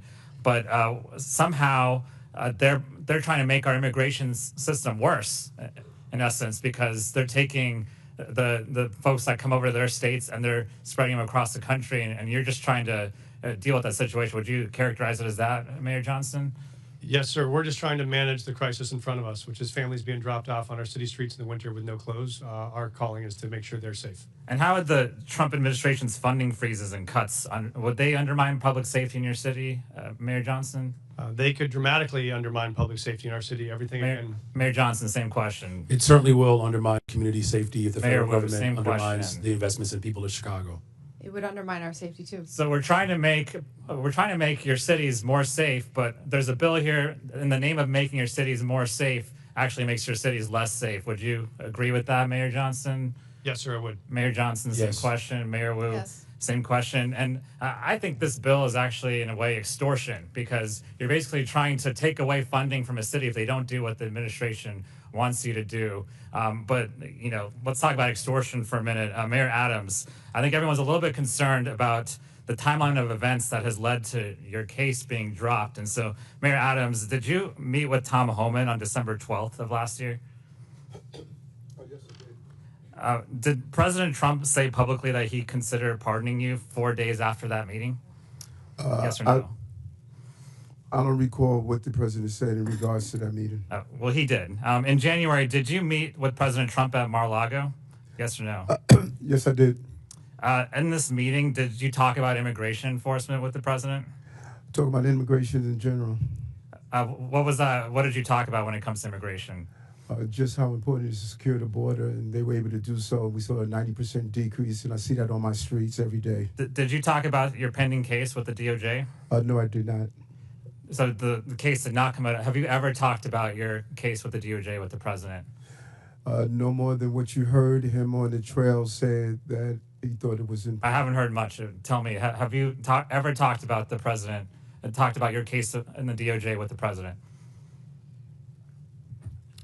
Yeah, as I indicated previously, I'm going to say it again. This case is in front of Judge Ho, and out of deference to him. Have you ever talked about your case with anyone in the Trump administration? I'm going to say this again. This case is in front of Judge Ho, and out of deference to Judge Ho, he is going to determine the outcome of this case.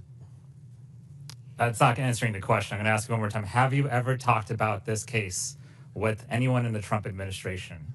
This case is in front of Judge Ho, and out of deference to Judge Ho is going to decide the outcome of this case. I think Mayor Adams is not answering the question because he probably has. And I think there's a pretty clear timeline here that indicates that a case is being dropped in the name of trying to appease the president, who seems to be okay with what's going on. And so we can talk about the policy, but I think there's a bigger problem here of public extortion and almost an endorsement of this extortion, and it's becoming the norm for this administration. I yield back. Chair recognizes Mr. Timmons from South Carolina. Mr. Chairman, before you do, I have a unanimous consent request, please.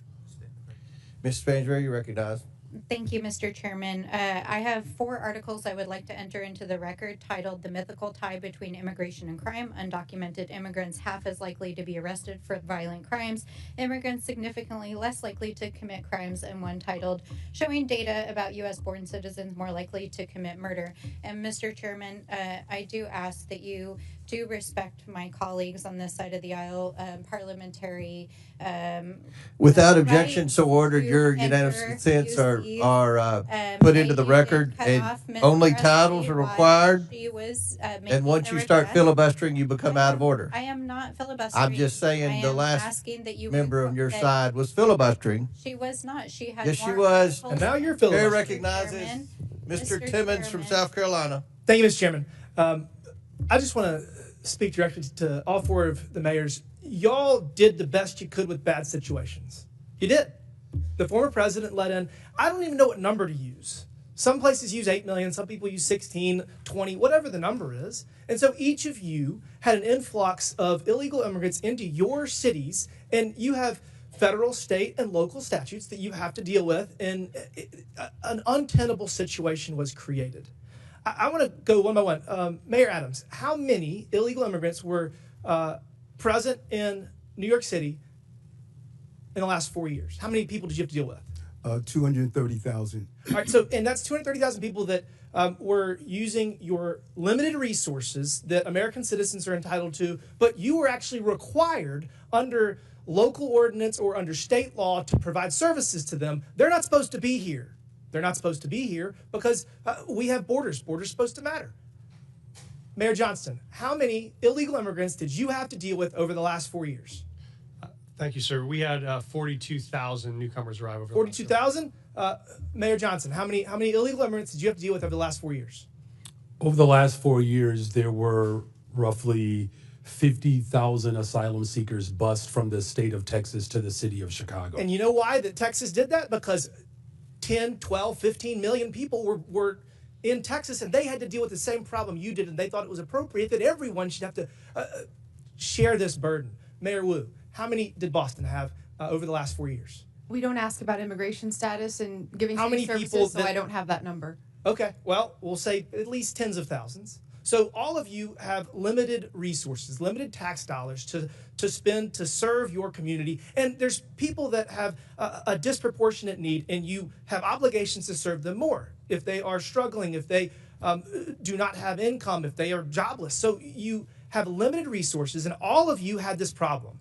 And we've been saying for the last 4 years that this is all because Joe Biden and his policies were allowing lawlessness at our southern border, which allowed millions of people into this country.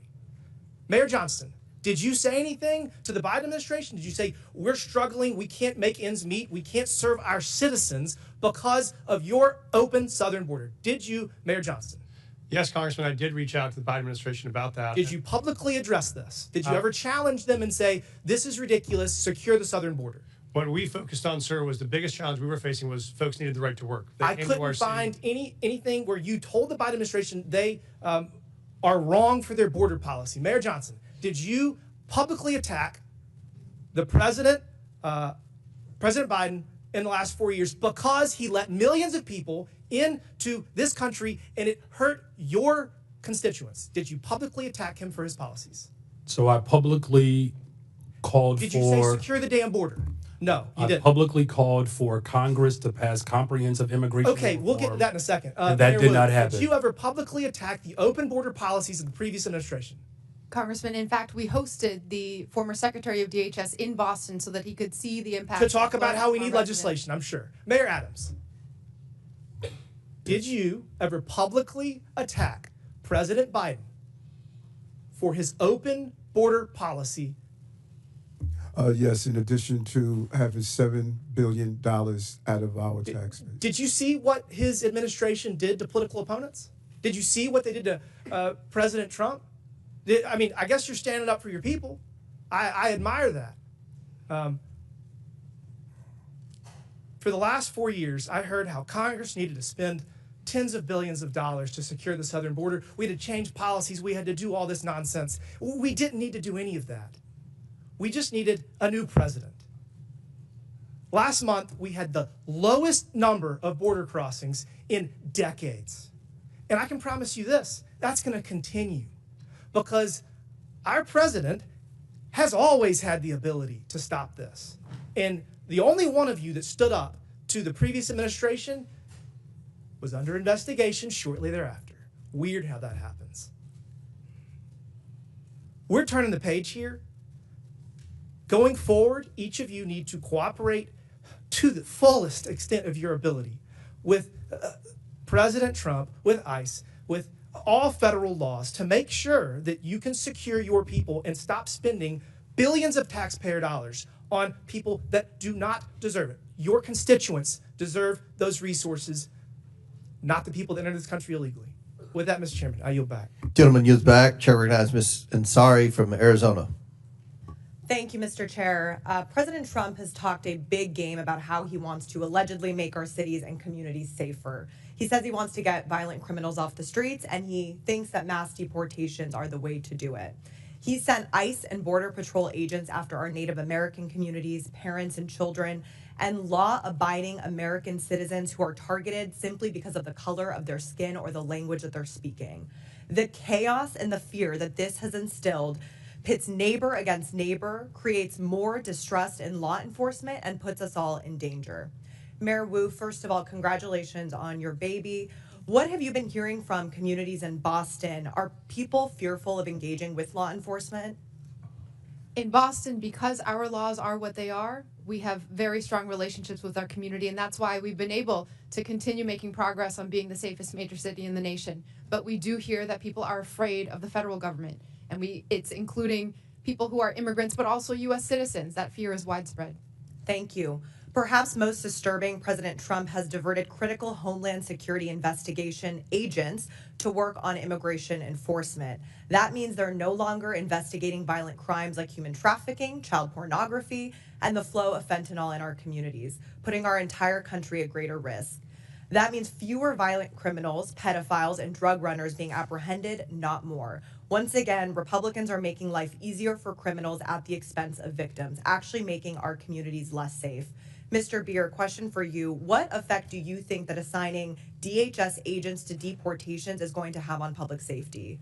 Well, it's an extremely negative effect, and it's not just limited to DHS. He's pulling in FBI, ATF, DEA. They're all being diverted off their primary missions to crack down on criminal gangs and criminal organizations in the United States. So it's not just DHS, it's every criminal agency in the United States government is being diverted to mass deportation right now.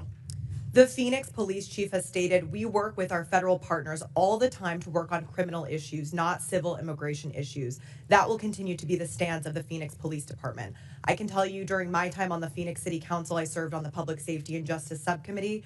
I heard constantly from our police force that they are understaffed and need to focus their resources on violent crime. But President Trump has also tried to force municipalities to divert their law enforcement personnel to aid in mass deportations.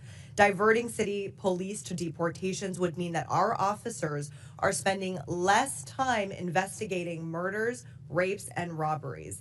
Now, I want to shift to the economy. Mayor Wu, would you agree that local leaders and public safety officials who hear directly from constituents about public safety know better what your city needs to focus on than the White House does? And also, are you worried about ICE raids and the impact that it will have for businesses and economic prosperity? Yes, our local community knows best, and we can tell you in Boston, over our history, it has not been the word of presidents or kings or presidents who think they are kings that set what happens. It is our residents. And Mr. Beer, can you tell us more on what the economic impacts like food prices and housing costs of mass deportations would be and how this could affect a city like Phoenix? About half the cost of the fruits and vegetables on your in your grocery store is coming from the labor of immigrants and other workers at our farms. So it's an extremely important component of our agricultural production in the United States. If you look at where these people have gone, they have gone into the sectors where there is no work visa. There is no legal immigration option for employers to hire in these sectors. That is why we had so many people come, because of the labor needs of the United States. Thank you so much. I truly want to thank the mayors for being here and taking on these ridiculous attacks on our local officials. You know what is best for your communities and the people that you represent. You know better than Donald Trump. You know better than Tom Homan. You know better than Stephen Miller. So thank you so much. And finally, I'd like to request unanimous consent to enter into the record, first, a report published by the American Immigration Council titled Mass Deportation, Devastating Cost to America, Its Budget, and the Economy. And second, a Center for American Progress report titled Trump's Rash Immigration Actions, Place Cruelty and Spectacle Above Security. Without objection, so ordered. Thank you. I yield back to the ranking member. Chair recognizes Mr. Donalds from Florida. Thank you, Chairman. This is my third term on the Oversight Committee. We've been talking about illegal immigration and oversight the entire time.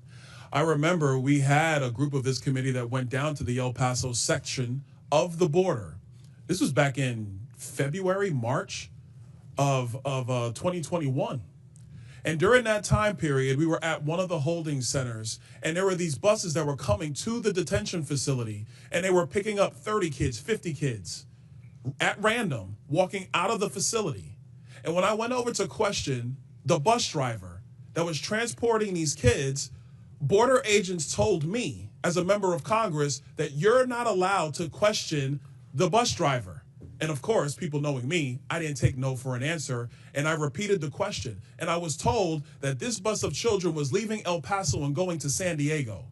And so what was occurring under the Biden administration is that they were busing unaccompanied minors all across the United States for one reason and one reason only. And that was because they did not want the press to see the pictures of kids in cages. They did not want to see our borders being overrun. They wanted to disperse that problem all through the United States. That is the reckless history of illegal immigration under Joe Biden and the Democrat Party.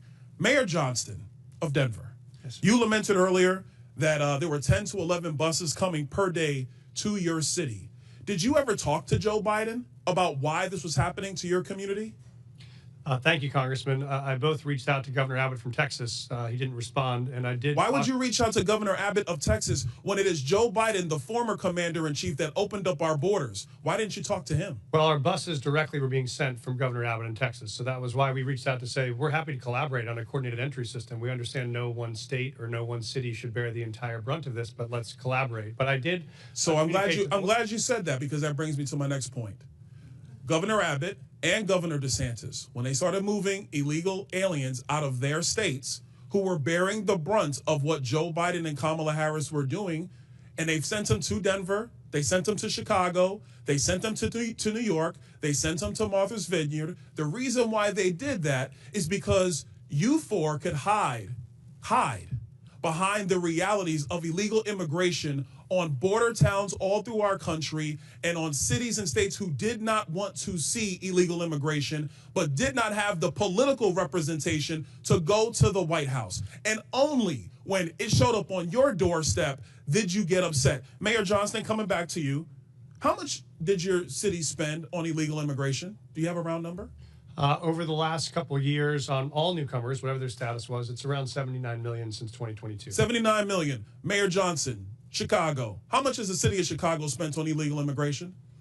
If you're referring to the 2022 up to 2024 of the buses coming from Texas, roughly the same percentage of the state of Texas, about 1% of our overall budget. What is that? Because we don't have the city's budget in front of me. Numbers. It's 1%, and if you want the actual calculation, we can make sure someone... You're the mayor. You don't have the math in front of you? It's 1% of the overall budget over the last 4 years. That's why you're a failing which mayor. is the Mayor same Adams, number that how was much did the sent from city of us New from York the actually state spend of on Texas. illegal immigration? Mayor Johnson, I already asked you. You don't have a hard number. And if you don't have a hard number, you're not running your city well. Mayor Adams, how much did the city of New York actually spend on illegal immigration? $6.9 billion of taxpayers' dollars. $6.9 billion of taxpayer money on a problem that was fostered on the American people. Mayor Wu, in the city of Boston, how much did you spend? We don't ask about immigration status and delivering city You don't services, ask so we about how don't much have money that the city number. of Boston has spent on illegal immigration? We Are you don't out of your distinguish mind? between immigration status. Do you as manage part your of our budget city or not, policies. Mayor Wu? That is how we keep Mayor our city Wu, safe. do you manage we your have budget the or not? numbers to prove it. I manage my budget. I have a AAA bond rating dating back 10 years. So for to the city of Boston, budget. just understand that your mayor does not care how much of your resources she has spent on people who are not citizens The city of of Boston the city of is Boston. sick of having I'm people reclaiming my outside time. Boston Mr. telling Bear, us what Mr. we Bear, I need. have a question for you because I understand Cato's perspective when it comes to illegal immigration. I understand that the Cato Institute for a long time has had a standard of actually having open immigration into the United States. Generally speaking, I don't want to get into specifics. We support legal immigration. We want immigration to be legal. Let me ask you this question, because one of the great libertarians of the modern era, Milton Friedman, famously said, you can either have open borders or a welfare state, but you have to choose. Mr. Beer, what do you choose? Milton Friedman said he wanted to allow illegal immigration to continue. I disagree with Milton Friedman's position on that. We should have legal immigration and build a wall around the welfare state, not around the country. That's in the best interest of taxpayers. And I would argue that under the current system where you have sanctuary cities popping up, it is not possible to build that wall. So America has to choose. Mr. Beer, you're done. America has to choose between securing our nation or protecting the taxpayer. I choose secure the nation. I yield back. Gentleman yields back. Chair recognizes Mr. Bell from Missouri. Thank you, Mr. Chair. In the 80s, there was the war on drugs. That didn't go so well. We essentially created classes of criminals for people, citizens, who just needed help. And I won't recount that entire history, but I don't think that we realized the error of our ways until it impacted more affluent communities, particularly with the opioid epidemic. And so now Republicans have began a new campaign, a war on immigrants. And while Republicans and Democrats both recognize the need to strengthen our borders, instead of sitting down and actually fixing the border situation, as has been alluded to, or actually we did that, but then after supporting it, Republicans voted against it after their boss told them not to, which really would have been a win for the American people. So as a former prosecutor, I recognize policing and community relationships go hand in hand. You have to have them in order to be effective with law enforcement. And to get bad people off the streets who are not going to commit a crime in front of a police officer, oftentimes it's our people in our communities who can help get those people off the street by sharing and cooperating with law enforcement. But that starts with trust and understanding. As a former prosecutor, limited resources. We have to be considerate of how we utilize those resources. And so my first question, Mr. Byron, I'm going to go quick because I want to try to get to y'all. Why will requiring a local police department to honor extrajudicial ICE detainers or risk losing federal funding make our cities less safe? Well, you're taking resources away from whatever the higher priority is. So if you're talking about carrying out mass deportation and having state and local police detain people who are not public safety threats, then you're talking about in New York City, they're spending $1,500 a day on a bed. So that's $1,500 taken away from other public safety priorities. And Mayor Wu, and congratulations again as well. And first, you're welcome for St. Louis born and bred Jason Tatum. You're welcome. Thank you. Thank you. Why is it in Boston's best interest to make sure people who are experiencing domestic violence or are victims of violent crime feel comfortable coming forward to law enforcement with the knowledge that local police are not reporting them to ICE? We need those who have information. We need those who are victims and survivors of crime to know that they can come forward and get the help that they need. And when that happens, we keep everyone safer. Absolutely. And many law enforcement agencies have articulated that their primary responsibility is to keep communities safe by focusing on violent crime and public safety threats. However, deputizing requires officers to take on federal immigration duties, diverting resources and personnel from their core mission. So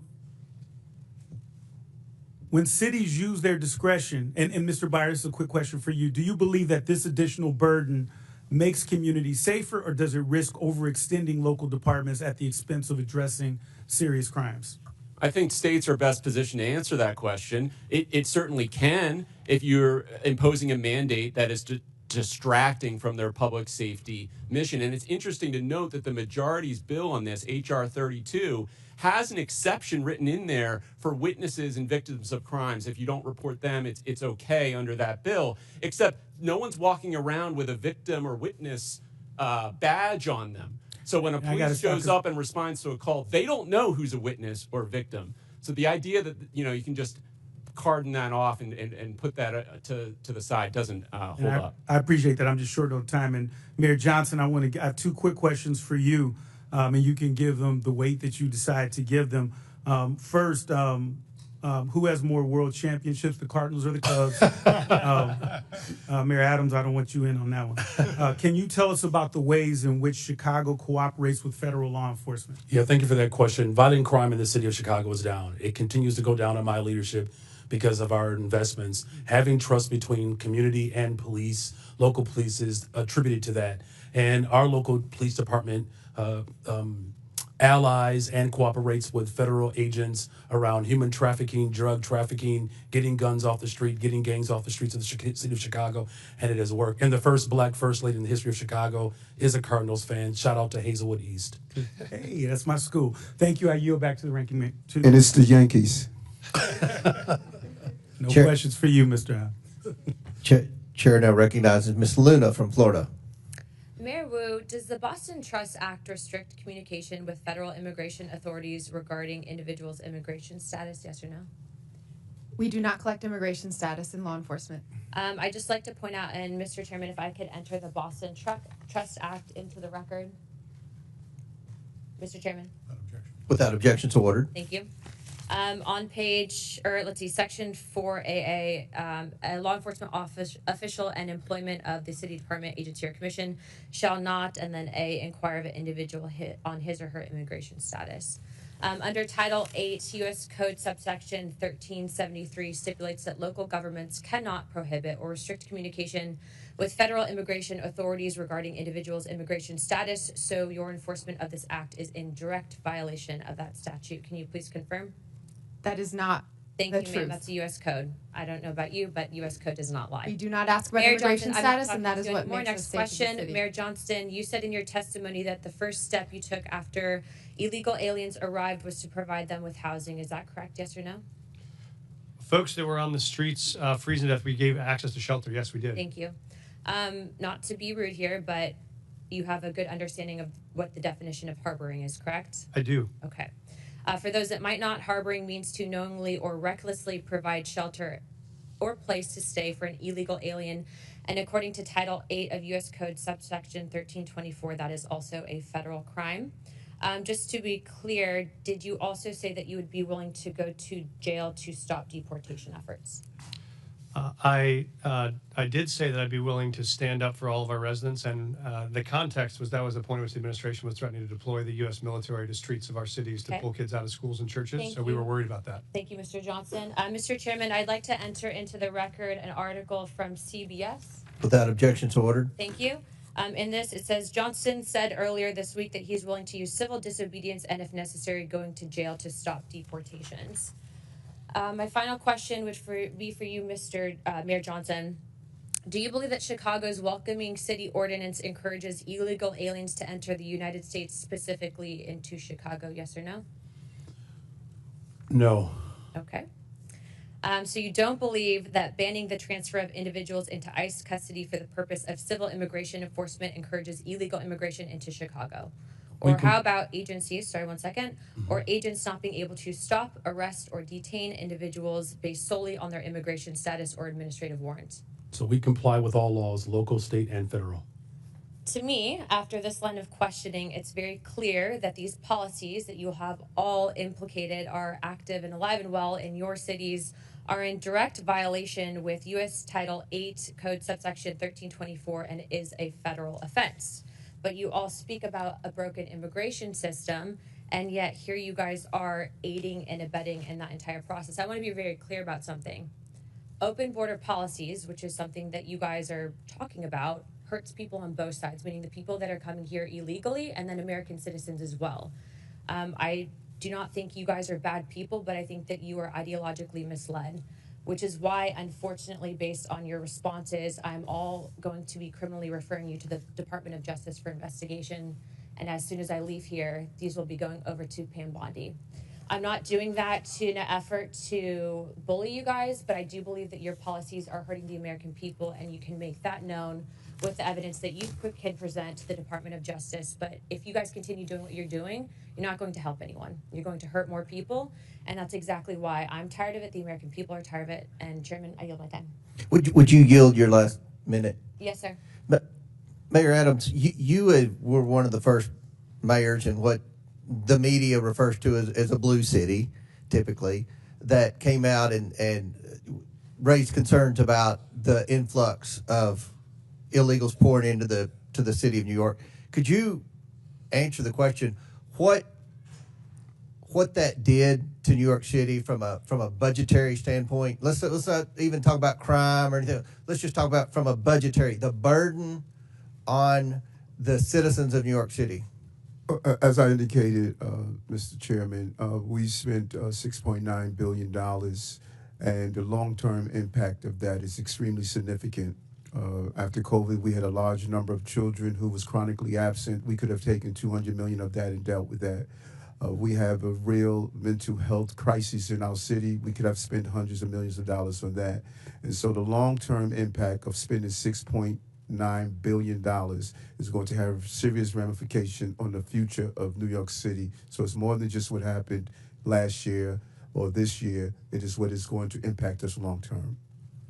And I think that's one of the purposes of this hearing, to talk about the consequences from cities that have huge illegal alien populations. So Chair now recognizes Ms. Presley from Massachusetts.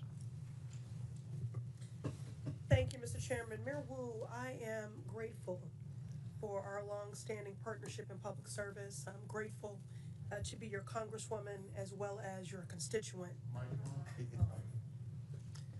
Can I get that time back? All right. Again, grateful for our long-standing partnership in public service, grateful to be your congresswoman, and grateful to be your constituent. It's clear my colleagues across the aisle didn't do their homework, because the fears and division they're trying to project onto Boston are really the stuff of Fox News fever dreams.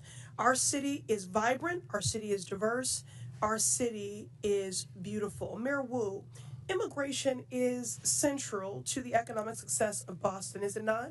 Absolutely. All of our key industries, whether it's healthcare, life sciences, higher education, financial services, everything that we do depends on immigrant residents and the contributions that they make. Thank you, Mayor. Well, immigration defines Boston. For generations, our city has been shaped by people who have endured incredible hardships to arrive at our shores seeking a better life. They drove taxis, opened restaurants, studied at our schools, built homes, repaired our roads and bridges, cared for patients, cleaned offices, built businesses, provided essential early education and childcare for our babies. There is no doubt immigration is essential to the success of Boston, but there is in fact a dark threat looming over this great city. That threat is the racist and xenophobic anti-immigrant policies coming from this Trump White House. Mr. Chair, I ask unanimous consent to enter into the record this Boston Globe article titled, "They're Going to Deport Us. Trump's immigration policies prompt some children to skip school." Without objection, so ordered. Mayor Wu, I've been speaking to principals and educators in Boston at various roundtables and town halls that I've convened, and the stories are heartbreaking. Elementary school children are crying in their teachers' arms, fearful that they're going to lose their parents to cruel and unjust deportation raids. Mayor Wu, last week I met with an esteemed doctor from a local Boston hospital who reported that follow-up appointments in her clinic have seen a 200% spike in no-shows and cancellations. Her assessment, her patients are missing critical care like dialysis, prenatal care, and chemotherapy because of a fear of immigration raids in our hospitals and healthcare settings. Mayor Wu, do you agree with this healthcare provider? Absolutely. We hear it from our shared constituents. People are afraid, and that is having huge impact on their daily lives when they're just trying to do right and be a good example for their kids as they pursue the American dream. Mr. Chair, I ask unanimous consent to enter into the record this article titled Fearful Amid ICE Crackdown, Some Immigrants Are Skipping Healthcare. Without objection, so ordered. So here we have a man who thinks he is king, screaming anti-immigrant slurs from the Oval Office and what it has done to make Boston safer. Nothing, not a thing. But it has traumatized our kids, cost our elders their dialysis, delayed cancer patients' chemotherapy, and struck fear into the heart of hardworking people who not only contribute immensely to our city and our community, but whose labor and contributions are also essential to the very functions of daily life in our great city. The members of this committee would be well served by learning from our esteemed mayor, but a teach-in is not the charge of this committee. Remind my colleagues, this committee's purpose is oversight. The only person who has something to answer for is Donald Trump. He is single-handedly decimating decades of economic progress, vilifying our immigrant neighbors, and disregarding the Constitution and basic decency daily. This man points to our most vulnerable, scapegoats them for every hardship, while he himself is actually the source of the hardship that the American people are experiencing. My colleagues don't really care about criminality. If you really cared about criminality, you would do something about Elon Musk's power grab, stealing our data. You would do something about efforts to defund the National Institutes of Health cancer research. If you really cared about criminality, you would do something about people that want to rob our babies of food. Make it make sense. My Republican colleagues across the aisle believe a 6-year-old from El Salvador who wants to go to school and a mom who fled violence in Haiti are the reason that the cost of eggs are too damn high. And your housing and gas will follow suit shortly because of these Donald Trump tariffs. The shameful Republican ripoff slashing away at basic government services to line the pockets of Donald Trump's buddies so they can buy toy yachts and rocket ships. It is a shame and a sham. America has a problem, and it is Donald Trump. And if my colleagues really cared about criminality, they would do something about him. I'm grateful that the people of Boston and my mayor stand with their neighbors from every walk of life. I yield back. Chair recognizes Mr. Gill from Texas. Thank you, Mr. Chairman, for holding this hearing on such an important topic. Mayor Johnson, I want to start with you. One of your first actions as mayor was establishing a deputy mayor for immigrant, migrant, and refugee rights. I want to ask you a series of questions. If you could answer with a yes or no answer, that'd be great. First of all, do you support allowing illegal aliens to obtain driver's licenses? Just yes or no? So the city of Chicago has been a welcoming city for over 40 years. I'll take that as a yes. Next question. And that's the policy that we will hold to. Do you support tax dollars subsidizing or paying for the health care of illegal aliens? I support investments in all residents of the people of Chicago, and that's what I do. That's a yes as well. Do you support free or reduced college for illegal aliens? Again, I support the investments of all residents of the people of Chicago. That is a yes. Next question. Do you support allowing non-citizens to vote in local elections? Again, I'm not over the jurisdiction of that type of law, but again, I'm committed to investing in all residents of the people of Chicago. I'll take that as a yes. I've got an article from the Chicago Sun-Times, and I'll quote here briefly. Johnson proposed, among other things, that all residents, regardless of citizenship status, be able to vote for Chicago Board of Education members. Next question. Your website states, and this is your campaign website, quote, "I will not stop fighting until abortion access is completely secure for people all over the country," end quote. Yes or no, do you support taxpayer-funded abortions for illegal aliens? I support the reproductive rights of all people, all women. That is a yes as well. Your mayoral transition website mentions support for creating a Chicago Board of Education non-citizen advisory board. Again, yes or no, do you support appointing non-citizens to government advisory boards? I was invited here today to discuss welcoming yes cities. or no? I was invited here to discuss welcoming This cities. is a yes or no If you're question. interested in asking me You're not questions gonna about the filibuster. welcoming I'll city, take that as a I'm yes. happy to We're gonna answer move those on. questions. No, we're going to move on.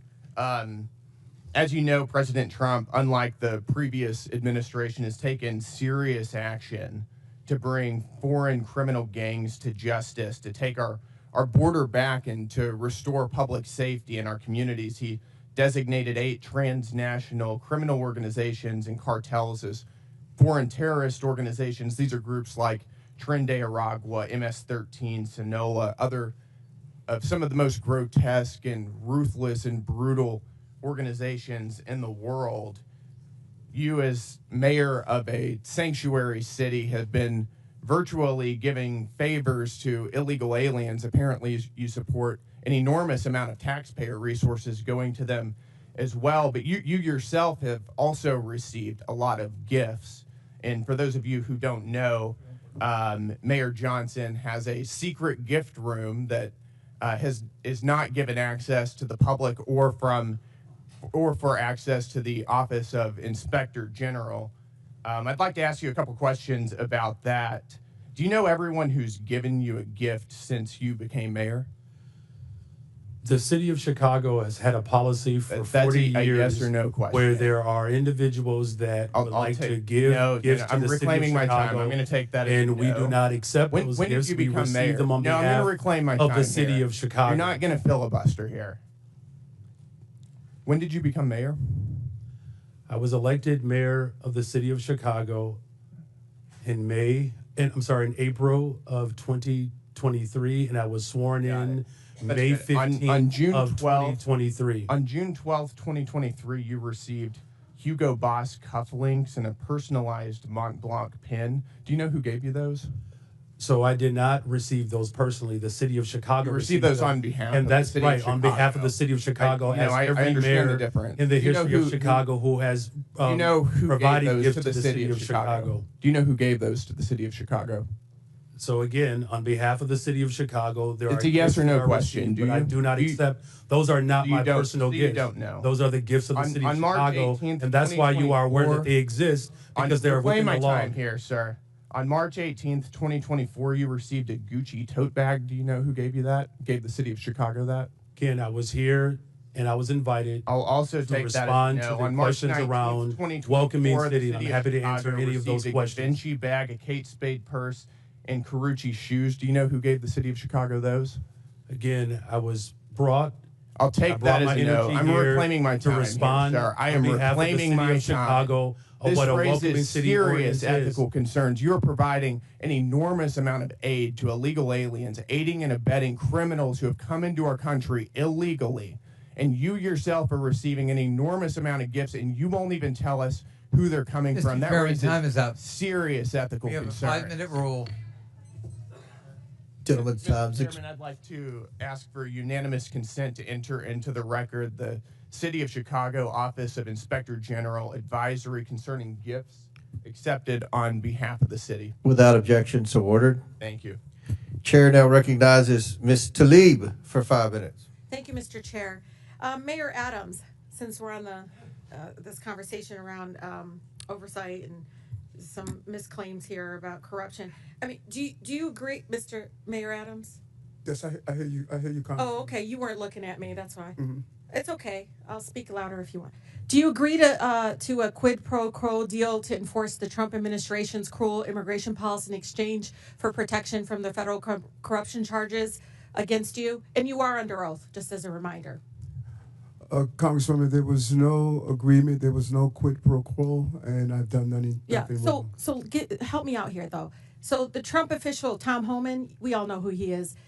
He said, quote, I'm quoting him, "If he doesn't come through, I'll be in his office, up his butt," sorry, Chairman, saying where the hell is the agreement we came to, end of quote. You're accusing the Trump administration for lying? Or, did they lie? What agreement did they're lying then? Mr. Homeland and I both agree we will fight dangerous criminals, and we've never had any conversation about my case. Okay. So Mayor Johnson and Johnson and Wu, I'm sorry, I can't get the that. You can just call it Chicago and Denver. There you go. This is really important, you know, as a child of immigrants, and I think many of my colleagues on that side of the aisle have beautiful, diverse communities as well. And one of the things that I know happens when we try to have local law enforcement and local city officials. I mean, they even want treasury folks that work for our city treasury asking people for immigration status. That's what they would prefer. You know, is that racial profiling?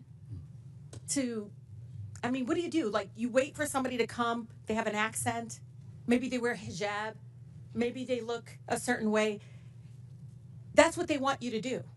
That's what they're asking you to do, by the way. They want you all to basically do the job of what the federal government should be doing in regards to passing really comprehensive immigration reform, so families are not separated. Because right now, all they want to do is continue to talk about enforcement. Guess what? The last 20 years, it didn't work, did it?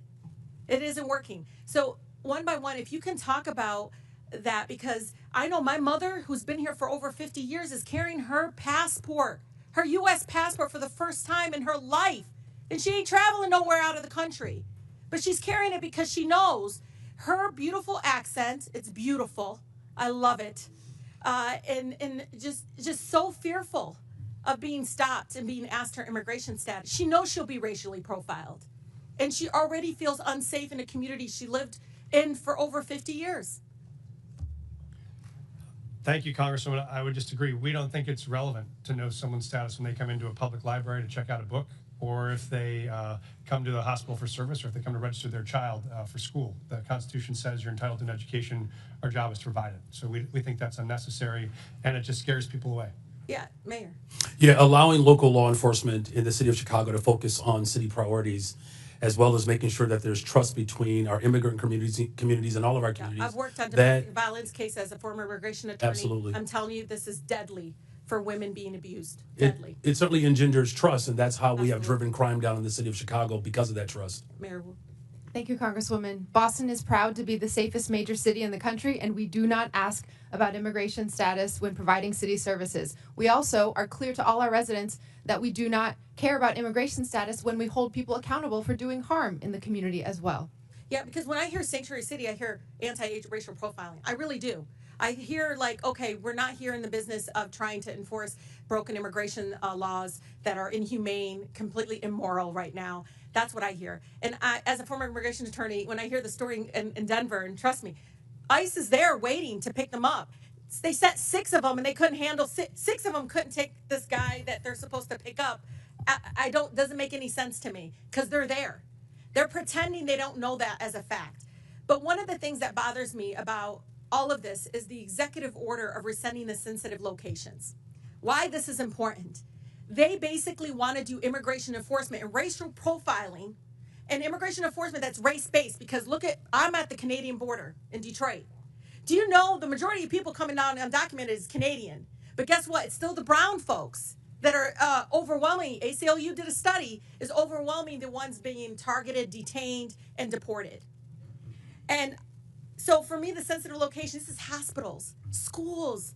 You know, this is like funerals. This was all a policy in place to protect us from having our communities over policed and militarized. Can you talk about the impact of that? And I have 22 more seconds because he went over 22 more seconds. He spoke over him.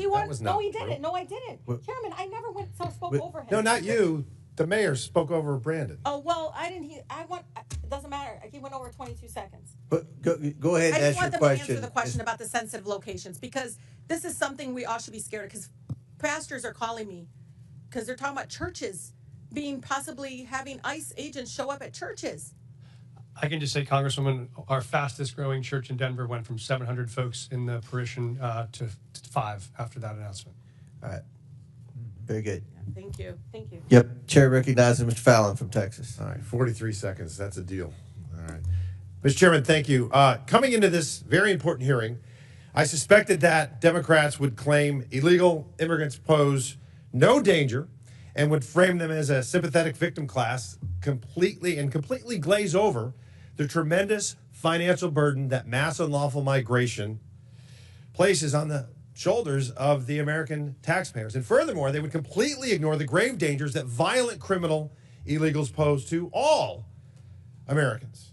It would be, Democrats would use spin and deflection and woke wonderment and delusion, and some would even blatantly lie. And as they so often do, the left did not disappoint. The first claim that we heard was they were ICE agents ripping adorable children off adorable school buses. It was a myth and it never happened. And what was the source of this Democratic claim? One letter written by one superintendent in a country of 13,000 school districts. And that letter said that this may happen. Well, I may start a business with flying monkeys delivering you fruit salads. I may. But it never happened. And the case in point, it was Alice ISD. And Mr. Chairman, there was another letter that Alice ISD sent, and I'm going to quote it. It said, "We have not had any Customs or Border Patrol enter or board buses, nor do we have any knowledge of it happening here or in any other school district." It was a spin, it was deflection, and it was a lie. Now, the most important thing that any elected official should focus on is to keep our citizens safe. There's no greater calling. Mayor Johnson, is Chicago a safe city? We are a safer city since I've been in office. Crime Safer is down. city. Okay, sir. Crime is down Sir, do you over know 20%. that, sir, no, you're not just going to this year overtalk. alone. Mr. Chairman, I reclaim my time. You're not going to overtalk me. Brandon's, he was very nice, and he's a freshman. Not going to do that. In 2022, I find it interesting that you say Chicago's safe. You have a higher murder rate than Haiti. And the Biden administration put up a travel advisory saying to Americans, don't go to Haiti. I hope that the Trump administration puts up a travel advisory saying, don't go to Chicago. In fact, the Haiti has a murder rate of 18.02%. Chicago has a murder rate of 18.26%. I can see why, sir, you have a 14% approval rating. Mayor Wu, you're a Democrat, yes? Yes, Okay. You supported the Biden-Harris administration politically? I did. Yeah, okay. Do you think that they took border security seriously? I think Washington failed on immigration and continues to do so. So let me ask that again. Did you think the Biden administration took border security seriously? I think Washington failed. Yes or no? It's not a trick question, Mayor. I think there's responsibility across this entire. Come on, we can eke it out of you. Yes or no? Did Biden administration did Biden Harris do a good job? You were supporting Kamala Harris, so apparently you must have thought she was okay on it. Washington. Okay, has so you're not failed, going to answer. and Well, we here's are the thing. cleaning up We can deal with pieces delusion. at city. No, Mayor, I'm going to reclaim my time. We can deal with delusion or we can deal with data. So let's talk about some data. Under the I find this interesting. Under the 12 years that Barack Obama and Donald Trump were president, there were 460,000 illegal encounters annually on average. Under Joe Biden, it was 2,641,000. It was 600% worse. Mayor Wu, you would agree with me, I hope, on this. Vladimir Putin's a bad hombre, and he rules over an authoritarian regime, yeah? Yes. Bipartisan agreement. Wonderful. There were, under President Trump's first administration, 98 Russian nationals that were apprehended on the southern border entering the country illegally. Under Joe Biden, it was 127,415, 130,000% worse. Terror watch list went from 11 under President Trump to 382. That might be one of them calling right now. February of 2024, 190,000 illegal immigrants were apprehended. This past month was only 8,000, a 96% reduction. Now, the common theme that we heard from a lot of oversight Democrats is a bold-faced lie that illegal immigrants, or I should say immigrants, are less likely to commit crimes. What they're doing is they're fusing legal immigrants with illegal. When you bifurcate, when you separate them, yes, legal immigrants are less likely to commit crimes, but illegal immigrants are more likely to. Non-U.S. citizens account for 7% of the U.S. population, yet account for 15% of the federal arrests and prosecutions, according to the Justice Department. The Federation for American Immigration Reform found that if you were an illegal immigrant, you were 2 times more likely to be incarcerated in California and New York, and 5 times more likely in Arizona. And in my home state, in June of 2011 to June of 2024, or January 2024, Mr. Chairman, there were 428,000 criminal aliens booked in Texas jails. 299,000 of them were illegal immigrants charged with murder, rape, sexual assault, kidnapping, assault at L. 187,000 convictions. So it is an outrageous claim to say that when we secure the border, no, 42 seconds left. No, you don't. No, I got 20. Yes, I do, because she went over 42 seconds. Spare me. Mr. Chairman, I got 20 seconds left, and I'll wrap He's wrapping his question up, but he's doing. It's an outrageous claim to say that securing the border and enforcing our immigration laws does not make Americans safer, because it does. And if you don't agree with that, I would encourage you to talk to Lakin Riley's family or Jocelyn Nerngray's family. Mr. Chairman, I yield back. Gentlemen, thank you. Chair recognizes Ms. Stansberry from New Mexico. All right. Well, thank you, Mr. Chairman. I always think that we should sage this room after these hearings because we hear a lot of crazy stuff in here. But let me start out by saying, mayors, welcome to our committee. Thank you for serving your cities and your people. I have to say, as also an elected official, you have the hardest job in America. There is no job harder than being a mayor of a major city. So thank you for serving your constituents. And I want to take this opportunity to especially acknowledge Mayor Wu, because not only are you the first woman to ever serve the city of Boston, if y'all haven't been watching, she is also the mother of a newborn who is here with her. She has a 7-week-old baby, and she showed up to testify and be yelled at by our colleagues for 4 hours. So I say to you, Mayor Wu, may your daughter grow up to be a fierce leader like you. Thank you. Now, I want to reject the fundamental premise of this hearing, because what this entire effort is about is intimidating state and local officials, attacking law-abiding immigrant families, and spending millions of dollars of taxpayer dollars, both in the administration and in Congress, to make ads that are complete smoke and mirrors, trying to say that Donald Trump has somehow secured America's safety. What they are doing is not making America safer. In fact, it's a total and complete lie, because Donald Trump has failed to actually even secure the border.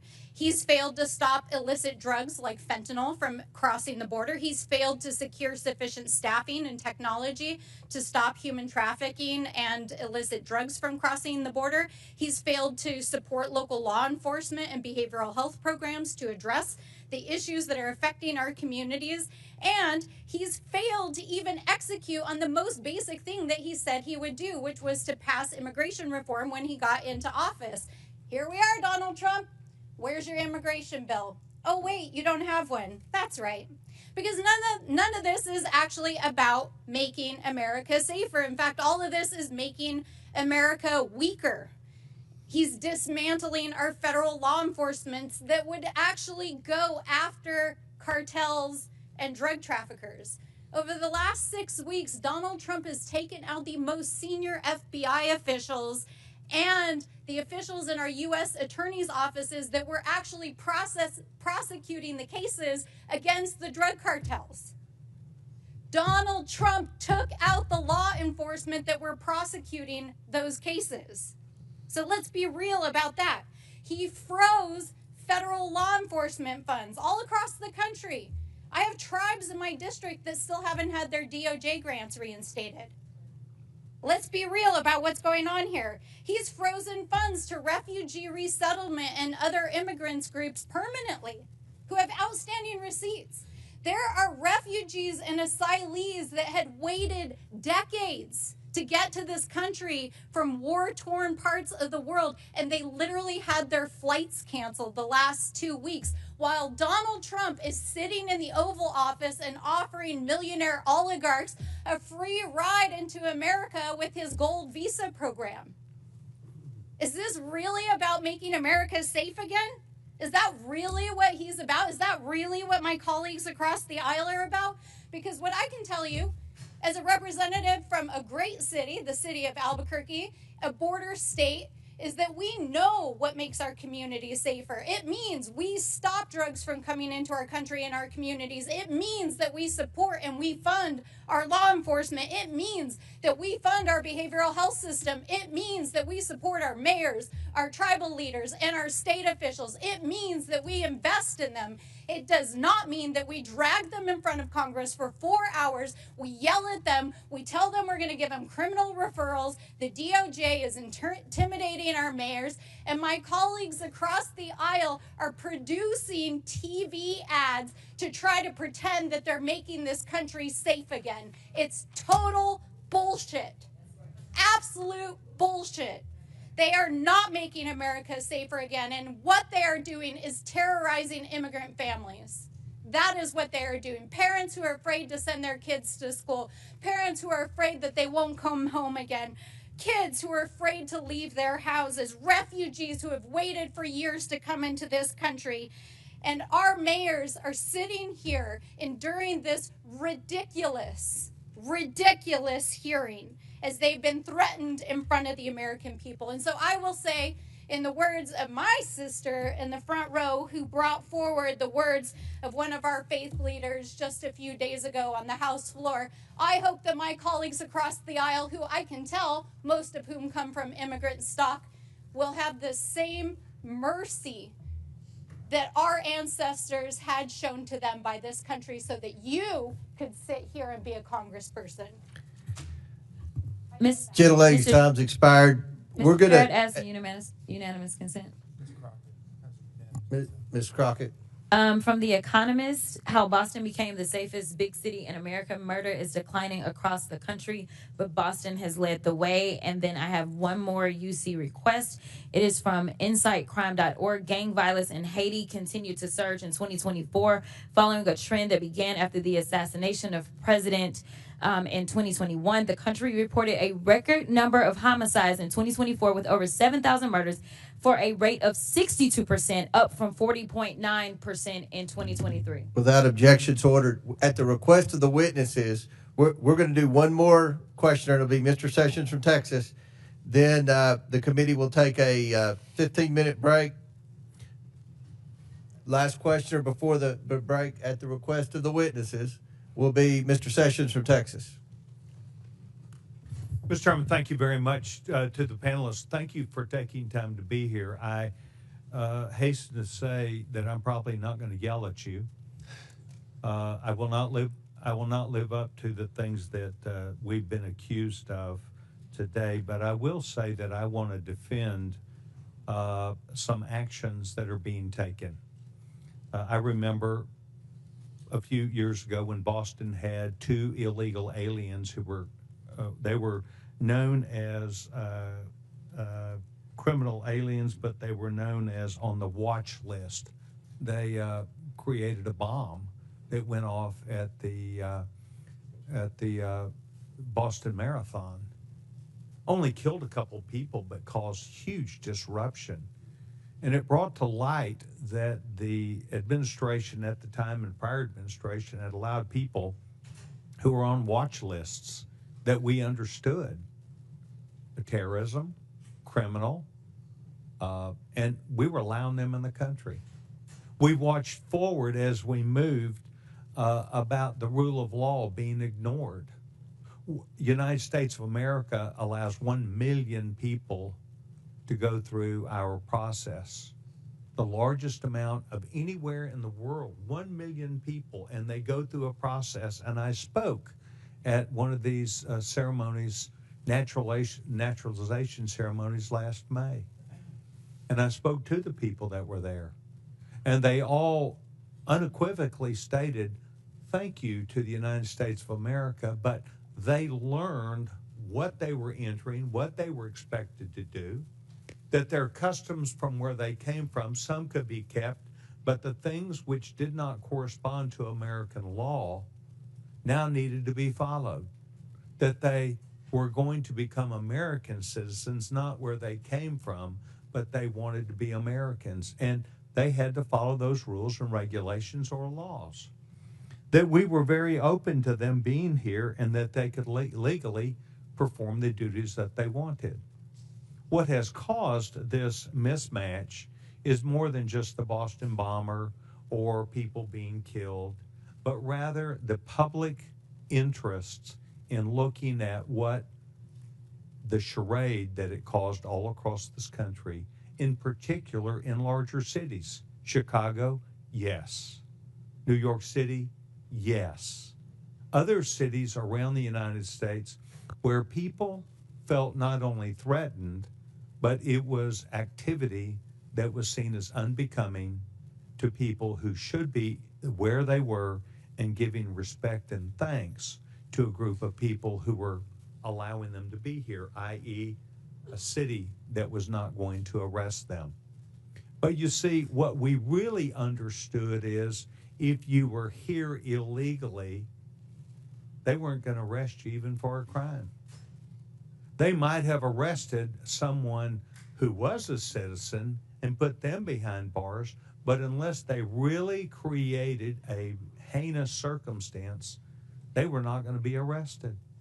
And so this created an aura around the United States that the American people understood. And that is one of the reasons why you saw the American people not only vote with their hands, but vote with their emotions about the need to bring back not just law and order, not just rule of law, but the ability that we had as an American people to rethink the entire issue. And I do understand you think that this is all broken in Washington, D.C. because you disagree with it. But what we've been allowing is the next president, whether it be Barack Obama, whether it be George W. Bush, whether it be Donald Trump, whether it be Joe Biden, to insist upon their own way instead of the law. The laws have been misguided, they've been misused, and they are taken advantage of. I think what we're trying to do today is to hear from you, not as we're accused, but rather thoughtful people, to hear you talk about your cities, the things which you encounter, and the things which you think are right. And by and large, and I've been in and out of this committee today, but we by and large heard it's more safe. It's not less safe. It's more safe because of what we do. And yet it comes at a cost and a price, and it creates circumstances. So I want to thank you for being here. I want you to remember that not everybody yelled and screamed at you. Some people actually showed up to listen. And that is what I did today. I want to thank each of you because your modeling that you have been doing is something that we do need to pay attention to. Mr. Chairman, I yield back my. Very good. The committee will take a 20-minute break. Pursuant to the previous order, the chair declares the committee in recess for 20 minutes.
I'm ready.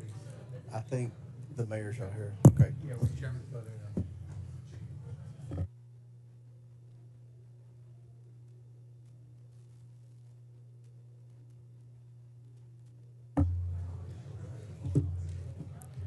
The committee will come back to order. Chair recognizes Ms. Crockett from Texas. Thank you so much, Mr. Chair, and thank you so much to our mayors that are here.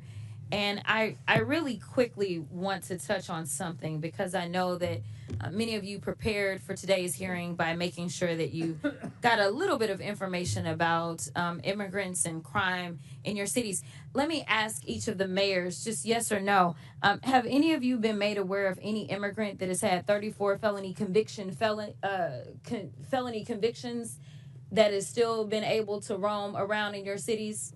Anyone? No, ma'am. 34 felony convictions. No, from the Congresswoman. immigrants. Anybody? I'm not aware.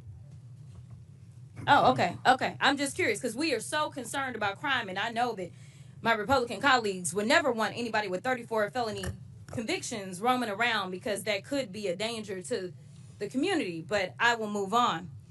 The Republicans put more effort into producing their little propaganda trailer for this hearing than they have into reforming America's immigration system. And that's why we're here today. In fact, Republicans are beating up on the vast majority of you about what you're doing for your citizens, but the last time I checked, you're actually showing up. You may or may not be aware, but the NRCC just instructed Republicans to stop their town hall meetings because their constituents were showing up and telling them to do your jobs. If I had to sum up some of what you have said thus far today, I would sum it up as you have been trying to tell them as politely as you can to do their jobs.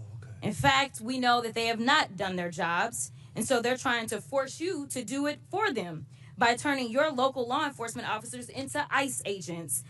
They have this fake outrage about how immigrants are stealing resources and jobs from Americans when residents of Boston, Chicago, New York City, and Denver are subsidizing public services in their districts and their states because the Republicans refuse to ensure that their constituents earn a livable wage. Look, they don't have a plan to fix immigration in America because they don't want to. Mass deportation isn't a plan. Arresting kids in schools or worshipers in church isn't a plan. But there are important points to discuss as it relates to immigration in America. So, Mr. Beer, in January, you testified before the Judiciary Subcommittee on Immigration, Integrity, Security, and Enforcement. During that hearing, we played a little game called Rhetoric or Reality. Do you remember that? I remember, yeah. Okay. Well, let's go ahead for round two. Why don't we? Rhetoric or reality? Immigrants are a burden to the American taxpayers because they deplete our federal resources. That would be rhetoric. Correct. In fact, the Congressional Budget Office estimates that immigrants will lower U.S. deficits by a cumulative $1 trillion and increase the U.S. economy's size by nearly $9 trillion over 10 years. Is that correct? That is correct. In 2023, 47 million immigrants paid nearly $652 billion in taxes, $58.1 billion in taxes alone into Texas. Rhetoric or reality? During his first administration, Trump improved enforcement of U.S. immigration laws. He did not. In fact, President Trump closed almost all immigration courts for removal proceedings, cut prosecutions for unauthorized entry by 87%, cut ICE removals to the lowest level in the history of the agency, and released 9,000 people with violent crime convictions back into our communities. Is that correct? That's right. Yes. So, rhetoric or reality? President Trump's immigration policies make American communities safer. No, they don't make communities safer. In fact, nearly 100,000 unauthorized immigrants have obtained legal status through their cooperation with law enforcement. And local law enforcement agencies have more than 300,000 pending requests for immigrants seeking legal status based upon their cooperation with law enforcement, according to the Department of Homeland Security. Is that correct? That's right. Immigrants work with law enforcement to stop and solve crimes. Thank you. That was one of my rhetoric or reality questions. Sorry. The question was immigrants without legal status can help stop crime. That's correct. Yes, right? that's correct. All right. And Mr. Beer, isn't it true that Republicans are threatening to illegally strip cities of law enforcement grants intended for local policing and public safety if they don't go along with Trump's immigration agenda? That's right. They want to redistribute the fiscal burden onto the Democratic cities and away from the Republican ones. Which brings me to my next point. Mayor Adams, do you believe that President Trump is weaponizing the Department of Justice against local governments like New York City? As I stated publicly,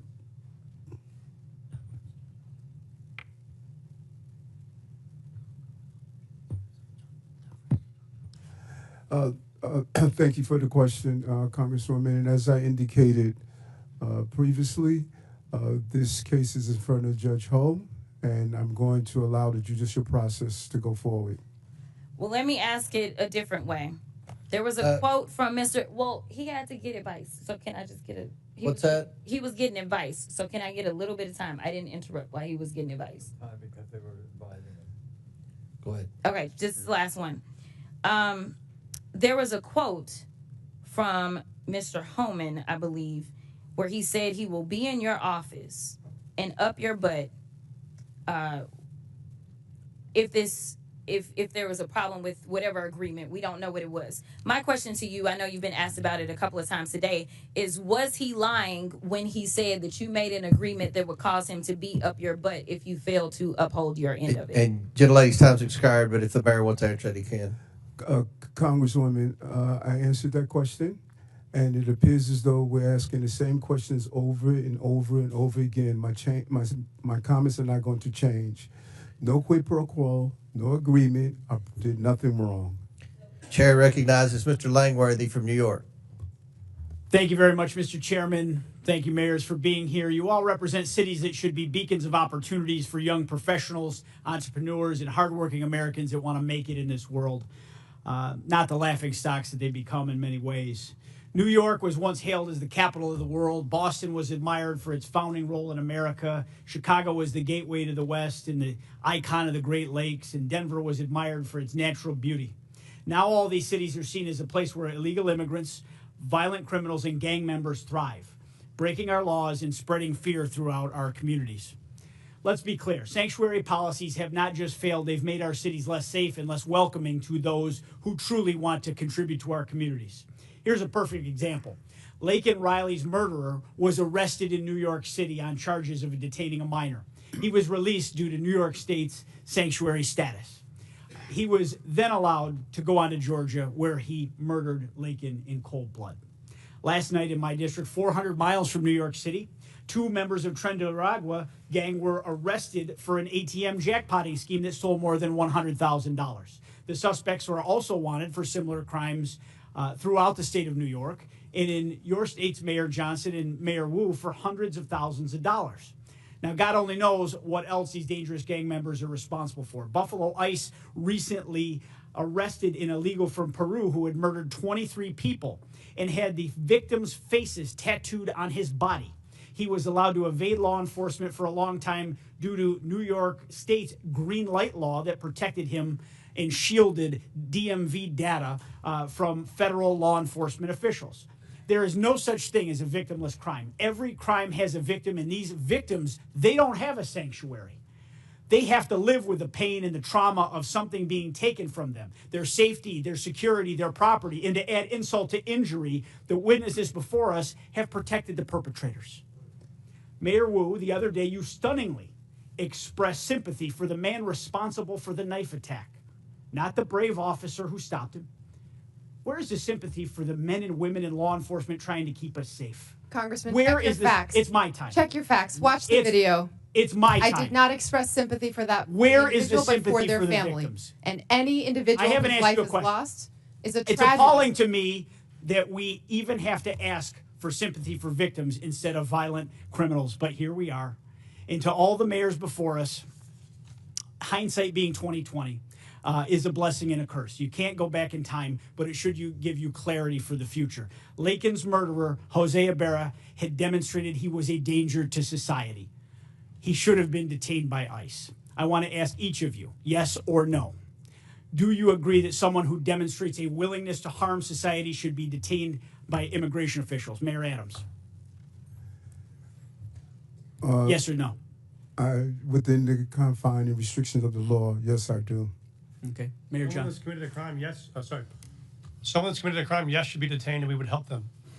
Every violent criminal should be held accountable, and that's why crime is down in the city of Chicago, because we're doing just that.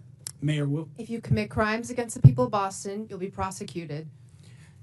Another yes or no question. Has anything that's happened in this country in the last 3 years given you reason to consider removing sanctuary city status from your communities? Mayor Adams. I'm clear that what we do is prevent some of these crimes from taking place. Mayor Johnson. We think the system that we have works, and we will keep it. Violent crime is down in Chicago because of welcoming city ordinance. Have you considered removing sanctuary city status? Well, violent crime is down in the city of Chicago under my leadership. We're going to continue to do what we have to do to ensure that that continues. Mayor Wu. We are the safest major city in the country, in Have- part because people trust that they can call 911 and help police solve crimes. Have you considered removing sanctuary city status? We are going to continue to keep our policies in place that have been working for the people of Boston. I think you've answered the question. The American people are fed up with the policies that protect criminals, waste taxpayer dollars, and prioritize illegal immigrants over the safety and well-being of hardworking citizens. Your cities, once shining beacons of opportunity, have now become a symbol of failure in leadership. The time for excuses is over, and the American people demand that you take responsibility, abandon these reckless policies, and start putting the safety of your constituents first. And with that, I yield back, Mr. Chairman. Gentleman yields back. Mr. Chair, I have a unanimous consent. Who said that? From usafacts.org, which states rely the most on federal aid? The number 3 highest proportion of federal funding that a state relies upon is the state of Kentucky, your state, Mr. Chair. Without objection, so ordered. Chair recognizes Ms. Simon from California. Thank you, Mr. Chairman, and thank you, Ranking Member Mayors. It's really a pleasure to hear from you today. And Ms. Sue, I was able to meet your sleeping daughter outside, and as a mother myself, I know the care that you are taking not only for your own family, but for our communities. But to all of you, thank you for being here today for so many hours. Just quickly, you know, when I came to Congress, I was under the impression that both members of Congress and folks who are in the federal government take heed to the history of this country. I would love for members of Congress and on this committee to contact the Congressional Research Service and look at the ordinances and the authors who created ordinances of sundown towns.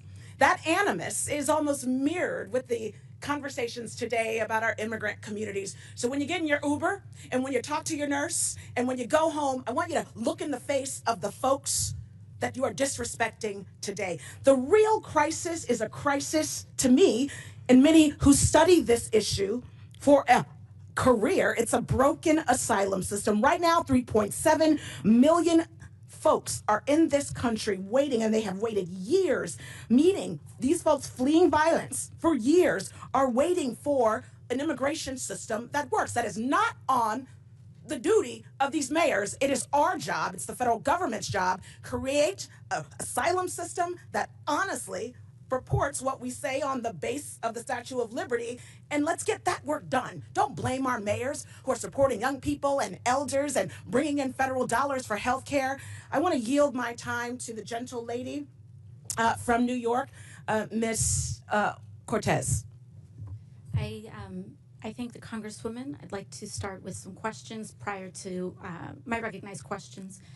Mayor Adams, on January 31st of 2025, your attorneys met with federal prosecutors regarding the charges of bribery, campaign finance fraud, and conspiracy against you. Were you aware of this meeting prior to its occurrence? Congresswoman, Microphone, please. I'm sorry. As I stated to your colleagues, and I'm going to continue to state because we're asking the same question over and over again. This is a new question. This case is in front of Judge Ho, and out of deference to I our understand, criminal justice Mayor Adams. process, I'm going to Mayor Adams, defer this as your to the counsel, court. I'm sure will inform you. The only permissible way to refuse to answer a question during a congressional proceeding such as this is by pleading the Fifth Amendment. Deference to the judge is not a permissible excuse for not answering questions during a congressional hearing. Is it your intention to plead the Fifth today? Councilwoman, you said the only way that you can't answer a question is to plead the fifth. I am answering your question. I'm answering your question directly. That You are not, Mayor Adams. Okay, I believe I am. I will ask it again. Were you aware of the meeting between your attorneys and federal prosecutors on January 31st? Answering this question is a yes or a no. And I'm going to answer it again. Out of deference to Judge Ho, with this case. That is not an answer, Mayor Adams. He is going to deal with the outcome of the case. Mayor Adams, is it your intention to not comply with these questions?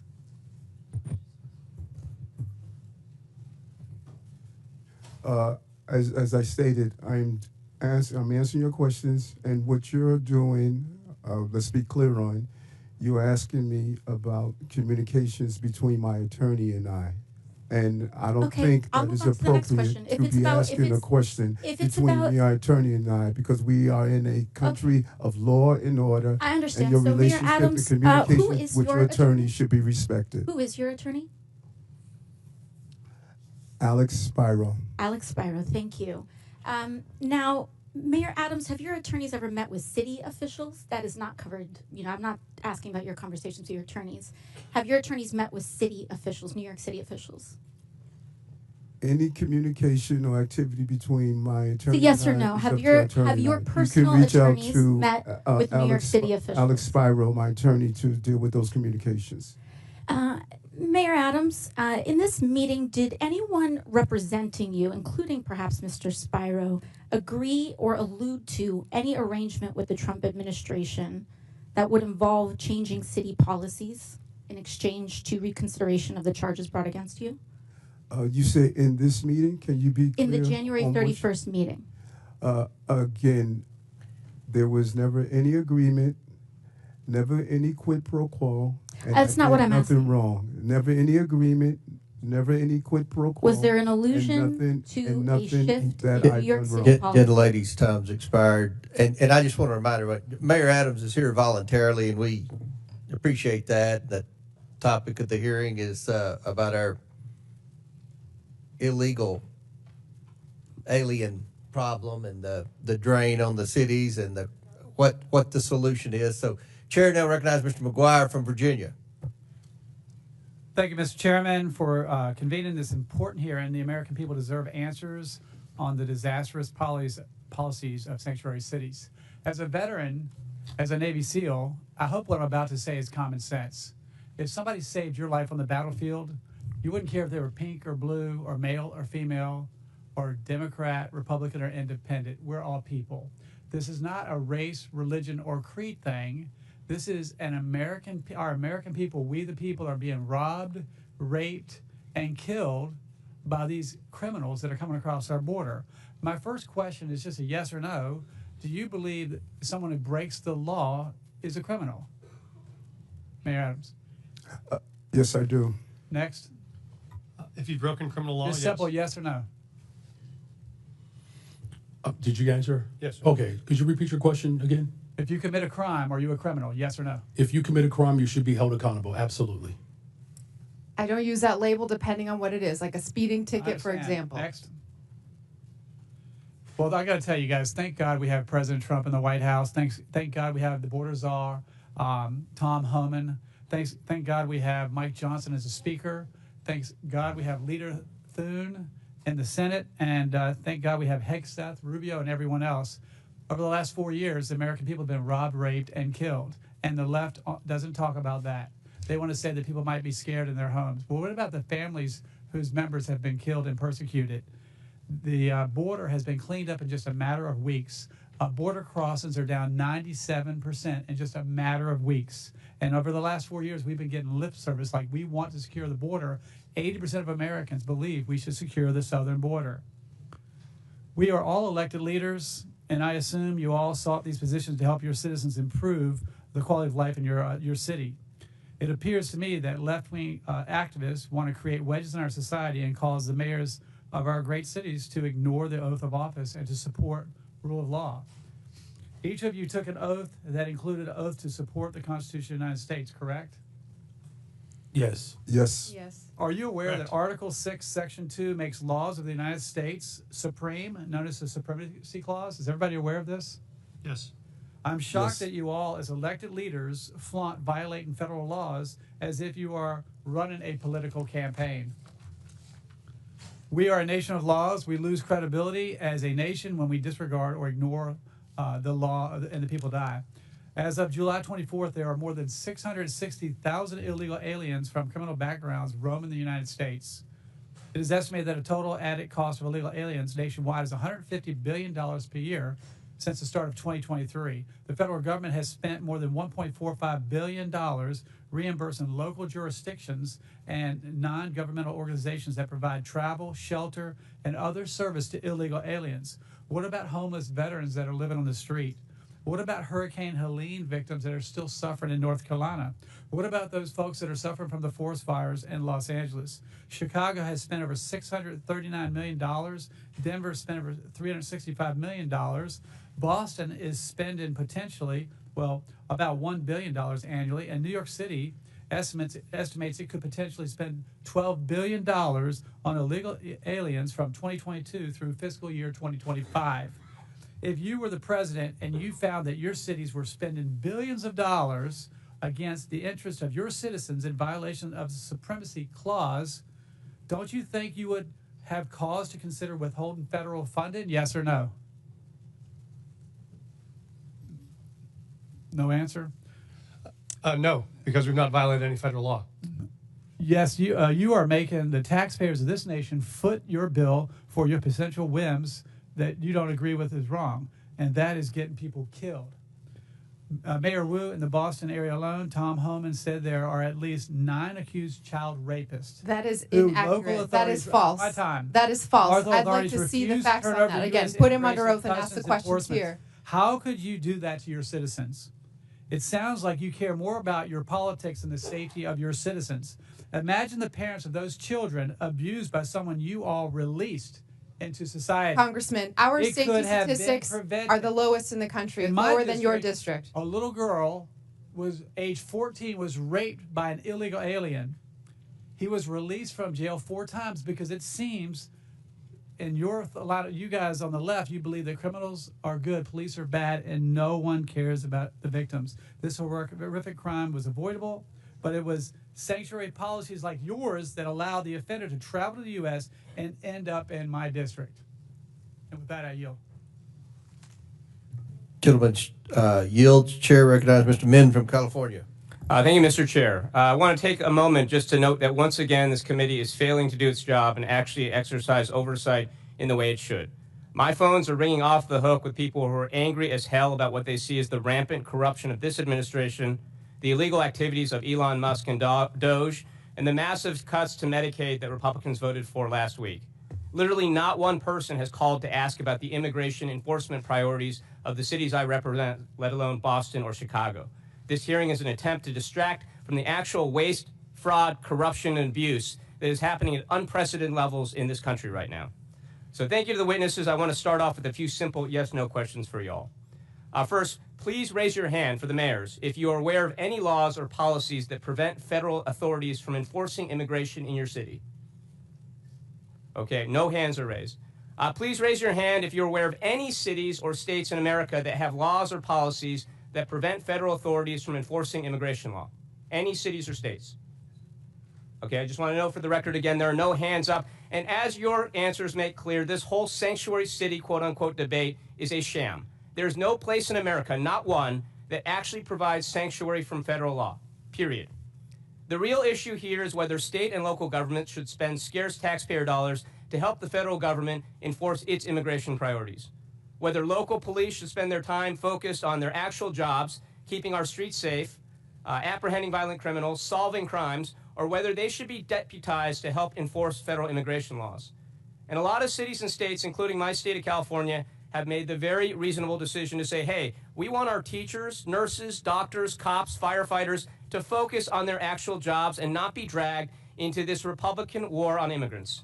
And let's be clear, the Republican immigration policies being pushed forward right now are counterproductive and will make us far less safe, something several of our mayors pointed out in their testimony. Look, I support a 100% ban on all illegal border crossings, but the reality is we already have over 10 million people here in this country without proper immigration status, many of whom have been here for decades. And if you have ICE agents patrolling our courthouses, police stations, and hospitals, that means that those undocumented immigrants are not going to go anywhere, but they are going to stop reporting crimes or seeking medical care, and this makes us all less safe from the rapists and murderers out there. Now, recently, my Orange County Sheriff, Don Barnes, a staunch conservative, issued a statement outlining his position on immigration enforcement. And here's what he stated. The Orange County Sheriff's Department does not enforce federal immigration law. It is not part of our primary mission, and we remain focused on violations of state and local laws. The department will provide for your safety and respond to your calls for service regardless of your immigration status. We do not and never will ask the immigration status of victims, witnesses, suspects, or those who call to report crimes. We enforce state and local laws equally without bias and without concern for your citizenship. Now, I actually think this is a pretty good summary of what each of you are describing happens in your cities. A situation where the federal government enforces immigration law while states and local authorities enforce state and local laws, and it makes a lot of sense. I don't know what my colleagues on the other side think, but I don't want my police focused on immigration status and asking people about that. I want them focused on preventing violent crimes. But with that, I want to shift gears to address Mayor Eric Adams. Mayor, as has been well discussed in this committee, you are the first sitting mayor in modern New York City history to be indicted while in office. Last year, of course, you were charged with numerous felony counts for soliciting and accepting bribes for nearly a decade from foreign nationals, businessmen, and others, including illegal campaign contributions and luxury travel. On February 10th of this year, the Trump Justice Department instructed federal prosecutors to drop charges against you. This decision caused 7 federal prosecutors, including a Trump appointee, to resign because they believed this was such an enormous miscarriage of the rule of law in law enforcement. Now, as some of my colleagues have pointed out, this was widely reported as a quid pro quo. I know you've denied that. I know you're probably limited in what you can say. But a lot of people out there, including a lot of people in New York City that I know, believe that these charges were dropped in exchange for a quid pro quo for your agreement to help the Trump administration enforce its immigration policies. So my question for you, Mayor Adams, is actually a very simple one. It's clear that whatever your intentions, whatever actions you take, whether on immigration or anything else, you do not enjoy the trust and confidence of the people of New York City. So my question is, why haven't you not resigned yet, and do you plan to resign today or anytime soon? I'm really surprised after you laid out your strong belief in the country and, yes/no question. And what we stand for, that why you are haven't you acting to yet, take Mayor away Adams? the power Why have you of not the resigned people. yet? The It's people not of a the question that gets city to your elected lawyers. me to be Why the have you mayor, not resigned yet? and Please you answer should the not be a question. hypocrite and ask the people of the city power to be reserved for them. Why have you not I resigned was yet? elected And do by you the people of the intend to city, resign anytime and you don't soon? live in the Gentlemen's city. time's expired. Gentlemen's time's expired. Chair recognizes Mr. Jack from Georgia. Mr. Chairman, thank you for convening this hearing, and I'd like to begin by offering some thoughts about our colleague from Texas, Congressman Sylvester Turner, who sadly just passed away, as some of you may know. Congressman Turner was a former 2-term mayor of Houston, and as our witnesses can no doubt attest, being the mayor of a big city is not easy. Congressman Turner was a member of our freshman class, and his office is right next to mine in the Longworth House Office Building, and as such, I had an opportunity to walk with him to and from votes, found him to be an incredible gentleman with respect and courtesy. My colleagues across the aisle, particularly the freshmen, knew Congressman Turner better than I, so I certainly yield to them on this topic, but I wanted to at least mention my own thoughts for the record. Now, to the topic of today's hearing, I prepared for today's hearing by chatting with some of the mayors from my district, from those who represent just a few hundred to those who represent a few thousand, and I found a common theme of frustration. They, along with me and many other constituents I proudly represent in Georgia's 3rd Congressional District, want to know why policies are in place that benefit citizens of other countries at the expense of citizens of our own country. So if I could, Mayor Johnson, I'd like to start with you from Denver. I know Chairman Comer, in his opening line of questioning, discussed an ordinance passed by the Denver City Council in 2017, and I recognize you had just left the state Senate by then. But this ordinance prohibits city and county employees from assisting the enforcement of federal laws or inquiring about a person's immigration status. So I just have to ask, do you see a benefit in learning whether or not someone charged with a crime is a citizen of another country? Thank you, Congressman. I do just want to say Mayor Turner hosted me in Houston when I first became mayor, so that's a powerful statement for me. Thank you for acknowledging it. Thank you, sir. We don't ask someone's status when we first contact them because it's not relevant to whatever charges we may be pursuing. They may list their country of origin on a document that we ask for. It does not indicate their immigration status. They could have legal status but be from another country. Thank you. Mayor Johnson of Chicago, do you see a benefit in asking someone charged with a crime whether or not they're a citizen of our country?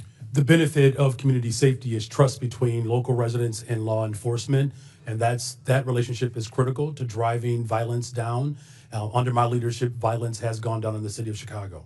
And Mayor Johnson, if I can ask, have you ever disciplined, fired, or arrested law enforcement officers or correction officers if they notified ICE or other federal immigration officers of an illegal criminal alien in lockup or courts in violation of your sanctuary city policies?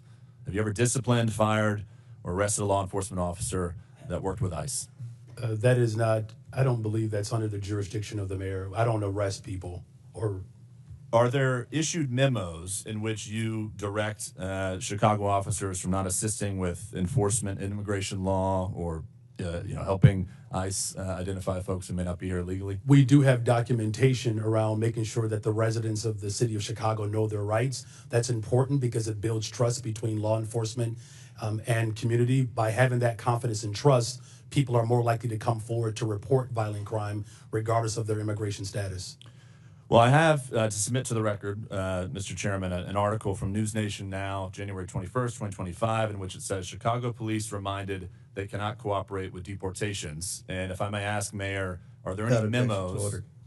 Thank you. Are there any memos that direct Chicago police to not cooperate with President Trump's deportation plans? Well, so local law enforcement, we're not federal agents. So local law enforcement in the city of Chicago, they do not dub as federal agents. But that having been said, from your mayoral office, have you ever issued memos to the police department instructing them not to cooperate with President Trump? We remind people of what the Welcoming City Ordinance entails. Would you submit to the committee any written documentation to the Chicago Police Department as it relates to this? For the Welcoming City Ordinance, we're happy to make sure that this body has that ordinance, and that policy has been around for 40 years. Thank you very much. Mayor Wu, back to my line of questioning with Mayor Johnston and Johnston. Do you believe that if you are asking someone who's been charged with a crime, whether or not they're here in our country legally, is that a proper and beneficial thing to do? The laws of Massachusetts and the Boston Trust Act help Boston police solve crimes. We do not ask for immigration status because it allows for people to trust that when they call 911, when they have information that might help bring justice to another family, that they feel comfortable sharing that. Thank you. And Mayor Adams, in closing, obviously you know the police very well. Do you see a benefit in asking folks who've been charged with a crime whether or not they're a legal citizen? Yes, I do. With that, Mr. Chairman, I yield back. Thank you. Gentleman yields back. Chair recognizes Ms. Gillen.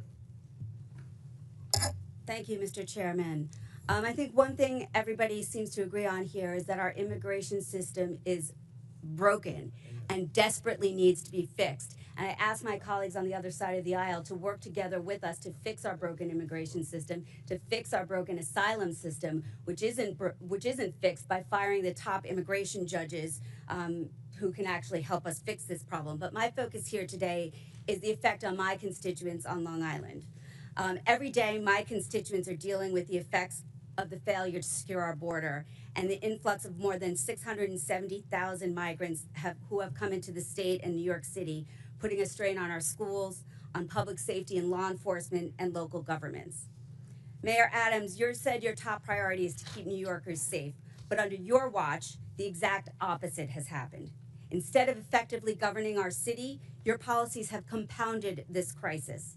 New York has housed migrants in the Roosevelt Hotel for nearly 2 years, not only giving them food and shelter, but also debit cards. In New York, taxpayers have paid about, as you acknowledge, $7 billion to respond to this crisis. That figure is outrageous. And now, instead of stopping the bleeding, you are going back and asking the taxpayers of New York to spend another $1 billion on this crisis. While you focused on your own personal problems, crime has skyrocketed in New York, increasing 20% since you took office in 2021.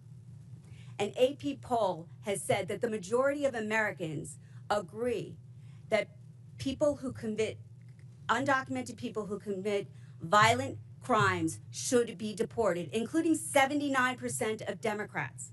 But what have you done? I was astounded to hear that ICE was prevented, even if they knew there were gang members in the Roosevelt Hotel, from actually doing anything to get those gang members out of there.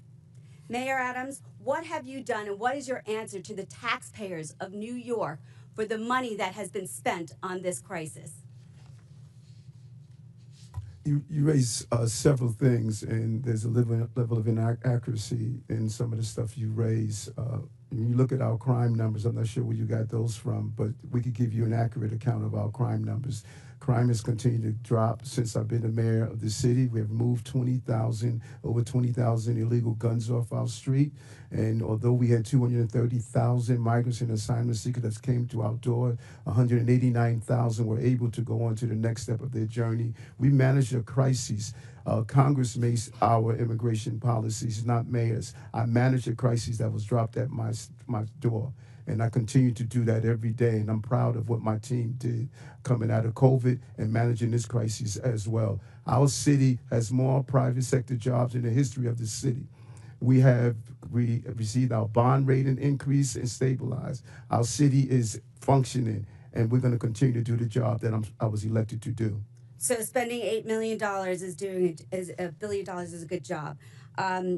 Mayor Adams, what you said today has given me no confidence in your ability to continue to serve and lead our city. But you don't live in New York City. You live on Long Island. You don't vote for me. Mayor, and you should resign. And I said that before you made your deal with Donald Trump. Thank God you don't live in New York City. You live on Long Island. But people of city, New York City people of affect city my elect. Constituents People of New York City elected. who work in Manhattan, whose kids live in Manhattan, who go to the doctor in Manhattan. Everything that happens in Manhattan affects my constituents, Mayor.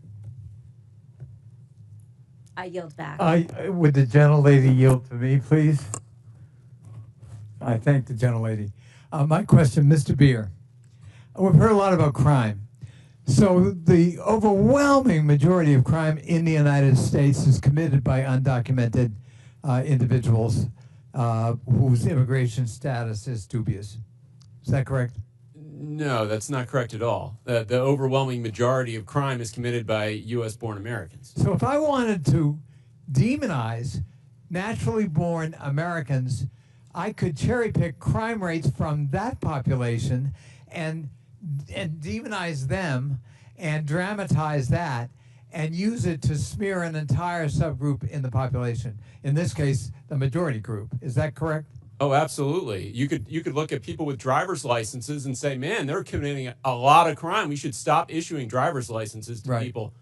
I think that's really the sham and the shame of what people are doing in terms of political exploitation of a population this country needs if we're going to grow and protect the social safety net for the future. Thank you.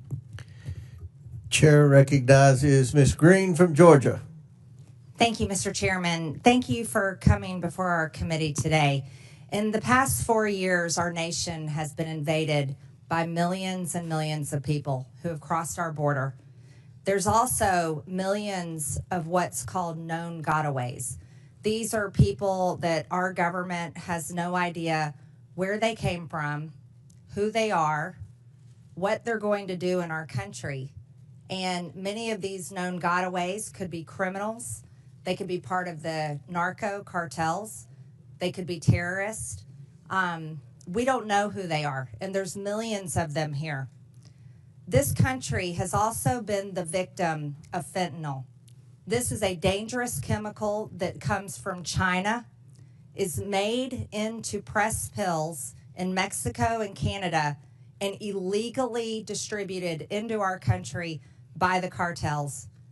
On average, 200 to 300 Americans die every single day from fentanyl. Not die, they're murdered. They're murdered. Americans have also been victims of all types of illegal alien crimes. One family in particular, Laken Riley's family, I know them personally, and her death was absolutely horrific. Jose Ibarra entered the United States illegally on September 8th, 2022, near El Paso, Texas, with his wife and son. He was detained by the U.S. Border Patrol, but soon released due to overcrowding at detention facilities. After his release, he was transported to New York City, arriving around September 15th, 2022. The following summer, he was arrested by New York Police Department and charged with acting in a manner to injure a child. Injure a child. And a driver's license violation. Before an immigration detainer could be issued, NYPD released Ibarra according to ICE.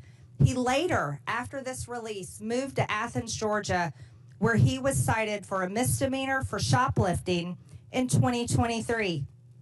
This guy got arrested multiple times. He was stopped at the border, but he was continually released. Just a few months later, he brutally murdered Laken Riley. Mayor Adams, do you agree that Laken Riley would still be alive today if New York Police Department hadn't released Jose Ibarra after they arrested him? Despicable crime. And as a former law enforcement officer, I respond to these crimes as the mayor as well. And I believe people like that should be held accountable. And I've advocated to stop this revolving door criminal justice system like him to come out and hurt innocent people. I wish we would have had the power to prevent that from happening. Mayor Adams, will you continue sanctuary city policies in your city? That policy is by law. I do not make the law. I must operate within the confines of the Constitution and the law. Mayor Adams, will you advocate to get rid of sanctuary city policies in the city of New York? I have made it clear on a portion of the sanctuary city policies that I believe we need to alter to prevent crimes like this from taking place. Federal law under 8 U.S.C. 1324 makes it a crime to knowingly harbor and shield illegal aliens from detection, but your cities refuse to work with ICE detainers to help them find these criminals. I'll go one at a time. Mayor Adams, will you work with ICE in New York City, yes or no? ICE is part of our criminal justice apparatus, and I will work with my city, state, and federal agencies to keep our cities safe, no matter who they are. Mayor Johnson, will you work with ICE to protect your city? We do work with ICE right now, Congresswoman. When they send us information about someone they would like access to, we send them notice when and where we will release them, and they can pick them up. We've done that 1,226 times. We will keep doing it. Will you end sanctuary city policies? We think the policies that we have right now allow us to work with ICE and to stop crime, and we'll keep doing that. Mayor Johnson, will you work with ICE? Our local law enforcement, Chicago Police Department, we work with federal agents on a variety of issues: drug trafficking, sex trafficking, getting guns off the street, and we will continue to work with federal Will agencies. you stop harboring illegal aliens? Will you end sanctuary city policies? So the city of Chicago, we do not harbor criminals. We do not harbor undocumented individuals. We comply with all laws. Mayor Wu, will you work with ICE to protect Americans, legal Americans in your city, and end sanctuary policies? The Boston Police work with ICE and federal agencies every single day on criminal matters and hold people who are committing crimes accountable. Chairman, if I may, I'd like to enter for the record, according to the U.S. Constitution, giving aid and comfort to the enemies of the United States is an act of treason, and those that violate that should be Without objection, so ordered. Thank you. Chair Dale recognizes Ms. Ocasio-Cortez. Thank you, Chairman. Now, Mayor Adams, are you aware that the former acting U.S. Attorney Danielle Sassoon was present at the January 31st meeting between your lawyers and federal prosecutors? As I stated, and you, Congresswoman, you appear to want to ask the question over and over again, and so I can only give you the appropriate question over and over again. That this okay, case I is understand. Judge Mayor Adams, Ho, will you not and answer Joe this Ho question because you believe you will incriminate yourself? To the movement I of this understand. case. Mr. Chairman, I would like to submit to the congressional record Danielle Sassoon's resignation letter from the U.S. Attorney. Without objection, so ordered. Thank you so much. In her letter, the former acting U.S. attorney, a registered Republican, a former clerk for Antonin Scalia, was appointed by President Trump to serve as acting U.S. attorney, was present at the January 31st meeting between Mayor Adams' attorneys and federal prosecutors. After that meeting with attorneys, the acting U.S. attorney resigned rather than dismiss the charges against Mayor Adams. In her letter, which I have just submitted to the congressional record, Ms. Sassoon stated that during that January 31st meeting, Mayor Adams's attorneys, quote, repeatedly urged what amounted to a quid pro quo, describing it as a, quote, improper offer of immigration enforcement assistance in exchange for a dismissal of his case, end quote. The acting U.S. attorney has submitted a former acting U.S. attorney has submitted a letter. And Mayor Adams, do you know how many federal prosecutors total resigned rather than file the motion to drop the charges? It was reported that 7. 7, correct. Mr. Chair, I would like to submit another letter from Hagen Scotton, his resignation letter. Without objection, so ordered. Mr. Scotton was an assistant U.S. attorney who also attended the January 31st meeting between your attorneys and federal prosecutors. He also resigned rather than drop the charges. In his resignation letter, he stated, and I quote, "Our laws and traditions do not allow using the prosecutorial power to influence other citizens, much less elected officials." 7 federal prosecutors, the acting U.S. attorney, the assistant U.S. attorney, all gave up their entire careers, Republicans included, then drop these charges because of what they saw transpire in that January 31st meeting. This is important not just for the city of New York, but for the people of the United States of America. Because what is being alleged is genuinely not just about what may or may not have occurred from the mayor's office and with the mayor, but what is happening at the Department of Justice. And that's what I want everyone to understand. These are not Democratic U.S. attorneys. These are Republican U.S. attorneys that have trained under Republican-appointed Supreme Court justices who have stated that there is and suggested as well, that the prosecutorial power at the Department of Justice may be influencing what is occurring. And instead of carrying that out and carrying out the erosion at the Department of Justice, they would have preferred to give up their entire careers. 7 lifelong public servants involved in law enforcement, mind you. And to that, when it comes to the fact that this may or may not have anything to do with this hearing, respectfully, Mr. Chairman, this is about specifically immigration enforcement in terms of that. And this right here is the 4-alarm fire that everyone must be paying attention to. Because if it's not just in the mayor's office of New York City, what other city, what other individual, what other municipality leader can be next?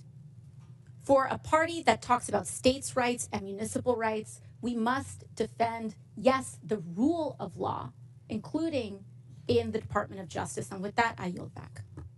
Gentlelady yields back. Chair recognizes Mr. LaHood from Illinois. Thank you, Mr. Chairman, and I would thank you for allowing me the opportunity to wave on to this important committee hearing today. I want to thank the witnesses. I represent a district right outside of Chicago, the excerpts of Chicago representing Rockford, Bloomington Normal, Peoria. And I want to thank you, Mr. Chairman, for having this hearing. It's past time that individuals like the mayors we have before us come before us and explain to the American people why you continue to fail to enforce the laws of our country and allow illegal immigrants to flood into our communities. And it's clear to me that sanctuary city policies have significantly harmed our once great cities, which is very, very unfortunate. During my time as an elected official, I have strongly condemned the policy around sanctuary cities and the impact it's had on the state of Illinois. And I believe every sensible resident in Illinois knows these policies have further harmed the economy in Illinois, increased crime throughout our state, and endangered hardworking, law-abiding Illinois citizens. I want to turn my attention to you, Mayor Brandon Johnson of Chicago. As I've watched you over the last 2 years that you've been mayor, I've been amazed at how tone deaf you have been and how oblivious you've been to the decline of Chicago.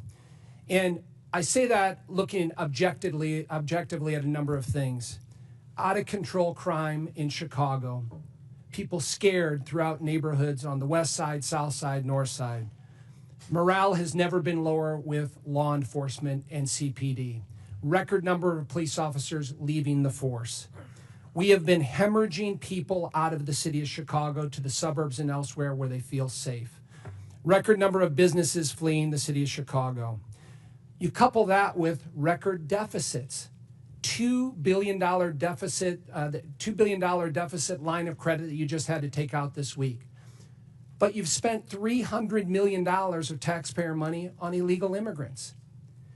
And when I think about all of those things and I look at the strategy you continue to take, I mean, you're putting the interest of illegal immigrants above the interest of taxpayers in Chicago. But you continue to go down this path, and for the life of me, I can't understand it. So, Mayor, tell me why you continue to put the interest of illegal immigrants above taxpayers in Chicago. Thank you for your representation. Violent crime is down in Chicago. Well, let me reclaim my time. So I have a statistic here. Last year, Chicago had 573 murders. Down. Okay, but I want to compare that to the city of New York that is almost two-thirds the size of Chicago, 337 murders. So you had 573 murders in the city of Chicago, and you're one-third the size. That's the lowest amount in 5 years under my leadership. Okay, and you look at the level of violent criminals, sexual offenses, and drug dealers. All violent crime is down in Chicago. In fact, just this year alone, Congressman, respectfully, there's a 20% decrease in violent crime in the city of Chicago. I don't agree with your statistics. Well, it's not a matter of whether or not you agree with it. It's a matter of whether it's a fact. Let me reclaim my time, because I thought you might do this. And when I hear your answer, no one in this room should be surprised that your approval rating is 6.6%. Now, that's not just me saying this. Newsweek article, the least popular politician in America is Brandon Johnson. So, recent poll, M3 Strategies conducted this February 20th to 21st, showed that Mayor Johnson has a 6.6% approval rating, the worst showing of any political figure in the country's history. So, I know you're talking about crime is down and things are great and, you know, the city's flush with money. None of that is backed up by the people in the city of Chicago. And so I'm wondering why you continue to go down this path of failed policies, destruction to the city of Chicago, people fleeing, law enforcement at an all-time low. And I'm wondering if you have any remorse for that here today and can tell us why you continue to double down on these failed policies.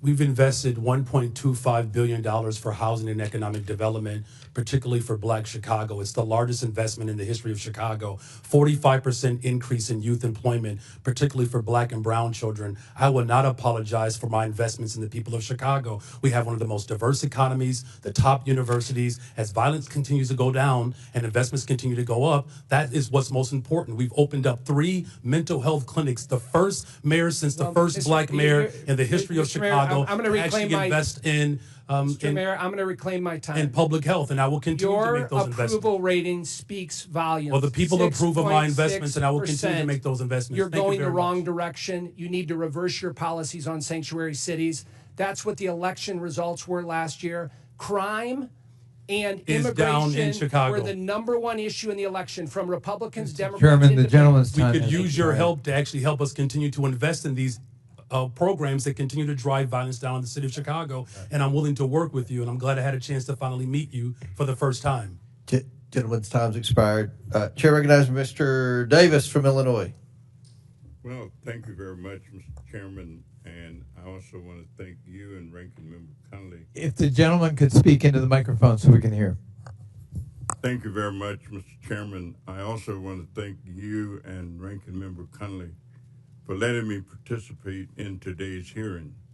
I also want to thank all of the witnesses. I served some time as a city councilman, so I know what it looks like to be mayor and what happens. Thank you for your service. As a proud Chicagoan, I stand in support of our city's locally elected leaders, namely Mayor Brandon Johnson, who could be back home, serving the residents of Chicago, but instead is here before us today, preserving and protecting the sovereignty of the city of Chicago as a welcoming and humane city. At a time when immigrants are being blanketly labeled as criminals and targeted haphazardly to fuel the Trump-Musk administration's PR-orientated deportation stunt, I'm proud that since the enactment of the Illinois Trust Act in 2017, the state of Illinois, Cook County, and the city of Chicago have maintained an ongoing commitment to welcoming those in need, including those that have endured persecution abroad and pressed their way across borders, looking and longing for a better life for themselves and their families. I think we all agree that immigration has long played an integral role in the development of American society, culture, and its economy. In recognition of such, the city of Chicago is holding true to its values. As Mayor Johnson has stated on several occasions, that Chicago, and I quote, will remain a welcoming city, end of quotation, despite recent and repeated threats and attempts of coercion from the current administration to do otherwise. Likewise, H.R. 32, the supposed No Bailout for Sanctuary Cities Act that undergirds today's hearing, is drafted in the same threatening, intrusive, and non-constructive manner, as the measure unfairly calls for welcoming jurisdictions to be stripped of federal funding that we just heard often goes towards supporting critical public safety initiatives and local programming needs.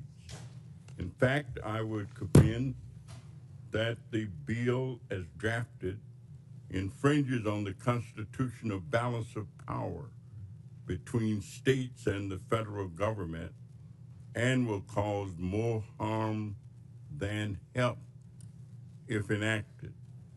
So, Mr. Mayor Johnson of Chicago, the Windy City, the city of the big shoulders, would you share with this committee what principles and concepts guide your thoughts and actions as you go about your task of being mayor for all of these people in Chicago? Thank you very much, Congressman Davis, for your leadership, and it's good to see my neighbor here today. You know, look, the city of Chicago, we reflect and we represent the best part of America. It's a diverse city, again, a city that was established by a Black Haitian immigrant and a Potawatomi woman, a city that has invited immigrants from around the world, a city that was built by the formerly enslaved, my ancestors. And it's a very proud moment to not only represent the city of Chicago, but it is my honor. What we've experienced over the last 20 months since I've been in office, first of all, the city of Chicago is safer. We have violent crime has gone down in the city of Chicago by over 20% just this year alone. We've invested in housing. We've invested in mental health care. We've invested in youth employment. We've invested in our overall community safety plan, 200 more detectives to solve crime. We are headed in the right direction, and I'm grateful for your leadership, and I will look for this body to continue to support these efforts for all of our cities. Thank you. Mr. Chairman, and I give back. Thank you. Chair recognizes Mr. Evans from Colorado. Thank you, Mr. Chairman and Ranking Member, for allowing me to wave onto this committee. And of course, thank you to the witnesses for taking the time to come and have this conversation. So, Denver Mayor Johnston. I'm a Colorado native, grew up in and around the Denver metro area, also Latino, grandson of an immigrant from Mexico. And I also served for 12 years in the U.S. Army, Colorado Army National Guard, and in the Denver metro area for another 10 years as a police officer. And unfortunately, as a Denver metro area police officer, I've seen firsthand how public safety in Colorado and in Denver is plummeting. When I started my law enforcement career, Colorado was ranked 31st in the nation for our crime rate. We were ranked 3rd in the nation last year. Denver, 6 years ago in 2019, they didn't even make the top 50 most dangerous dangerous cities in the country list. This year in 2024-2025, U.S. News and World Report ranks Denver as the 10th most dangerous city in the country. Denver has twice the homicide rate as San Francisco. We've lost more than 7,000 Coloradans to illegal drug overdose deaths since 2020, with a significant percentage of that coming from illegal drugs like fentanyl. And we know from criminal intelligence that in the Denver, Colorado area, almost all of that fentanyl is being trafficked by illegal transnational criminal organizations, the Jalisco Cartel and the Sinaloa Cartel. We've seen a massive increase. This is just a recent headline. We've seen an increase in Tusi, which is the drug of choice of Tren de Aragua in the Denver metro area. And we've seen headlines that show that overdose deaths in the Denver metro area remain stubbornly flat despite falling in pretty much everywhere around the country. In terms of violent crimes, Denver's had over 6,400 violent crimes. So that's including things like 689 sexual assaults, over 1,200 robberies, over 4,400 aggravated assaults. And again, depending on which database you look at, anywhere from 65 to 71 homicides. Again, double the homicide rate of San Francisco. So the first question to you is, for those homicides, do you know how many of those were committed by people illegally present in the country? Thank you, Congressman, and happy to answer that because I think you may have some bad facts. I'm happy to clarify them for you.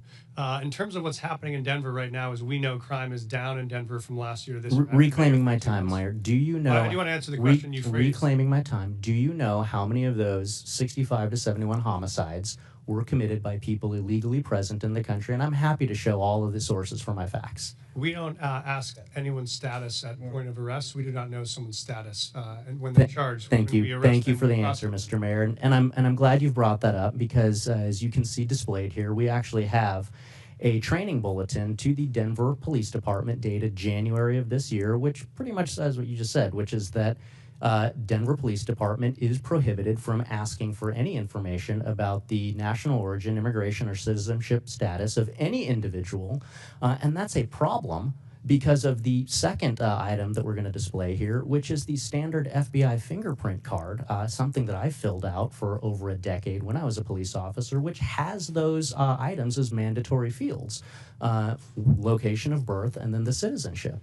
And so I've heard, being a cop in the Denver metro area, that police officers in Denver are being told not to fill out those mandatory fields in the FBI fingerprint card, which could potentially indicate why you're unsure of how many of these crimes are being committed by illegal immigrants in your city. So the second question is, will you allow Denver police officers to fill out all of the information on an FBI fingerprint card, to including asking for and recording the citizenship status? Thank you, Congressman. Right now, under city ordinance, we do not ask someone's status at point of contact, and that does not prejudice in any way our prosecution. We believe it doesn't matter where someone's from, thank you, Mr. what crime they've committed. So you're not so you're not filling out the FBI fingerprint card as required? Right now, we are filling out information when folks arrive, and none of that information prevents us from prosecuting them to the full extent of the law, which is what we do.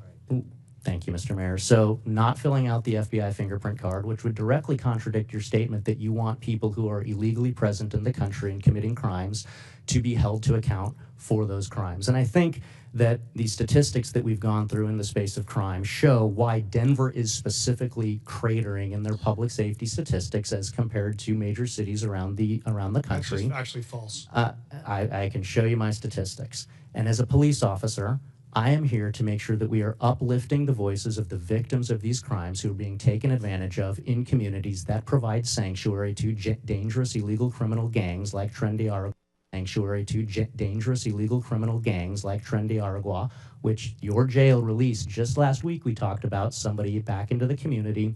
We must take care of our victims. I brought legislation, the Uplift Act, to focus on this. We're here to protect the victims. And Mayor, I would ask you to join me in that. We've already done that. You'll and we'll back. keep doing that. Thank you. I'm happy Chair to answer. recognizes Mr. Crank from Colorado. Mr. Chairman. Oh, wait, one moment. Just quick UC. I would ask unanimous consent to enter the record an NPR article entitled Criminal Records of January 6 Rioters Pardoned by Trump Include Rape, Domestic Violence. And I would also ask the correspondence between a number of us and the new Attorney General, Pamela Bondi, be entered into the record at this point. Without objection, so ordered. The chair. Now, Chair recognizes Mr. Crank from Colorado. Thank you, Mr. Chairman. Thank you for allowing me to wave on. This is a very important issue to the state of Colorado. And Mayor Johnson, thanks for being here. I know for all of you, it's been a long day. Appreciate you being here. Mayor Mike Johnston, Denver has an ordinance that prohibits city and county employees from assisting in the enforcement of federal immigration laws or inquiring about a person's immigration status. We've just talked about that. The city of Denver also has a legal defense fund to support individuals facing deportation. Denver's received more than 41,000 illegal aliens over the past 2 years, and due to its sanctuary status, has become a popular destination for illegal aliens. It's estimated that Denver spends more than $180 million a year supporting illegal immigrants. And in rare cases where ICE is able to apprehend an illegal immigrant in Denver jails, Denver forbids that transfer from taking place in the jail. Now, I just did a ride-along with El Paso County Sheriffs. That's my home county. Colorado Springs, just an hour away. I just did a ride-along with them for the safety of their officers, and the ICE officials. The community and the detainee do transfers in the jail with El Paso County officers present and with the handcuffs on.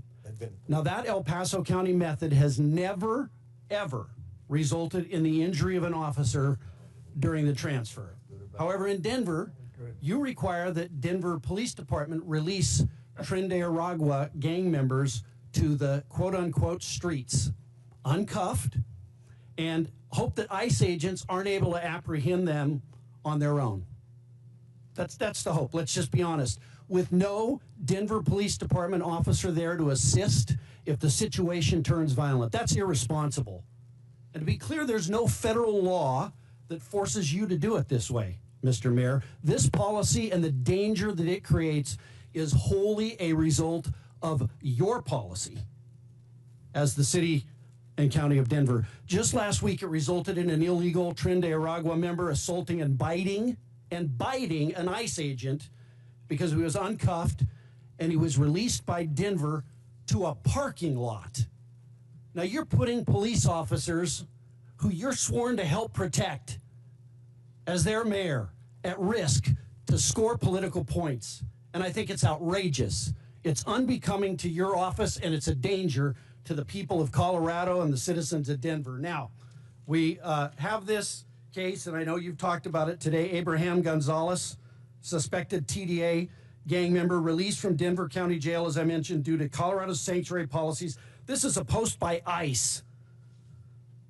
Was forced to arrest him in public. ICE was forced to arrest him in public where he assaulted officers, sanctuary policies, endanger communities, and law enforcement. That's their post. I'd ask that this be entered into the record, Mr. Chairman. Objection, so ordered. Mr. Mayor, yes or no? Would you feel safe if you were alone in a parking lot with a Trendy Aragua gang member? We did not put a situation where someone Just yes or no? Would you feel safe if you were in a parking lot alone with the Trendy Aragua member like you make your police officers do, or like you make an ICE agent do? Yes or no? There were 6 ICE agents on the scene. Could you answer when my he was question? released Would you feel safe without in- any weapons? Would you in feel a safe? secure location. Reclaiming my time, thank you. With Would a fence around Coloradans, reclaiming my time, Mr. Mayor, you're not going to answer the question. Would Coloradans be safer if ICE had full cooperation from Denver to remove Tren de Aragua gang members, yes or no? We currently honor those notification requests. We've done it 1,226 times. This is the first time I've ever been aware of there being an incident, which is why I reached out to ICE yesterday. Full cooperation would be allowing them to come into the jail and doing it in the jail, not in the parking lot. Will you change that? For the safety of your officers and those ICE agents, would you change that? I reached out to the ICE officers as soon as I heard about this. I have a meeting with them in the coming weeks to talk about the procedure. We have 2 jails. 90% of the pickups are from the other jail where we've never had an occurrence. Would you like change this. it? And so I'm going to sit down with the ICE officers and see if they're. It's just common sense. You don't do a transfer in the middle of a parking lot when you can do it in a jail. It's common sense. It's common sense. It's been common sense 1,226 times it's worked, and so we're going to figure out what happens. Mr. Mayor, is your highest priority as mayor the citizens, the safety of the citizens of Denver? My priority as mayor is to protect public safety for all of our Okay, residents. last question. Have you apologized to the federal law enforcement agent who was assaulted by a Tren de Aragua gang member because of your failed leadership? Yes or no? I reached out to the ICE officers yesterday, and I've asked to sit down with them to talk about this procedure and how we can align systems to make sure no other officers get injured. Thank you. Chair recognizes Mr. Burleson from Missouri. Thank you, Mr. Chairman. From what I gathered from this hearing, the term sanctuary cities seems to mean a sanctuary only for criminals. Throughout this hearing, we have heard countless examples of illegal immigrants with criminal histories being allowed to roam free in these cities and continue to commit crimes and violence against American citizens that should never have happened. The bottom line is that sanctuary policies are a violation of federal immigration laws. The states, when they enacted the Constitution in Article 1, Section 8, Clause 4, made it very clear that it's in the purview of the federal government, not the states, to determine these policies.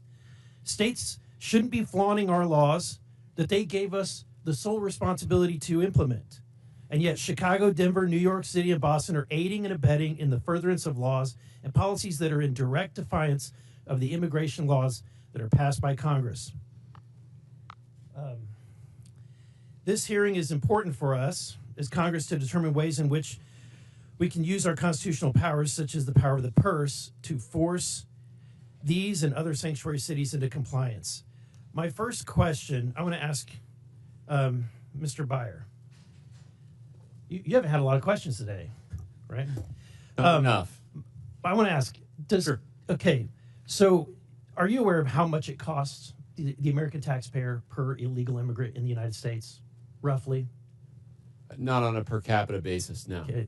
The budget committee has determined it's almost about $9,000 in net loss per per illegal immigrant. That's definitely not correct. Okay, you can question, but that's the group that did the research. So let me ask you this: does Cato support subsidizing creating taxpayer programs to subsidize other people's health care benefits? No, we don't. Okay. Does Cato support using taxpayer dollars to support people staying in hotels? Definitely not. Okay, just wanted to get that cleared up because I was worried where Cato stood. Mr. Adams, you stated that the migrant crisis. Wait, first, I want to ask this question from everybody on the panel. Is there a difference between, if there's a difference between the ICE detainer and a criminal warrant, which one would you honor? I'm sure I understand the question. You said there's a difference between an ICE detainer and a criminal warrant? Yes. We would always honor an ICE detainer that comes with a judicial warrant. That is what the law calls for in the city. Okay, and do you concur? Is that what you would do? We always support criminal warrants with ICE requests, yes. Okay. Mr. Johnson? With a criminal warrant, our local police department, with a criminal warrant, will collaborate and cooperate with federal agents. And Mrs. Wu? Whenever there's a criminal warrant from any agency, Boston Police enforce it. Okay. Mr. Johnson, I'm concerned about what's happening. Obviously, my neighboring state of Illinois. But you said that you're prepared. Let's see. You said that you oppose proposals to eliminate sanctuary protections for illegal immigrants that are convicted of serious crimes. Why do you think it's important to protect even violent criminals? We do not protect violent criminals. In fact, my top priority is to make sure that the people of Chicago are safe. Our local law enforcement work hard every single day to ensure that. That's why I invested in more detectives so that we can actually solve crime. And as a result of the work that I've done in my leadership, crime has gone down since I've been mayor. Mrs. Wu, you've said multiple times, you made it very clear that you're a welcoming city, knowing that there is a cost to the taxpayer. What's the acceptable number? Is there any acceptable or reasonable limit that you would consider before your city is overrun? We are a city that is the safest in the country because everyone feels connected to city services. Everyone can So call there's 911. you have no answer. There's no capacity. That's too much. Congressman, respectfully, I'm the mayor of Boston. I don't get to decide who comes into our country and where they go after that. Our job is to keep people fed and healthy and safe when they arrive in our city. And we do that in order to make sure that everyone across our community is safe. Resources are strained, but I would ask you to please do your job and be part of passing bipartisan legislation that would allow us to do We what did. want to We do. passed HR 2, but what's been made very clear is that we don't need to pass laws. All we need is a new president. My time has expired. Gentlemen, time's expired. They've called for votes, but we have one last question. Mr. Hurd from Colorado. Thank you very much, Mr. Chairman. Good afternoon. Mayor Johnston, it's nice to see you. Thanks for coming. I have a question about Denver's policies that I fear have made it a magnet for migrants and have drawn tens of thousands to Denver in a short amount of time. Given the strain that's being placed on city resources, is there a limit? And this might be similar to a question that was just asked before. If another wave of arrivals begins, does Denver have a contingency plan, or is the commitment to being a sanctuary city truly open-ended no matter how many come? Thank you, Congressman. And we have adjusted our policies when we were facing some of the fiscal crisis around this. We were hoping for the Senate bipartisan immigration bill to pass, which would have provided some resources to interior cities. When that didn't, we had to make adjustments. And so what we've done now is we've really focused on connecting people to work. So those folks that arrive, we think the most important thing is for them to be able to work and support themselves, pay their own taxes, pay their own rent. And so we've run work authorization clinics to help people get legal work authorization. If this body could help us accelerate the rate of work authorization, we would not need to spend any public resources at all because folks want jobs they could support themselves. So that's been our real focus. The more folks we work authorized, we've been able to then need to provide fewer resources around housing, shelter, food, etc. Are you concerned that Denver could be reaching a breaking point soon? Thank you, Congressman. We actually are seeing dramatic drops in the arrivals since June of 2024. So we are not in a moment of crisis right now. We don't have migrant encampments. We've closed all of our shelters. We've actually dropped our spending on migrant supports by 90% from 2024 to 2025. So our expenditures are down dramatically, and we'd love to see it stay that way. How about my concern about incentivizing certain actions? Do you have any concrete evidence that sanctuary policies have not made Denver more vulnerable to crime? Thank you, Congressman. We do have concrete evidence that even as 42,000 newcomers have arrived in the city over the last 18 months, crime has gone down in Denver. And so shootings are down 24%, homicide is down 17%, auto theft is down almost 30%. So we've seen all those major drivers go down at the same time we've had new folks arrive. And that's because of the sanctuary policies or in spite of them, or what would those numbers be absent the policies in Denver that incentivize these behaviors? Thank you, Congressman. We see them as unrelated. We are continuing to make a strong stand on public safety. We're continuing to find ways to integrate folks who have arrived on our city in the middle of the winter with no clothes or support. And we've been able to do both. We've also made historic reductions in homelessness at the same time that we were facing this.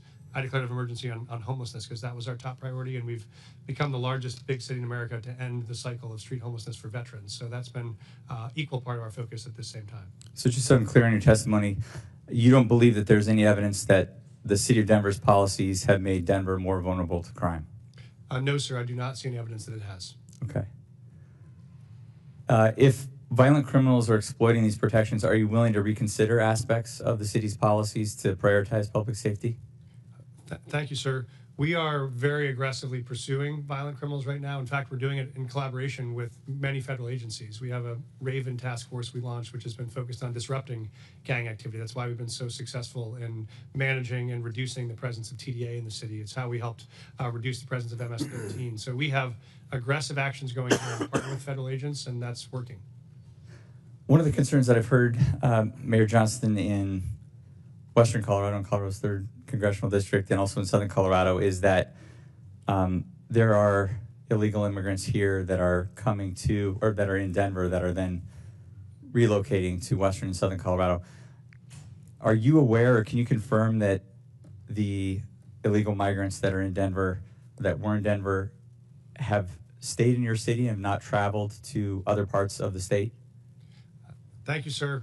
Obviously, as you know, when folks arrive to Denver, whether they come from Carbondale or Grand Junction or Chicago, we don't track where they go. It's a free country. If they choose to move to Lakewood or to move to Pueblo, we wouldn't know. We just provide the emergency services to make sure they're not freezing on the streets. And so that's our focus, but we don't track anyone's long-term trajectory, whether they're a native-born or an immigrant. Would it surprise you if there were individuals that were leaving Denver that were relocating to other parts of Colorado?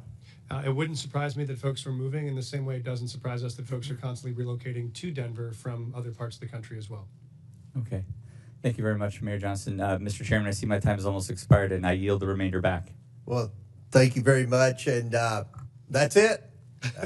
In closing, I want to thank our witnesses for being here today, and believe it or not, this is the best behaved this committee's been all Congress. So I want to compliment my ranking member, Mr. Conley, and again, thank you for your testimony today. I look forward to further discussion. With that and without objection, all members have 5 legislative days within which to submit materials and additional written questions for the witnesses, which will be forwarded to the witnesses. If there's no further business, without objection, the committee stands adjourned.